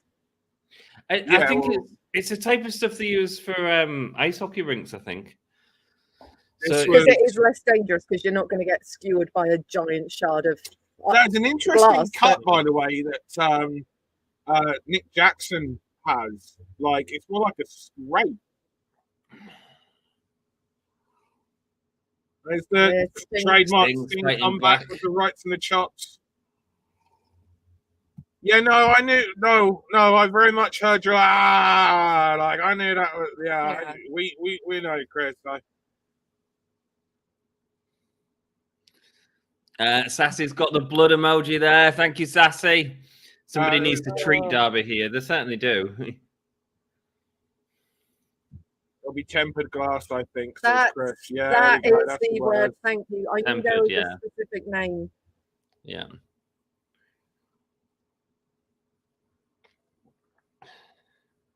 I hope this table doesn't collapse on them like that one did on the Dynamite show recently. We're just kind of. Oh dear. Oh no. What I like is the fact that he choked him, so it does make sense that he's like gagging for breath right now and laying on the table, but not enough to hold him. So Sting's climbing the ladder. He's having call. Oh, I don't want him to go through another table. Oh. Don't worry about the table. Worry about the glass that's there. I need to go through another table and the metal around the outside. He's okay. He's going to get up and no sell it. Because of course he has to. And the thing is, you know he's hurting. You know he's hurting right now. You can tell. Go on. Oh, we love you, Sting. Oh my God. Oh no. Why? So Sting went through the glass. Sting went through the glass. Oh, and then a low blow. No. I don't like this at all. Scorpion death drop. No. Right by the... Yeah, kick out. I think that's different glass to the glass used outside. Yes, I think it is. The way it's broken and everything. Yeah. I still would imagine it's risky as. So did the other lads be like, no, we'll use like the real so that when Sting goes through. Yeah. Like, talk about take one for the freaking skipper. It has broken differently. Yeah. Well, it's dust, that one. If you look at it, you can see the dust, which is fine. It's fine. It makes sense. Nice. And still risk. And that's still going to cut you. Yeah, it's still going to be. I didn't. Oh, I knew he was going to be like this, but I didn't want this. Ricky the Dragon Steamboat getting involved. I want him to do the end match that he wants. Yes. Oh no! Oh, here comes Ric Flair. I just really appreciate, by the way, that it didn't quite go to plan, but Ricky just went, no, I'll just do this instead of doing the normal chop that he was going to do. He was going to do his normal knife edge. Where you're going to be hit.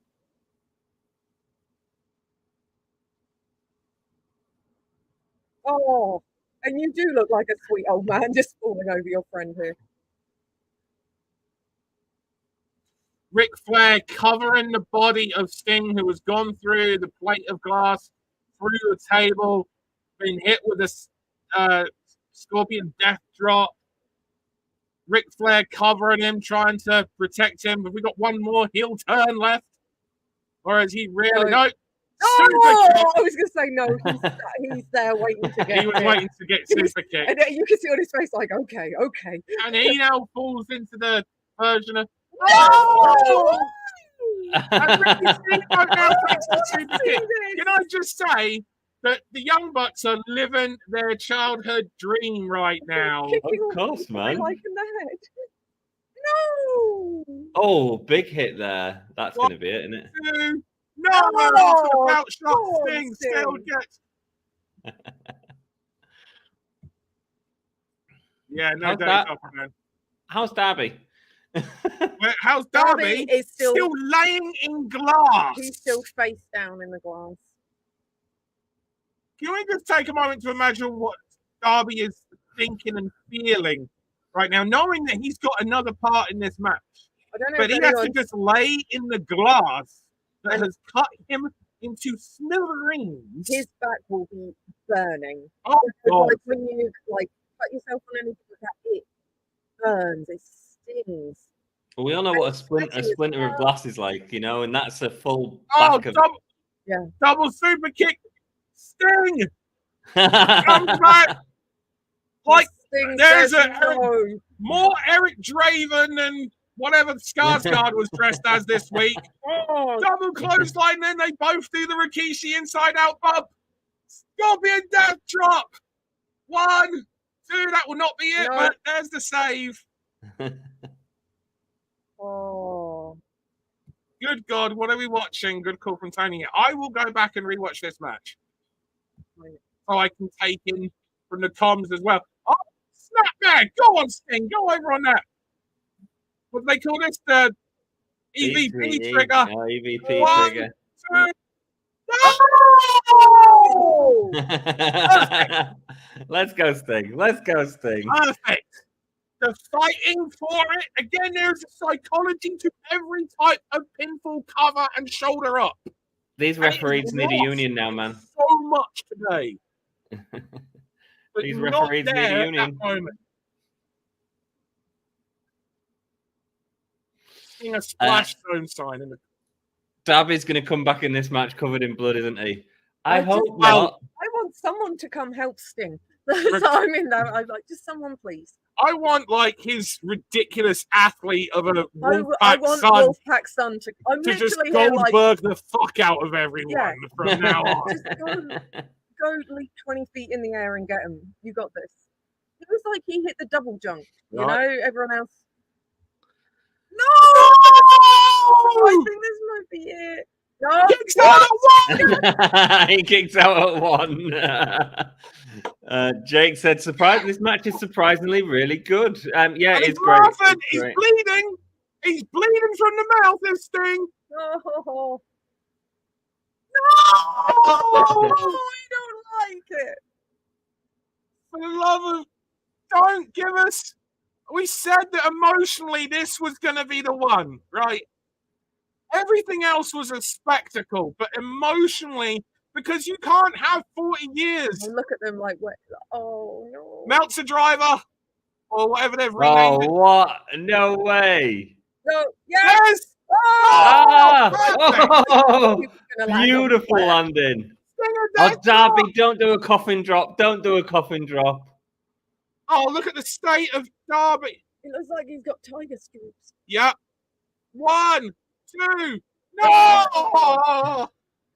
Darby's going to do a coffin drop. He's going to do a coffin drop. No. No, Darby's going for the coffin drop. I knew he was going to do this. He's an idiot. He's... Well, it's like some of the blood off, you know? So there's a reason why he's been bandaged there. Scorpion Deathlock for the final time. He's been bandaged. On his lower back. I told you that's where a bit was like really stuck into him. Yeah. Scorpion Deathlock. Go on. Yes! And Matt Jackson taps out to the Scorpion Deathlock, and that is it. The right result. That's beautiful. And this is great for them because they get to do a tag tournament if they want, which will be. That was lovely. Great, man. What a good match. Oh, just looking at the state of Darbs. What a match. I nothing Yeah, less. that was. It was a great match, man. A really well put together match as well. Sting never got defeated in AEW. And there are going to be people, the WWE stands, that'll be like, he held all the youngsters down. He didn't want to lose. He refused. It's like, if you genuinely think that, then you know nothing about wrestling. Yeah, you know, he absolutely didn't. Absolutely didn't. Flair's all emotional on the Of course, outside. Flair's are bloody emotional. Flair's crying, really? I know, right? Like, yeah. Some people are emotional flowers. Seek and destroy. I honestly think that is the greatest pay-per-view top to bottom I have ever seen. Yes, there was a couple of dark moments. But overall, I've ever seen a pay-per-view have. There's been a couple of G1 climax where shows that have had just incredible, a couple of 5-star matches on. But this pay-per-view, like 11 matches, whatever It was amazing. It was amazing. From Danielson and Kingston and So good. FTR and Mox and Claudio and freaking Will and Takeshita, like, and then that the emotion. Yeah. And it is all of those outstanding, just amazing matches. But it is, you forget it all in this moment. It is just Sting. You know? It was exactly what it needed to be. I think the card's been fantastic. Do I think it's the best pay-per-view ever? I think AEW are constantly creating these incredible pay-per-views. I thought All In was great. Like, great. I think that was great. Like, next level pay-per-views that we're getting in 2024. Do you know what I mean?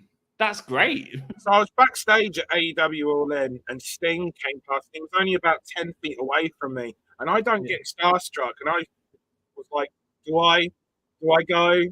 Mm-hmm. And I didn't. And I don't know if I regret it or not, because you're backstage. You know what I mean? Mm-hmm. But there's a little part of me that's like, "Oh man, I'm never gonna see him again." But then there's this other part of me that's like, "I was backstage with Sting." That's man. cool enough as Yeah, man, that is cool enough as it is.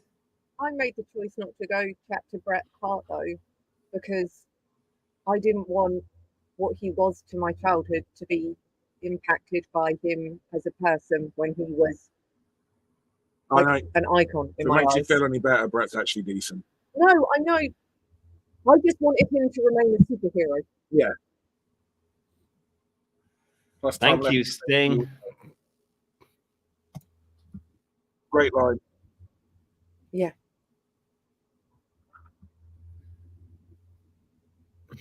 And I wish I was there.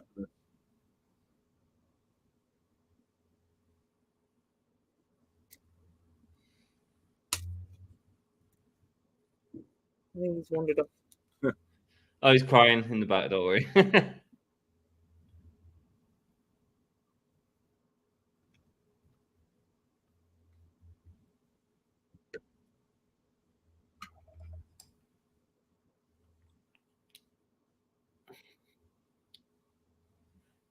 I don't think people will forget that. Yeah, no, Milling Truck is. Yes, it will. It absolutely will.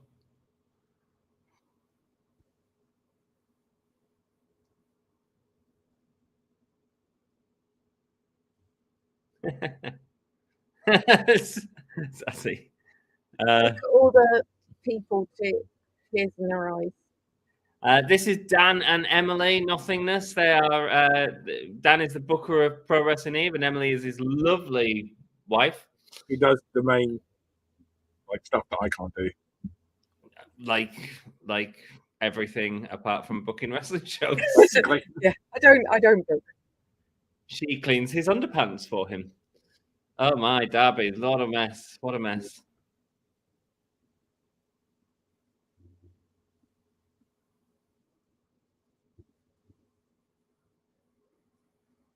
I Go on. believe He's going to take another bump randomly into the glass on the way out. Like to Kota Ibushi.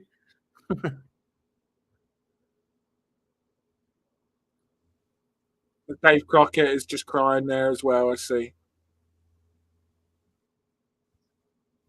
This is the perfect thing to Nobody. say. Yeah, this is the is- kind of send And off. this is the dream. And here's Yeah. I've said this before. I've got friends in common with like everyone, and if I haven't worked with them myself, I have friends in common with them. I've never heard a bad word about Sting.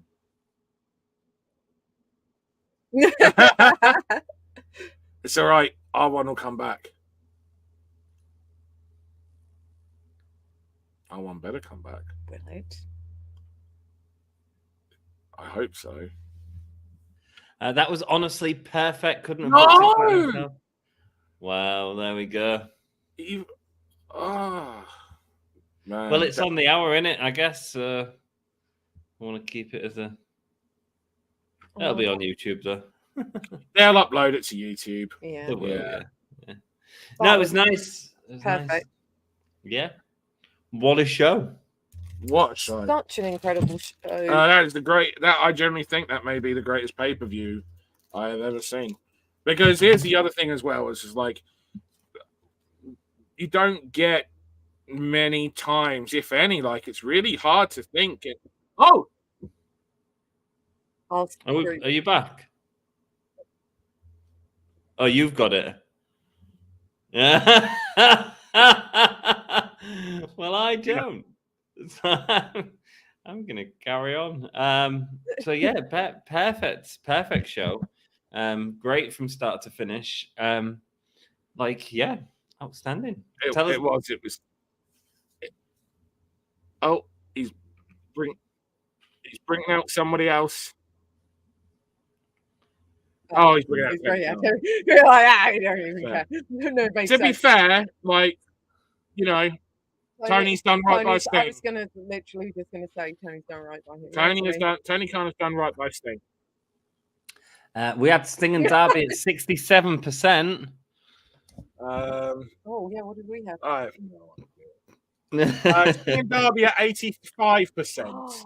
Wow. Well, it's a draw. That means these cross streams are going to happen again, Dan.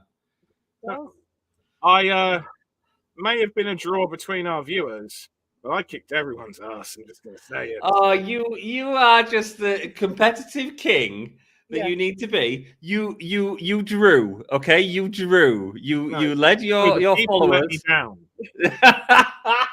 You drew. No, the king is still on top, but his subjects are sadly Is that what you're needing a going? bit of Wow. slapping right now. So. Wow, no way, man. This was peak AEW. Anyone who says the show is bad doesn't know anything about good pay-per-views and booking. Yeah, No, man. in fact, absolutely. And like I say, like this is the main thing that I take is like, you know, this it's talking like an almost 40-year career. If not 40-year career. You don't get this with someone that's looked up to and isn't damaged goods, if you know what I mean, in so many ways. You don't get this ever. And that's the thing, like you can't replicate this emotion. And you certainly can't replicate this emotion with anyone from that era. Sting is the closest person there is realistically that's still going to that era is Dustin Rhodes. Mm-hmm. Right. Yeah. It was He did a great job. And the thing is, this entire run, this 3-year run, has been really good from him. Like, he constantly goes out there. Sometimes it's in, like... Oh, there's little kiddie Stings crying in the crowd. Like same age as our son. Oh. I don't know what he said there, but he made the crowd laugh. Darby, I mean. Oh, I think he was crying, and that's why he was like, I'm getting out. Sting just goes, text me and let me know how many stitches you get for all of that. And Sting's in the ring right now with his two lads.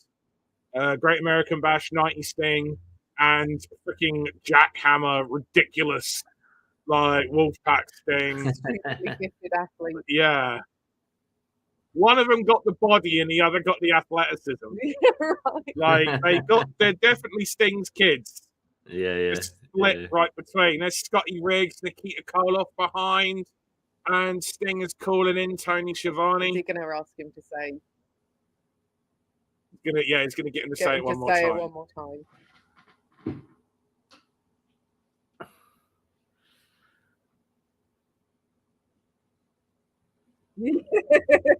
For the final time, Tony Schiavone's going to do one. It's Sting. Very good. I'm sure this will all be uploaded later on onto YouTube. Yeah, sorry, guys. Sorry. No, it's all good. No, Sassy says, thank you all for joining us. Thank you so much, Dan and Emily. Hope you've all had a good time. It's great doing these cross streams with you. I really enjoy them. It's I really fun. enjoy it. Wrestling is better with friends. It certainly is. And you two are good people to hang out with. And watch As are things you, like and that. anyone that's watching this and not subscribed to give me a whole yeah, you should. And everyone's come out onto the stage now, by the way. Even the dancers are on the stage, giving each other hugging it. I think they are big. Maybe they're workers. I think they're big Sting fans because when we saw them and they were going out, they were like kind of peeping, they were clearly snuck into an area. But there's the dancers from Swerve. Maybe there are people in the wrestling booth, I don't know, but they're on the stage giving Sting, like we've got the sellout at the curtain, basically, with everyone out. I'm just popping as well for the fact that there's Nikita Koloff because, again, that's my era. War Games 92, I was literally making some talent watch War Games 92 recently, which is Nikita Koloff, Sting, and Ricky Steamboat on the same side. It's the greatest War Games match ever, in my opinion. It's those two, Dustin Rhodes and Barry Windham, against Ravishing Rick Rude, Larry Zbyszko, Bobby Eaton, Arn Anderson. Paul Heyman is the manager. Sorry. And that's all it. right. It's all good. They're playing Seek and Destroy out now. That's it. There we go. Sting has gone. But he's got, like I say, he's got a lot to his life. Apparently, he's invested his money quite well anyway, so it's not like he needed to do this run. No, he hasn't needed the rest of the guy's a multi-millionaire. He didn't need to do any of this run. Yeah, and he has. Dax is crying and just giving. Dax was obviously the biggest Sting fan because Dax is in tears and gave Sting a hug that. It was the I'm your biggest fan. Hug. Yeah, it was the like was. You were my hero. It wasn't like we're both wrestlers. You did great. It was he became the child again. Yeah, Wardlow is just waxing lyrically at Sting right now as well. So I was able to lip read and say thank you. Everyone is just. Why does Tony Khan have that I just ejaculated look on his face when he does hugs? Probably because he has. He's just socially awkward, isn't he? He makes me look like a social butterfly. He does. It's just socially awkward people recognize other socially awkward people. Whenever I see Tony Khan, I'm like, oh, mate. Will also, by the way, Will looks like a pig in mud. Will looks like he also looked like you saw him sit there and he kind of looked around and other people had like parted and he hadn't. He's like, oh, I have accidentally strayed outside the line. He was just excited. He was. Sting's going back to the ring now. Don't know why. What's he gonna do? Attack someone with a steel chair? Yeah, turn heel. Take him out. Oh, he's got friends. He's going to the fans. Little stingers, little Darbies. He's just going and high-fiving everyone. Yeah, lots of hugs. It's just Sting being Sting, just being a good human. A proper WCW moment, cutting off before he gets to complete his speech. Yeah. He got to retire on his terms. He certainly did, man. He did. He really, really did. I can't say enough. 15,000 people. Melissa Culver, thanks for joining us. 15,000 waiting for the media scrum. Wow. Wow. No, it wasn't on YouTube, but it will be, I imagine. It wasn't really much of a speech. No. It was just him. It was hard to say, really. I'm sure they will upload it, though. Yeah. Money in it. Well, I think I'm going to shoot to bed. Yeah, no, do it. It's been absolutely wonderful. Thank you so much, guys, for having me on. Thank you to everyone at Pro Wrestling Eve. And if you are already a fan of Pro Wrestling Eve, you need to go and give them a subscribe. And thank you for helping me tank the polls all night. I appreciate that, especially when we talked them into putting a draw in that first one. Oh, yeah, by the way, if we had that, we'd have won as well. Well done, give me a hole, yeah. I just beat everyone. So. It's been really nice hanging out with you both. Thank you so much for having me. They've got cool ringside seats of Revolution. So they just went to a camera shot looking down. And so everyone on the front row, they obviously get to take their seats home. Yeah. Like AEW Revolution with a picture of Sting on them. You have to take your seat home? Yeah. But you pay about $1,000 for them. I mean, they're paying. You'd want to keep the seat. Sorry, Parsley. There's looks like these are some celebs. That are in the front row that are meeting Sting right now, and some of them probably like friends, and he's just out there just being a good Sting, Sting. Yeah. Well, it's been great hanging out with you. Thank you so much, and I won't see you on Wednesday because you're busy. Good luck with the show next week. I assume I'll be covering it on the channel. I just need to check my diary, but I'll be watching the show anyway because I'm excited for it and excited for what reveals we're going to get for Wrestle Women in Action. Yeah. Perfect. That's pay-per-view.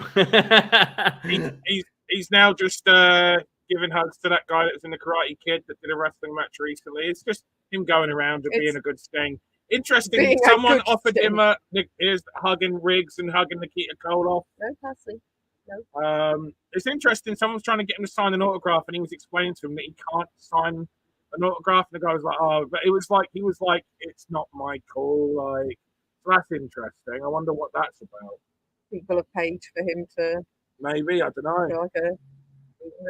But Yeah, but he's spending a lot of time, like, you know what I mean? Like, he doesn't have to be doing what he's doing right now. Anyway, go on, Anne.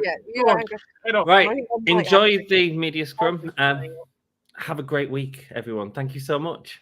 And you, my brother. Thanks for joining us. Bye. Take care. Bye-bye. Bye-bye. And that is me done. I'm just going to remove them from that stream. I think I'm removed from the other stream. So, yeah, that's good. I want to say a massive thank you to all of you guys as well. Thank you. I appreciate it. This is why AEW needs a streaming service. Yes, part of it. Nice to see you, man. Bleacher Report cutting off.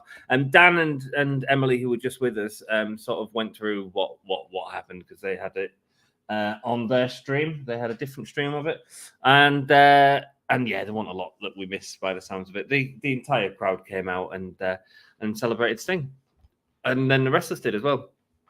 A massive thank you to the super chats that we've had throughout the night. You helped pay for the channel. I appreciate it. Jeff, thank you, Jeff. Thank you, News Now, Tammy Lynn. And thank you very much. And Linda Ferguson, who's become a new member. A successful night. I appreciate you all. I hope you've enjoyed that with Dan and Emily. Like I say, they're great people and great insight. But it also, sometimes it means that I can't get to your comments in the same way that I normally do. Apologies for that. But it's just a different show. We're back to normal on Wednesday. Come and hang out as we watch the Fallout from Dynamite. Incredible show. Incredibly good. And we're going to play out now with Darby Allin. Thank you all for joining me and good night. We'll see you soon. Bye. God, I just listened to this whole podcast. It was terrible. I feel like my ears are going to bleed. What'd you say?